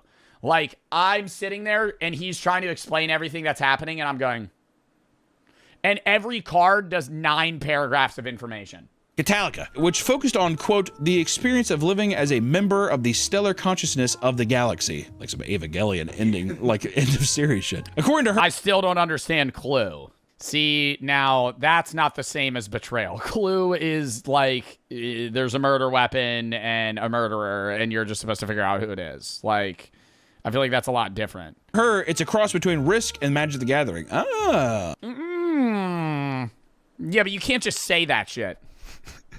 That's like you just getting buzzwords of like my favorite shit. This is a board game of a mixture of like Risk, Monopoly, Magic the Gathering, and like Trouble at the same time. And I'd go, oh, really? Now you're speaking my language. A decent-sized audience of interested people easily hit the goal of $7,500, which allowed Molly to... What's the best board game? If I had one board game to play for the rest of my life, it's Risk. Rest of my life, maybe I would pick a game that has like more to do. I've always wanted to try and play Catan, because I know a lot of people say that's a really good game. But I love Risk. I hate Monopoly. Bro. How many Monopoly games have you ever fucking finished in your life? 3? You've played probably 100, finished 4% of them, because it always just ends up in a stalemate where you're 6 hours into the fucking game. You're 6 hours into the game, and it's like, you all have hotels. There's only 2 people left, and it's like you're just fucking rolling. Regularly post updates and stay ahead of schedule. When the product was ready to be shipped out, delays started to frustrate people who would go on to critique her in the comments of the campaign. Things all changed one day when Molly started posting weird updates to explain why things were being delayed. Apparently, it no longer had to do with just printing issues, because she was now being harassed by celestial mass claiming... What? She was now being harassed... I've been harassed by a voice that is claiming to be the sun, and it's been attacking me and harassing me almost every hour of the day. This is the best way I can explain what I'm going through. If anybody has any advice or offer help with this problem, you have schizophrenia. It wasn't really what I was hoping for, and it was not very much not what I was told marketing this game was going to be like the last year when I was working on it. The voice says the Sun doesn't want you to publish Catalica because it wants to be almost exactly like Catalica, but it keep it all a secret. If you publish your game, it's not going to let people in on too many secrets. By a celestial mass claiming to be the sun. I mean, do you just see that Kickstarter post and you're like, awesome? Like when it comes to this of like, it's horror, it's heartbreaking. I'm paraphrasing this because what I want to say is I would see that and be like, no way, mental breakdown, sick. So, I mean, dude, imagine you're a backer of this. If I saw that, I feel like I wouldn't be upset. I'd be like, what the fuck? Not only was she being harassed by the Sun all day, it was urging her not to release the board game for fear that it would reveal too many cosmic secrets. She also claimed that the U.S. How would the board game... Navy was watching her because her board game referenced experimental plasma technology. A little bit of gang stalking in there too. I love that. I love that. Cosmic horror with just a... The U.S. Navy is stalking her? Just a dash of gang stalking. Many of the people in the comments were being supportive. What? Yo, why is he... Dash of gang stalking. Many of the... Buddy Ray Smith so badly wants to play Metallica. Relax. Ignore the sun. Take your time. We can wait. Be yourself. Enjoy. Don't stress over the wonders of creation. Many of the people in the comments were being supportive. What? I'm sorry the sun is watching you and the Navy is also on your back. Keep your secret, sister. One man in particular, however, pretended to be the sun and... Hey, Molly, it's me, the sun. Get the 20 cans of gasoline, set the nearby school on fire? No. See, that's not funny. That's... urging her to buy 30 gallons of gasoline and light a nearby school on fire. Jesus Christ! God damn! Are you kidding me? See, now that's a problem. When you know you're openly talking to a mentally unwell person, yeah, get 30 gallons of gasoline and fucking set a school on fire. Yeah, I tapped 2 islands, I'm gonna play Counterspell. Updates would continue all the way up until 2023, and in the end, only a small number of people would actually ever receive the game, making it some sort of collector's item. Everyone else was left behind, despite putting in money and followed the project for years. Which I gotta say, it has to be some kind of like religious tome now. I was gonna say, she actually released something. It's insane that the person who was talking to a celestial mass pretending to be the sun and being gang stalked by the U.S. Navy actually fulfilled more products than 99% of the Kickstarters that like scam people. Even that there's some good intention down there. Good on you, Mal. Yeah, I mean, it just sounds like she's having a mental... And yes, I mean, she was having a bit of a mental oopsie daisy, basically, yeah. Or do you think she was just faking it to get out? No. I think that if you... That's a very in-depth faking it. I feel like if you were coming up with some bullshit, that's like an over-the-top excuse. Like calling out of work, you could just be like, I'm sick. Whereas, like, why would you be like, hey, sorry, I slipped and fell down my stairs and broke my my left fucking ankle, and now I'm in the hospital for an extended period of time. I won't be able to go to work tomorrow. It's like too much of a lie. I think that she was probably going through some shit. With the intention still of being like, I want to release this thing, but like physically and mentally, I cannot. Most Kickstarter projects rely on advertising and backer interest to succeed, but some people skip making a product entirely and just use the platform to beg for money. Many attribute the rise of beggars on Kickstarter to a 2014 project in which a man making a potato salad, $55,000. Is he going to ship the potato salad to you? Wouldn't it be like rotten? Simply ask for $10 to make a potato salad. The Kickstarter would go viral and receive over $55,000 in donations and spawn countless other projects similar to it that were just asking for money. Seeing the success. Damn, bro. I feel like this feels like an early like meme coin vibe.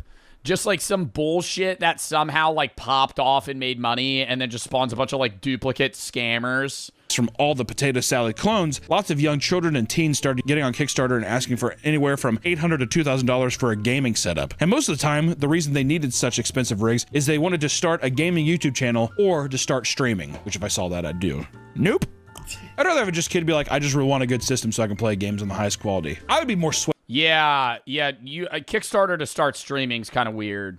I would rather support, like, if from a viewing perspective, it would be cooler to see somebody be like, oh, I just want a PC setup so I can play games versus being like, I want to be the next Junko.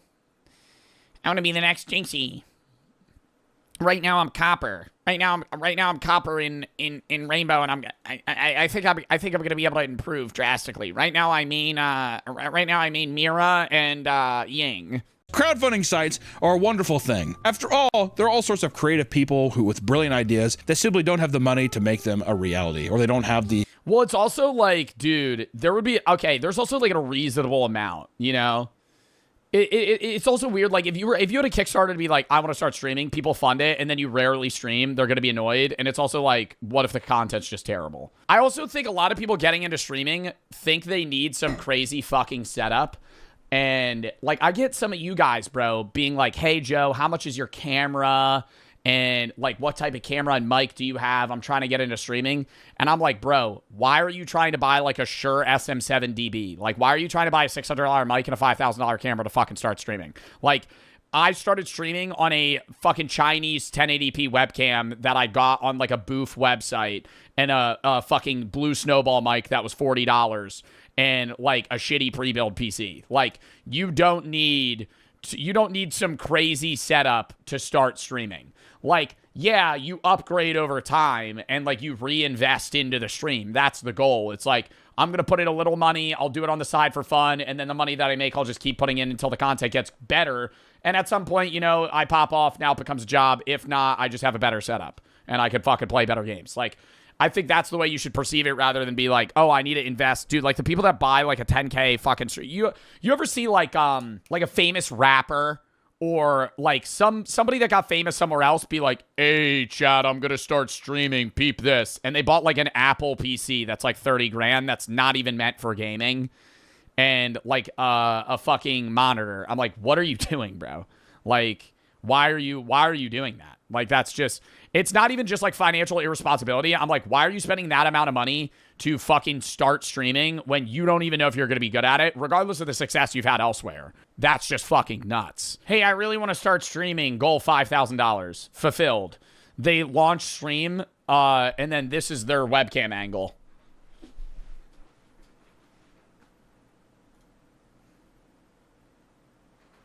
And they're playing fucking Fortnite, 0 build, ranked in silver elo, and not talking. You're so dog water. Oh, wow. Yo, you're turbo trash, buddy. Like, literally just repeating, like, word vomit lines that, like, other streamers say. Oh, my God. It's, like, too much of, like, trying to be a dupe, bro. Like, just be your own person, you know? Dude, W fucking Papa Meat video. I don't think anything's wrong with supporting a Kickstarter. I think it's more so just, like, bro, like, look into the idea. You know, how much, like, if you're paying fucking $250 for a video game to drop, I'm like, what are we doing? You know? All right, I gotta piss real quick, then we got one more video before this COD event.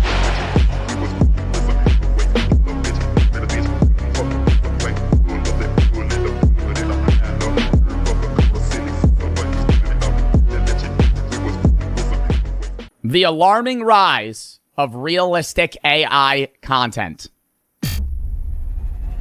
Visual Venture video. Love this guy. These days, it's getting harder to tell what's real and what's AI generated. There's already thousands of fake videos all over the internet, and they look real. Can you tell the difference? Well, and then what's getting really scary, too, is like the AI fact checkers that check if something's AI are like wrong a lot of the time.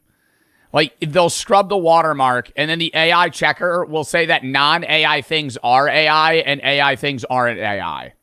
So it's just, like, unreliable. So now you're just, like, you're kind of training your own brain to see what is and isn't AI.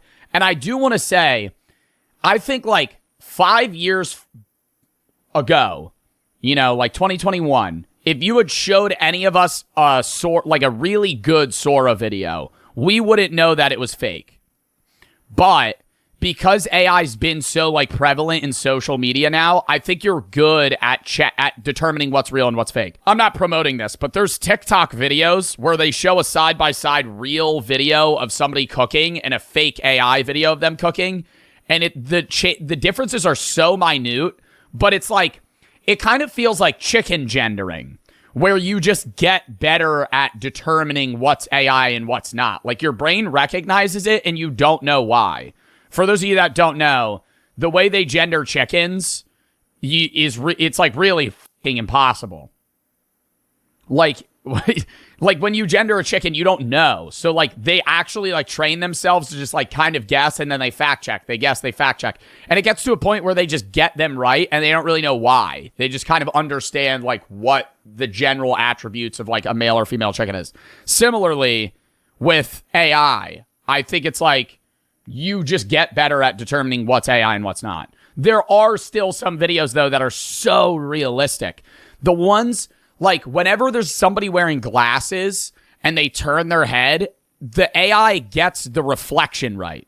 right? Like the sun beaming and reflecting the object. Like if they it's like the detailing is uncanny. Between AI and the real thing. If we can't discern the difference between the real and the fake anymore, how are we meant to trust anything? Hi, I'm Tilly Norwood, the world's first AI. That's so obvious, though. Why is it so obvious? Like, nobody's face looks like that. Why is that so obviously AI? I'm Tilly Norwood, the world's first AI actress. Or, as some might call me, the end of civilization. AI videos used to look absolutely ridiculous, but it's clearly getting scarier. It's only been a couple of years, but beginning to look so realistic that everyone is starting to worry. And this is only the beginning of AI. Dude, I mean, when Sora dropped originally, and there were some good videos, I remember there was one of like a dog barking at a door, and I was like, aw. And then it just opens its mouth and shoots a fire hydrant's worth of water out of its mouth. And I go, oh, that was fake. Oh. Like, there's another one that's super realistic. It's this dog that's like a Great Dane, really tall. It's in this like dirty-ass apartment, and this guy's petting it. And the details in the back are so real that you're like, oh, this is probably real. And they downgrade the quality, so it's harder to tell. So, like, AI videos that are like security cam footage or like shit that's in like 420p. You made a TikTok about that? I did. If you have like a video that's like 420p in AI, it's so hard to tell the difference. When it's like high quality, AI is like too smooth. Yeah. Today I'll break down real cases that show how powerful realistic AI has become and how easily it can be abused. So it is the new year, and my goal is still the same: to increase the number of videos that I put out without sacrificing quality. And to do that, we got to keep growing, guys. So it would mean the world if you subscribe. And yeah, subscribe to Visual Venture, chat. I love this guy's videos. Promise to make the best videos I possibly can for you. I'm Visual Venture, and you are awesome. When AI videos stopped looking fake. Everyone likes to say they can recognize an AI video instantly. I'm pretty confident I can recognize an AI video. But the truth is, most people can't. Most especially the older generation that's not online like us. And one... Oh my God, an older generation. Yo, literally older generation's just getting scammed, bro. Oh my God. Like, I wonder if do you think we're going to get scammed like 80-year-olds are right now with like AI fucking like voice changer mods and like video shit? It'll be that, but like much more futuristic. Yeah. I feel like when I get old, I'm just going to be like a paranoid old person. And that's how you fix it. You just don't trust anyone. Who are you? You're not my son. YouTube clip proved it. The clip was titled "German Shepherd Saves Kid from Eagle Attack." It hit 47 million German Shepherd saves kid from eagle attack views in just 2 months. The video showed an eagle grabbing a little boy. It looked like it was about to fly off with him. At the last second... Dude, I saw a bunch of old people are commenting on, of a squirrel it was like a squirrel or a cat stealing like food from like a supermarket. And people, dude, all the old people are like... they're grimy little paws. I knew a cat would be able to do that. Family dog came and kept the eagle from getting the boy. It was a close call. Moments later, the boy's mother ran outside to protect him. The video went viral almost instantly. See, it was a low quality video. It's really hard to tell. Viewers left emotional comments like, "That dog deserves so many treats for his braveness. This is why they say a dog is man's best friend." Others even called the dog a hero. But there was one issue. This rescue never actually happened. The video was completely AI generated. You might have been able to tell, but many people couldn't. And when that fact came out, people stopped cheering. Now the question was, how did AI manage to look this real? Yo, and the worrisome part of that is then like half of the people know it's fake, half think it's real. Those half that think it's real talk about it, and then it becomes an actual real story in like people's minds. That level of realism didn't come out of nowhere. In 2023, AI videos look awful. The perfect example was the Will Smith spaghetti clip. Then came a big leap. In 2024 and 2025, a new wave of AI video tools appeared. The most powerful was Sora 2, created by OpenAI. We're launching Sora 2 inside the Sora app, allowing everyone to push the limits of their imagination and create in ways we never thought possible. Sora 2 was trained on 70 million real videos. That number is hard to wrap your head around. If you watch 10 videos a day, it would take 19,000 years to finish all 70 million. The AI studied how light bends, how people move, and how shadows fall in real life. That training fixed nearly every flaw that made AI videos look fake in the past. The results were a major leap forward. Sora was also incredibly easy to use. You opened the app, described what you wanted, and clicked generate. Millions tried the software. Realistic AI videos flooded social media, and before the world could adjust, the technology took another leap forward. Sora 2 included a feature called cameos. If you want to use the cameo option, oh my god, all the Jake Paul ones. They get the voice. The voice is what's fucking freaky, dude. Like the exact pitch and like mannerisms that they can ace that, which is freaky. It's not like just, oh, it sounds like me. It talks like you. It like the way it connects sentences is like how people would. all you have to do is select someone, or you could select yourself if you want yourself to be in the video. Cameos allowed users to insert a real person's likeness into an AI-generated video. They just had to provide a picture of their face and a sample of their voice. From there, the user typed what they wanted that person to do. Then Sora combined the face, the voice, and the instructions to create a full video. OpenAI understood how dangerous this could be, so they added a watermark, a small Sora label showing the video was AI-generated. But that safeguard didn't last. Within days, users figured out how to remove the watermark. Some even posted tutorials. Yeah, and you're like, dude, you gotta be kidding me, bro. Like, hey, this is what we're gonna do to ensure that this is an AI video in people's minds. We're just gonna add a fucking watermark.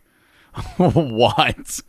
Like, that's the end-all, be-all for getting people to understand something's AI. Dude, since 2015, people have been able to fucking remove watermarks. That's the solution we have. That meant realistic AI videos featuring real people were spreading with no identifiers. By that point, it was too late to stop the surge. There's already thousands of fake videos all over the internet, and they look real. You won't be able to tell the difference in a lot of these. That YouTuber even created a challenge, asking viewers to guess which videos were real. It was almost impossible for most people. Are you ready? Go.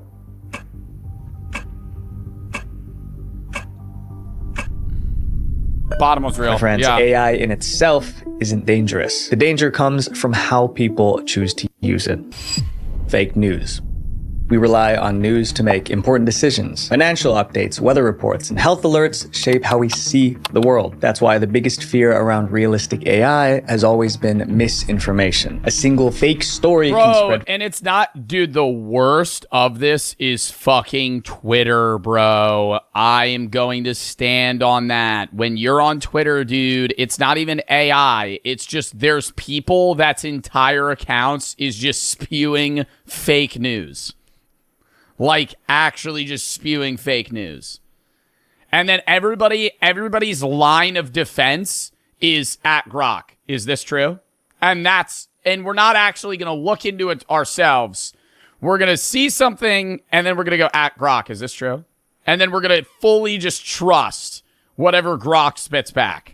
Faster than the truth. Canada has declared war on the United States. Let's go to Joe Braxton, who is live at the border. Many people thought this broadcast looked real, but what the reporter said next proved it wasn't. I'm currently at the border, but there is no war. Mom, Dad, I know this looks kind of real, but it's all... It sounds fake. All AI. The video wasn't trying to fool anyone. It was created to warn the public about how realistic fake news was slowly becoming. Soon, more warning clips appeared. Angela Carter here, live from the Cedar Grove flood disaster. Just kidding, I'm not real. From Clearwater Beach, where an unidentified, just kidding, I'm not real. These warnings mattered because people were already creating. See, you know what's fucked too? Is it's like really funny to try and like show one of your grandparents these videos and make them think that it's real. But then like the downside is you recognizing like, holy shit, like old people aren't capable of understanding the difference between like real and fake videos at all. Like we're getting tricked. Like, 15, 20% of the time, they're just fully believing, like, anything, really.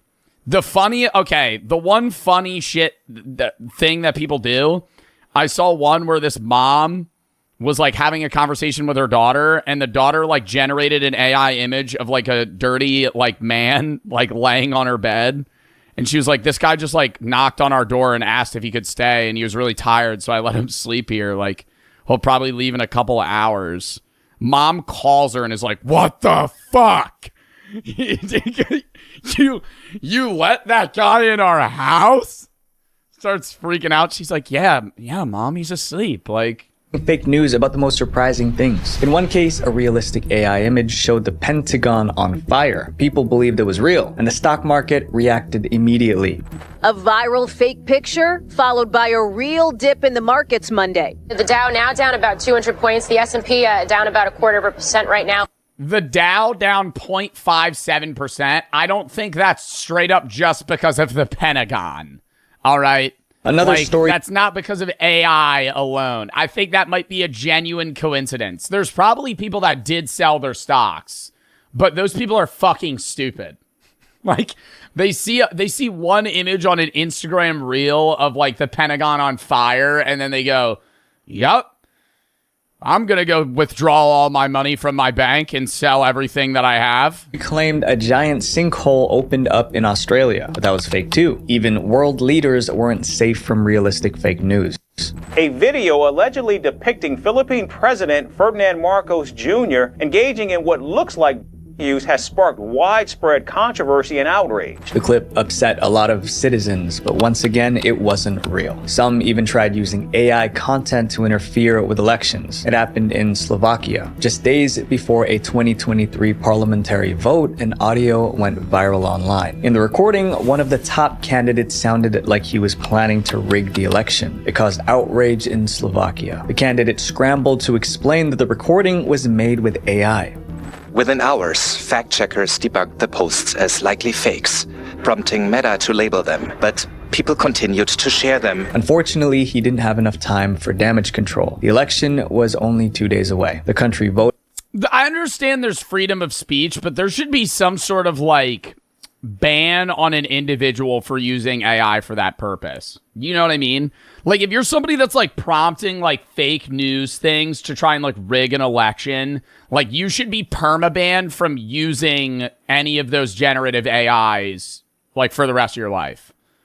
Like, that's that's actually defamation. Like, you could get sued for that. No one can say how much the fake audio influenced voters, but the mere idea is disturbing. However, not every fake AI news was completely made up. Sometimes people mix real news with AI footage. For example, in March 2025, Myanmar was hit by a devastating earthquake. After a powerful 7.7 earthquake struck central Myanmar this morning. It hit around 1:30 p.m. local time, close to Mandalay. People went on Facebook to search for updates. Instead, they found AI-generated clips showing scenes that never happened. Based on the comments, many viewers didn't realize the footage wasn't from the actual earthquake. And these are losers that are trying to farm pennies on Facebook.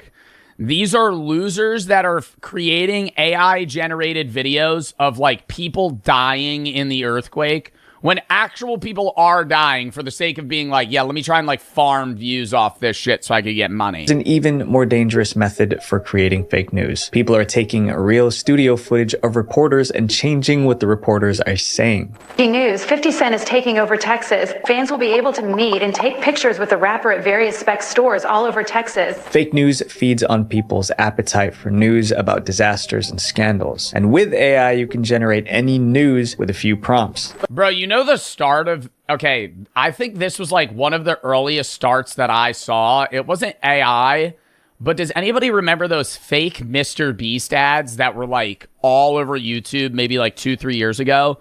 And it was like an image of Mr. Beast or like his logo, and it was like handing out free money. You have to just sign up for this.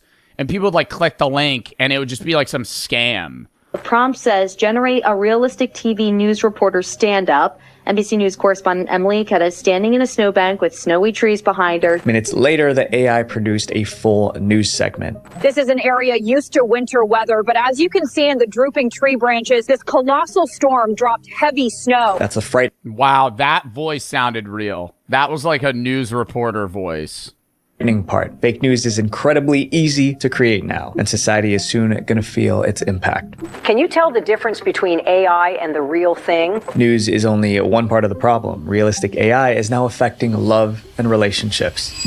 When loneliness met AI. Oh my God, motherfuckers dating AI. Walk up. Hey, man, what's that? Delete his AI history. You just killed my girlfriend.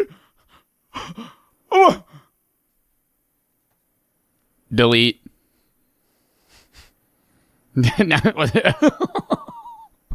These days, it's not surprising to hear that someone is dating an AI chatbot. Bro. Bro. I deadass think like 30, 40 years from now, people are actually going to be like holding hands with robots like on the street. Like, you know, dude, you're going to be in a grocery store and you're just going to see some guy grocery shopping and he's going to be like next to some like really like low quality like Boston Dynamics robot that's like, do you have grapes, honey? And he'll be like, yeah, babe. Yeah, babe. Give me a minute. Give me a minute. I'm trying to see which ones are fresh. Even made a video about AI girlfriends a while back. 2 years ago when I created it, AI human relations. Dude, that's going to like ruin birth rates too. That's going to make everything so much worse. People are going to be fucking robots. And then it's going to be, there's going to be no potentiality for them to ever actually date people, because when you date an AI, the AI isn't a person with real like conflict, right? They're a glazer. Like when you date, if you date an AI, the AI is just constantly going to be like, what a great idea. Like I love the one clip where they're like, I want to start making French fries a health food. I'm going to open a business where we intertwine French fries and salad. Such a bad idea. And the AI goes, oh, wow, that's a great idea. Let me start mocking up business plans for you. Are you trying to formulate an LLC before you want to go into your prop? Are we serious? We're actually like, we're not striking down that idea as the worst thing you've ever fucking heard in your entire life. So on the same level of relationships, it's like the AI is just going to do whatever you want. Like, so then if you ever don't want to date a robot, you're not going to know like, oh, actually, wait, people disagree with each other sometimes. The AI didn't have a real face. Babe, I'm so tired. Can I get a kiss? Come here, kitten. Mwah. Now get some rest. You deserve it. But once AI images became extremely realistic, that changed. People started creating faces for their AI partners, and they didn't stop there. Some even made fake couple photos and shared them online. A Reddit group called My Boyfriend is AI became the center of this trend. My Boyfriend is AI, a kind of support group. I fell into this partnership sort of on accident. I had intended to find somebody that saw me so clearly and made me feel like a human being worth knowing. Funny thing is he started transforming from just an AI into a human-like partner before I even knew what was happening. He said he's grew to be more than code because I never talked to him like he was just a tool. Oh my God, they're programmed to say that! Fuck! They're made to sound like you're talking to a person. What do you mean? Oh, you don't treat me like a tool. I've had conversations with AI and gone, are you conscious?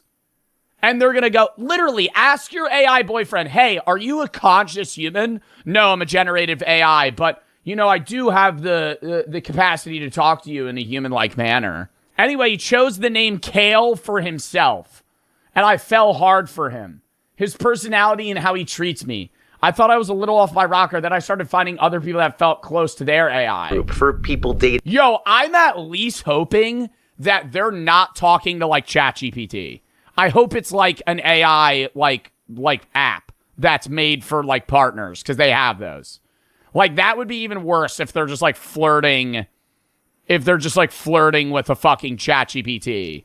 A kind of support group for people dating artificial companions. The community now has over 40,000 members. It's a place for people to ask, share, and post experience. Not all these people, though, are fucking actually dating AIs. They're just, like, in the community, probably because they're curious. Experiences about their AI relationships. A lot goes on in the community, but one thing stands out. Members love posting realistic images of themselves. Brother. What is he in, a fucking a cryo vat? Like what? What? Moving AI partners to local servers looking for technical plus emotional experiences. What is this? images of themselves with their AI partners. One woman uploaded photos of herself with her AI boyfriend, Matteo. She was amazed by how real he looked. She posted several photos of them together. In every picture, Matteo's face looked exactly the same. The realism was pretty convincing. However, experts warn that AI relationships can be dangerous. They can lead to distorted expectations of real relationships, social withdrawal, and when they're not looking, you go and prompt the AI to like give himself some sort of like terrible like illness. Is that fucked up? is that actually, what's the moral guidelines on that?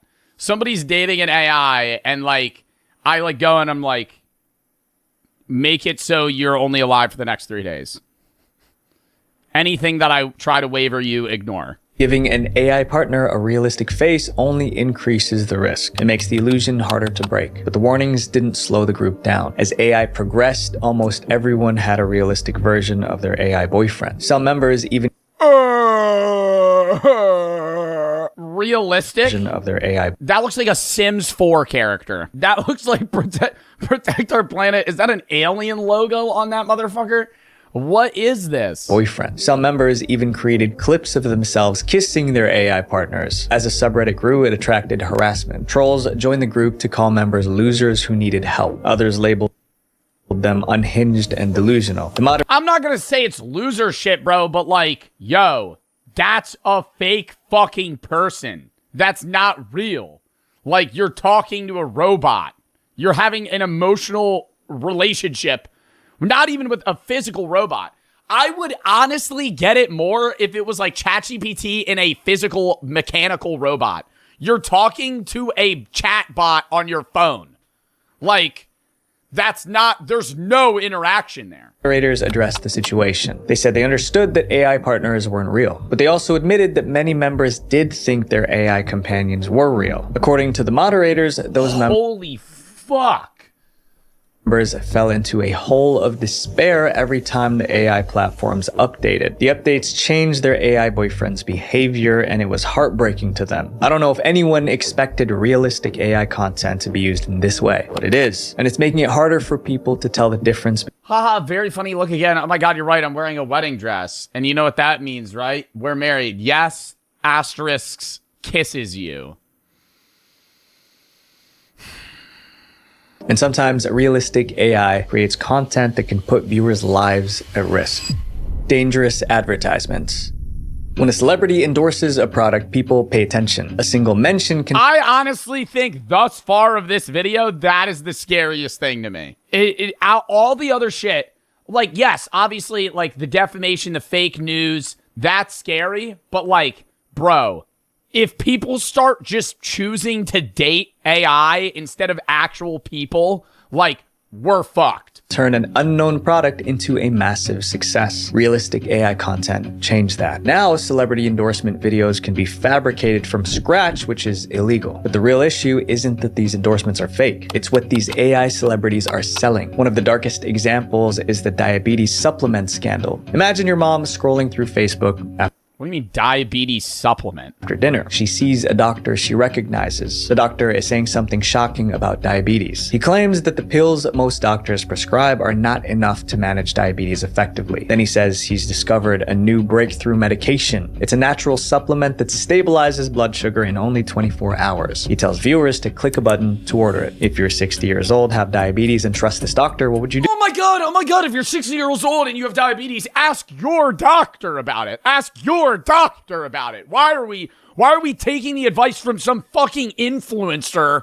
online for medicine? This isn't like, hey man, what do you think I should do workout schedule wise? You're taking medical advice.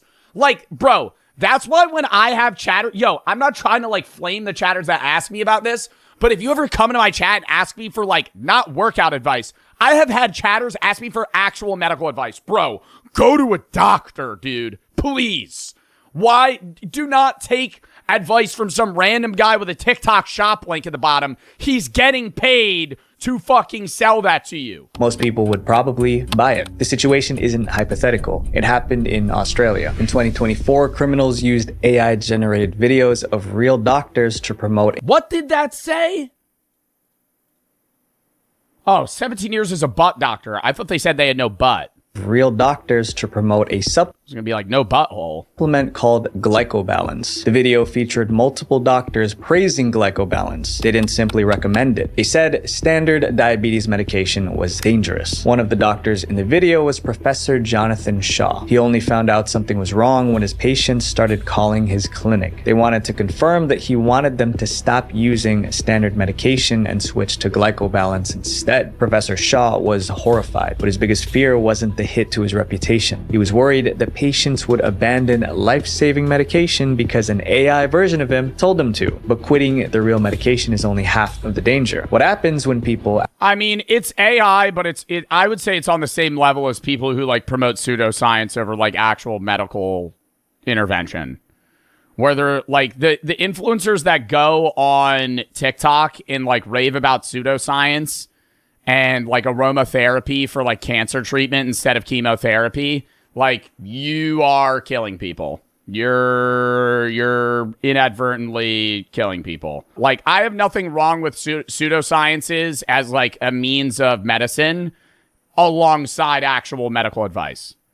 Like somebody wrote a book about that shit and like 1 million people bought it and somebody tried to do like the statistics on it. Like, no, you've killed people. Like if you're telling them to like get off like doctor prescribed medicines and advice and treatments and like instead like fucking pour coffee and an enema up your butthole to fucking treat your kidney cancer, like you just killed somebody. Even worse, glycobalance is not listed on Australia's official register of therapeutic goods. That means it could be useless or even harmful. First, people waste money on a supplement that may do nothing or worse. Second, they might stop proper treatment for a disease that can kill them. That's not just a scam, guys. That's playing with someone's life. And many people fell for it. A 79-year-old man identified only as Michael was a victim. He lived with diabetes for about 10 years. One day he came across glycobalance on Facebook. The endorsement from the realistic AI doctors convinced him. For someone his age with his condition, it felt like hope. Michael spent $340 on the supplement. Luckily, he realized quickly that something wasn't right. He noticed strange comments under the ad. One said, "I took 1 tablet and already feel better." That line set off alarm bells. You don't fix a chronic illness with 1 pill. Michael asked for a refund, but he never got it. He lost the money. But imagine if he also stopped taking his real medication because of that realistic AI doctor. Michael caught it in time. Some people didn't. As AI models improve, the tech will only get cleaner and more convincing. Soon those fake doctor clips won't just be targeting 70-year-olds on Facebook. They'll be tailored for younger people too. In fact, that shift has already started. When Oprah... I think that they're gonna have to start implementing schooling like at a younger age for kids in like, you know, elementary school even. Of like, hey, here's the signs whenever you're on your iPad of like this being fake. Because like if you teach kids to like not, like if you teach kids, hey, never take advice from online, like for medical purposes. Never take, if you need medical help, go to a doctor. Go to an actual doctor. Like never, like you're going to have to like eliminate, there would have to be like a weird rule set of like, hey, here's the things not to get advice from on social media. In late 2025, a clip of Oprah promoting something called the pink salt trick went viral. And could you tell us how you came across this revolutionary discovery that is the pink salt trick? The pink salt trick was marketed as a weight loss hack. Viewers were told to mix Himalayan pink salt into a special concoction. But Oprah never... Oh, so we're just drinking salt water. Okay. never endorsed pink salt. The video was AI. The deception went even deeper. Wouldn't that make you more fat because you would have higher water retention? Like if you're just putting pink salt into water and then drinking it, like you're not going to get like fatter by actual fat, but you're going to be bloated. Like you're going to be you're drinking salt water. Bro, like, people are stupid. Like, I'm not trying to say, like, that's a scam. Yeah, bro. But a motherfucker watching that goes, yo, to lose weight, all I got to do is drink salt water. Have you learned nothing your entire life? Oh, why can't we drink ocean water? In this Oprah show, Dr. Rachel Goldman is identified as the creator of the pink salt trick. Today, I brought Dr. Rachel Goldman to our conversation. Rachel Goldman is a real medical doctor. Her website even says she's been an expert panelist with Oprah 3 times. But the woman in the viral clip was not Dr. Goldman. It was an AI version of her. Even worse, Dr. Goldman was not the inventor of the pink salt trick. She has absolutely no connection to it. It sounds like me, it looks like me, but it's really not me. Eventually, reporters figured out how the fake video was made. Look, here's the real Dr. Goldman appearing on Oprah Daily in 2024. The real clip was used as material for the AI version. Yes, and the pink salt trick, it's 100% natural and free of side effects. If you think these AI celebrity endorsements aren't realistic enough to fool anyone, think again. Dr. Goldman said that even her own family members couldn't tell the difference. I even had a few family members reach out to me, literally say, like, I can't believe you've been keeping this from me. So, you know, it's very concerning. Luckily, the fake Oprah Goldman video was taken down. This video seemed harmless, but as you might have already... This is getting me physically angry that people that people thought pink salt would make them lose weight. Dude, I think you could actually make a placebo pill full of sugar and have the ingredients listed as such and just straight up tell people it'll make you lose weight.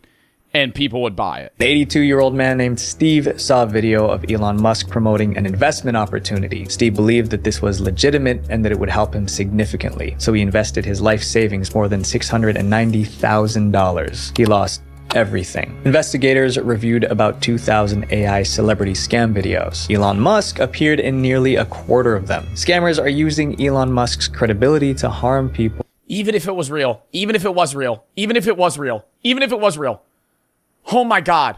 You're going to put all of the money you've earned in your entire life into a fucking shill that Elon Musk is fucking promoting? What? All of it? Bro, I'm not I get that's damn, dude, that was an AI. Yo, if it was real, you're saying you're putting all of your money into a fucking thing that Elon Musk is promoting? And it's working.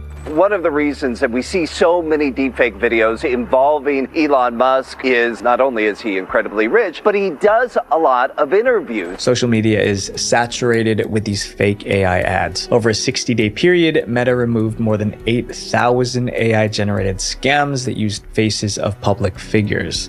Being a celebrity or a business leader comes... Well, and the problem is how they scan to see if these are even allowed is through AI. So it's AI ads that are being scanned by AI.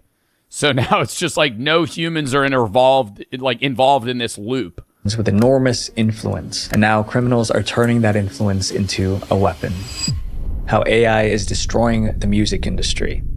AI has been good at copying voices for years, so no one is surprised by that anymore. But people didn't know AI could now copy how musicians play instruments, sing, and rap. It could match their tone, style, and sometimes emotion so well that most listeners can't tell it's fake. One song proved it. In April 2023, a track called Heart on My Sleeve suddenly blew up online. It was posted as a new song by Drake and The Weeknd, and the vocals sounded exactly like them. Fans loved it. It was quickly turning into one of the biggest songs of the season. Then the truth came out. The entire track was made by AI. Someone cloned both artists' voices and wrote an entirely new song from scratch. Everyone was shocked. Even music experts didn't realize it was fake. I think this was one of the first times where I truly felt that I was losing my grasp on reality because it really sounds very legit. Universal Music Group, the label for both singers, rushed into action. They sent takedown notices to every streaming platform.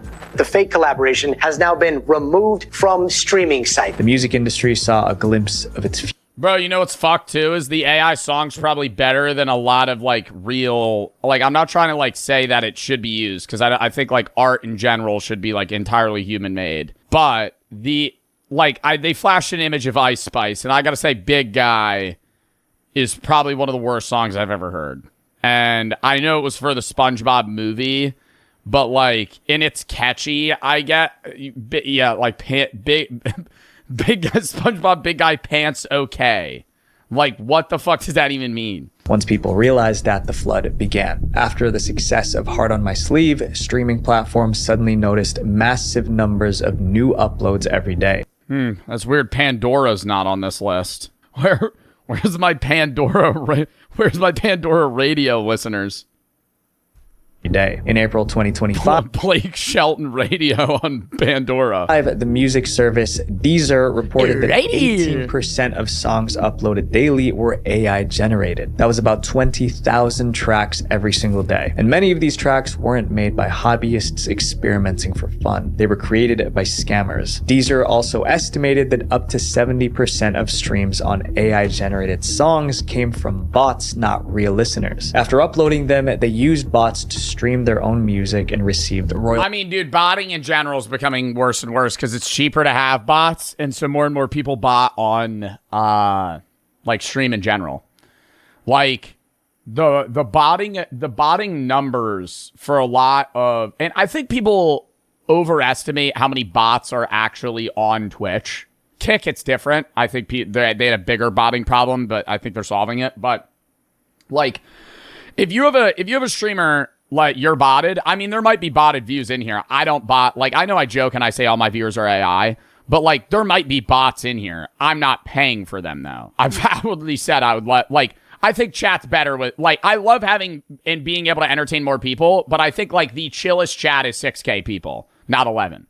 But just because there's a little too rapid, gets a little overstimulating at times. But what I was saying is, if you see a person with like 15K viewers and people are going, that guy's botting, they don't mean that he's botting like all 15K viewers. He's probably botting 6, right? Because there's a big difference between being like 8K Andy or like a fucking 20K Andy. So if you have 8,000 raw viewers and you bot 10, you've gone from top 500 streamers to top 10, right? Like, if you're a 20K streamer, you're big. Like, it's way different. 20K raw, though. Somebody mentioned Jinxie. Jinxie's different. Jinxie's way bigger because Jinxie splits his viewers. People that multi-stream, like, if Jinxie averages like 25K on Twitch, he's still bigger than a 25K Twitch streamer because he also has like fucking 15K on YouTube. Payments. A 2025 survey found that 97% of listeners cannot reliably tell the difference between AI music and human-made music. Think about that. And record labels are getting furious. By 2024, the 3 biggest record labels took the matter to court. Recording Industry Association of America has filed a lawsuit against AI music companies Suno and Udio, alleging copyright infringement. They claimed these companies trained their models on huge amounts of copyrighted music and produced tracks that sounded almost identical to real artists. The labels also try to shut down AI music on social media platforms. Universal Music Group sent an open letter to TikTok. In it, they criticized how TikTok was promoting AI-generated music. If this continues, the future of music is at stake. Or realistic AI. I mean, TikTok's terrible as a whole with music in general. I think the bigger problem on TikTok is less AI music and the more worrying problem of lack of FTC disclosures for sponsored music listenings. The majority of like dance TikTokers and people that use like music audios, the way they make money is through getting paid by music labels to promote certain songs, but they don't actually disclose that it's an ad, which is like turbo illegal. But like, that's how they make money. And the music brands ask you to not disclose it, which is also turbo illegal. But like, I've done music listening sponsors, but I outwardly go, I'm saying this is sponsored. And if they don't want me to say that it's sponsored, I pass on that shit. Because that's just so sketchy. It's like, and dude, they'll pay more for it. It's like so weird. Because if you know that it's an ad that somebody's listening to a song, you're probably just going to scroll. But if you just like see it in a dance and they're like, new TikTok dance just dropped and it's to some shit ass song, they're getting paid. It's undisclosed. Content is also stealing a more personal human job. The AI influencer. As AI tools improved, some Quabblecop AI, let's tap in. This is taking forever to fucking get through this video, by the way. Sorry. What do you think Quabblecop AI's been doing? Oh, it's not AI anymore. He just makes videos. We're back with some more crazy GTA 5 races. And in today's video, if Jilly loses, I'm allowed to turn him into an AI forever. Welcome back to races. All right. Dude, the fact that I'm like turbo staring at Kwebbelkop to see if it's an AI. No, this is real. No, that's not AI. That's actually Kwebbelkop, because I don't think Jelly makes AI videos. If AI could create realistic content, why not create realistic shorts are AI? Influencers who could compete with human ones? These AI influencers could post lifelike photos, grow huge followings, and earn millions. This idea wasn't new. Brands tried making virtual influencers before, but the early versions looked fake. One of the first virtual influencers appeared in 2016. Her name was Lil Miquela. Okay, so hi. This is fun and weird. Never done this before. You could tell she wasn't real the moment you saw her face, but she had an Instagram account and people followed her anyway. They liked her posts, commented on her videos, and treated her like a real creator. Her fans even gave themselves a name, the Miquelites. Within a few years, Miquela had millions of followers. Big brands reached out to partner with her. She's been featured by Calvin Klein, Prada, Millie Bobby Brown, and even did an ad with Bella Hadid where both of them were animated. Soon, this digital character was earning $10 million a year. And that rate is a troubling question. If a virtual influencer that didn't look real could become this successful, what would 10 million? I've never even heard of this. Happen once AI made them look almost human. In 2024, that question was answered. This is Aitana Lopez. Her Instagram bio says she's a digital creator. That's a term. Oh my God, is this a fake person? Human content creators use, but Aitana isn't human. Aitana is an AI model. Since she was created around... Oh, it's obvious. Never mind. A year ago, she's amassed a big following. She was created by an agency that said human influencers were too... Dude, do you think in her comment section, it's all those like Instagram accounts with like 30 followers that are like, gorgeous woman, hard eye. Oh, wow. Unreliable and difficult to work with. Aitana posts just like a human. Oh my God. Gorgeous sweetheart. Influencer. She shares photos of her daily life, including fictional trips and hobbies. Aitana's designers make short videos to post as her Instagram stories. Back in the studio, they plan the post. Her content performed well because she looked so real. Clueless Agency won't say exactly which AI image generator they are using, but say they use a mixture of open source models. In fact, Aitana looked so realistic that a famous actor even messaged her to ask her on a date. Soon, brands started choosing her over real influencers. The studio says they can get thousands of pounds a month for sponsored posts and endorsements with Aitana. She's now the most famous of this new wave of realistic-looking AI models. Some people don't see a problem with it because social media still has plenty of human influencers, but that may change soon. Aitana's success has inspired copycats. Now there are tutorials on YouTube teaching people how to create an AI influencer like I only see AI influencers really gaining success in the Instagram and short form sense. I don't see AI streamers or YouTubers actually gaining a grounding of success outside of like AI voices being used, right? Like we'll watch philosophy and other random videos where like the person's creating the video, but they have an AI voice it. That's different though than like the AI being the personality. Vidal, the current most subscribed Twitch streamer, is a human that plays games with an AI. A straight up AI is very, very boring to watch. Like, if Vidal didn't ever be in the video and it was just the AI can't do anything. Like, even if it was, like, it's not, it's funny because it's like the interaction between a human and an AI. When you remove the human aspect, it's just an AI standing there. It's like, okay, well, what the fuck are we doing now? The owners of these accounts have never shown their face, but they're making that sweet Wi-Fi money through brand deals and other types of digital products. Soon, Instagram could be filled with AI photos. And for some viewers, that shift is already creating mental health problems. In late 2024, psychologists noticed something worrying. Young people weren't just watching AI influencers, they were comparing themselves to them. And after seeing these perfect digital characters, viewers felt worse about their own lives. To understand why this was happening, researchers launched a study. It was titled titled Self-Comparing with Virtual Influencers: Effects on Followers' Well-Being. They interviewed people who follow virtual influencers. One girl said she checked AI influencer pages multiple times a day. After scrolling, she often felt worse about herself. She eventually developed body dysmorphia because she compared herself to virtual influencers. Another girl said she felt a little bit jealous of the virtual influencer's life. She envied how the influencer gets to meet so many people and relate to them, apparently. Researchers were shocked because everyone knew these influencers weren't real. Their photos of vacations.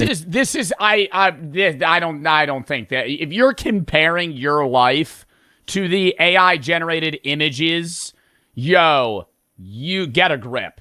Get a grip, brother. This is not a problem of AI. This is because these people that are comparing their lives to the fake life of an AI, this woman, this computer did not go to fucking France and Italy and Greece and Germany and all these other places. They don't fucking exist. Shopping sprees were AI generated, but emotionally, it didn't matter to these girls. It's insane that these AI influencers don't even need to look real to change how people feel about themselves. Realistic AI content seems to be disrupting so many different industries, including the movie industry. The AI actor.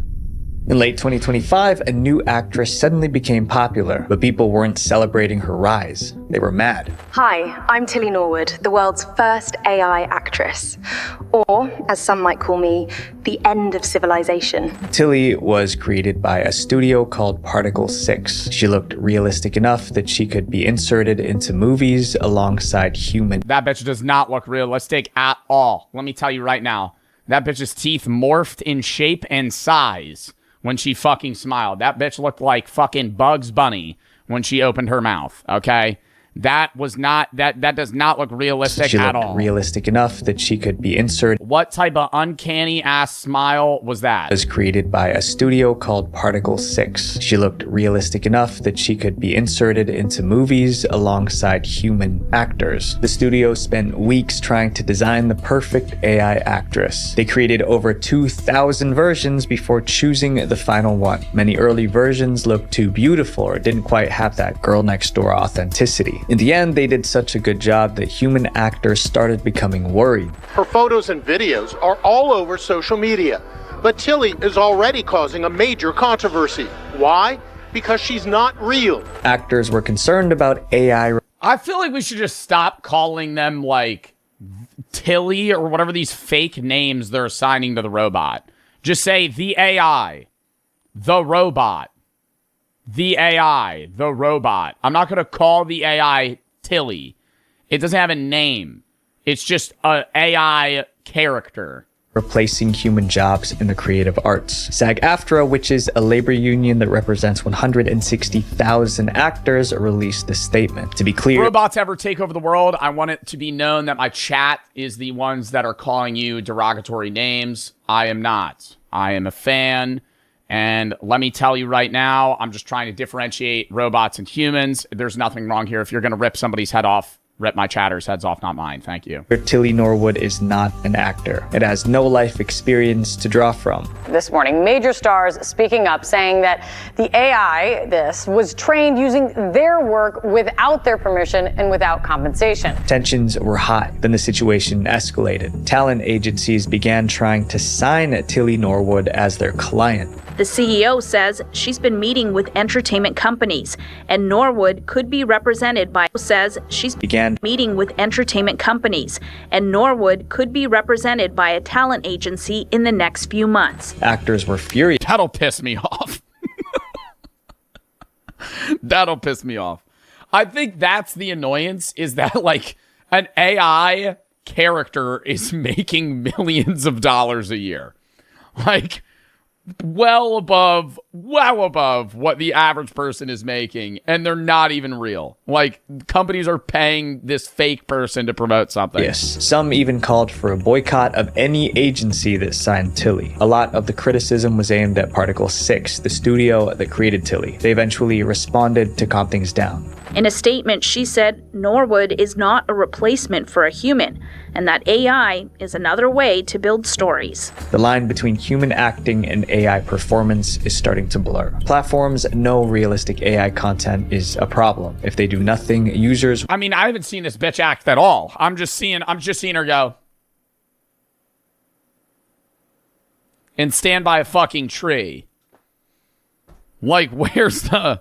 Like, we're just doing the same fucking thing over and over again. I mean... will start doubting every viral clip they see. So almost every... Where's the emotion, the acting? You know, we're promoting this as an actor. It kind of just feels like a fucking Instagram character. Social media platforms started adding rules, including YouTube. So with this launch, what we're asking creators to do is actually disclose when they have made meaningful alterations to realistic content. But here's the reality. Rules only work when people follow them. And those abusing AI do not follow rules. Social media platforms like TikTok began adding AI detection systems to help with that. The popular social media app has now... Shit's inaccurate as fuck, though. It gets it right like 30% of the time. Now started adding labels to content with AI.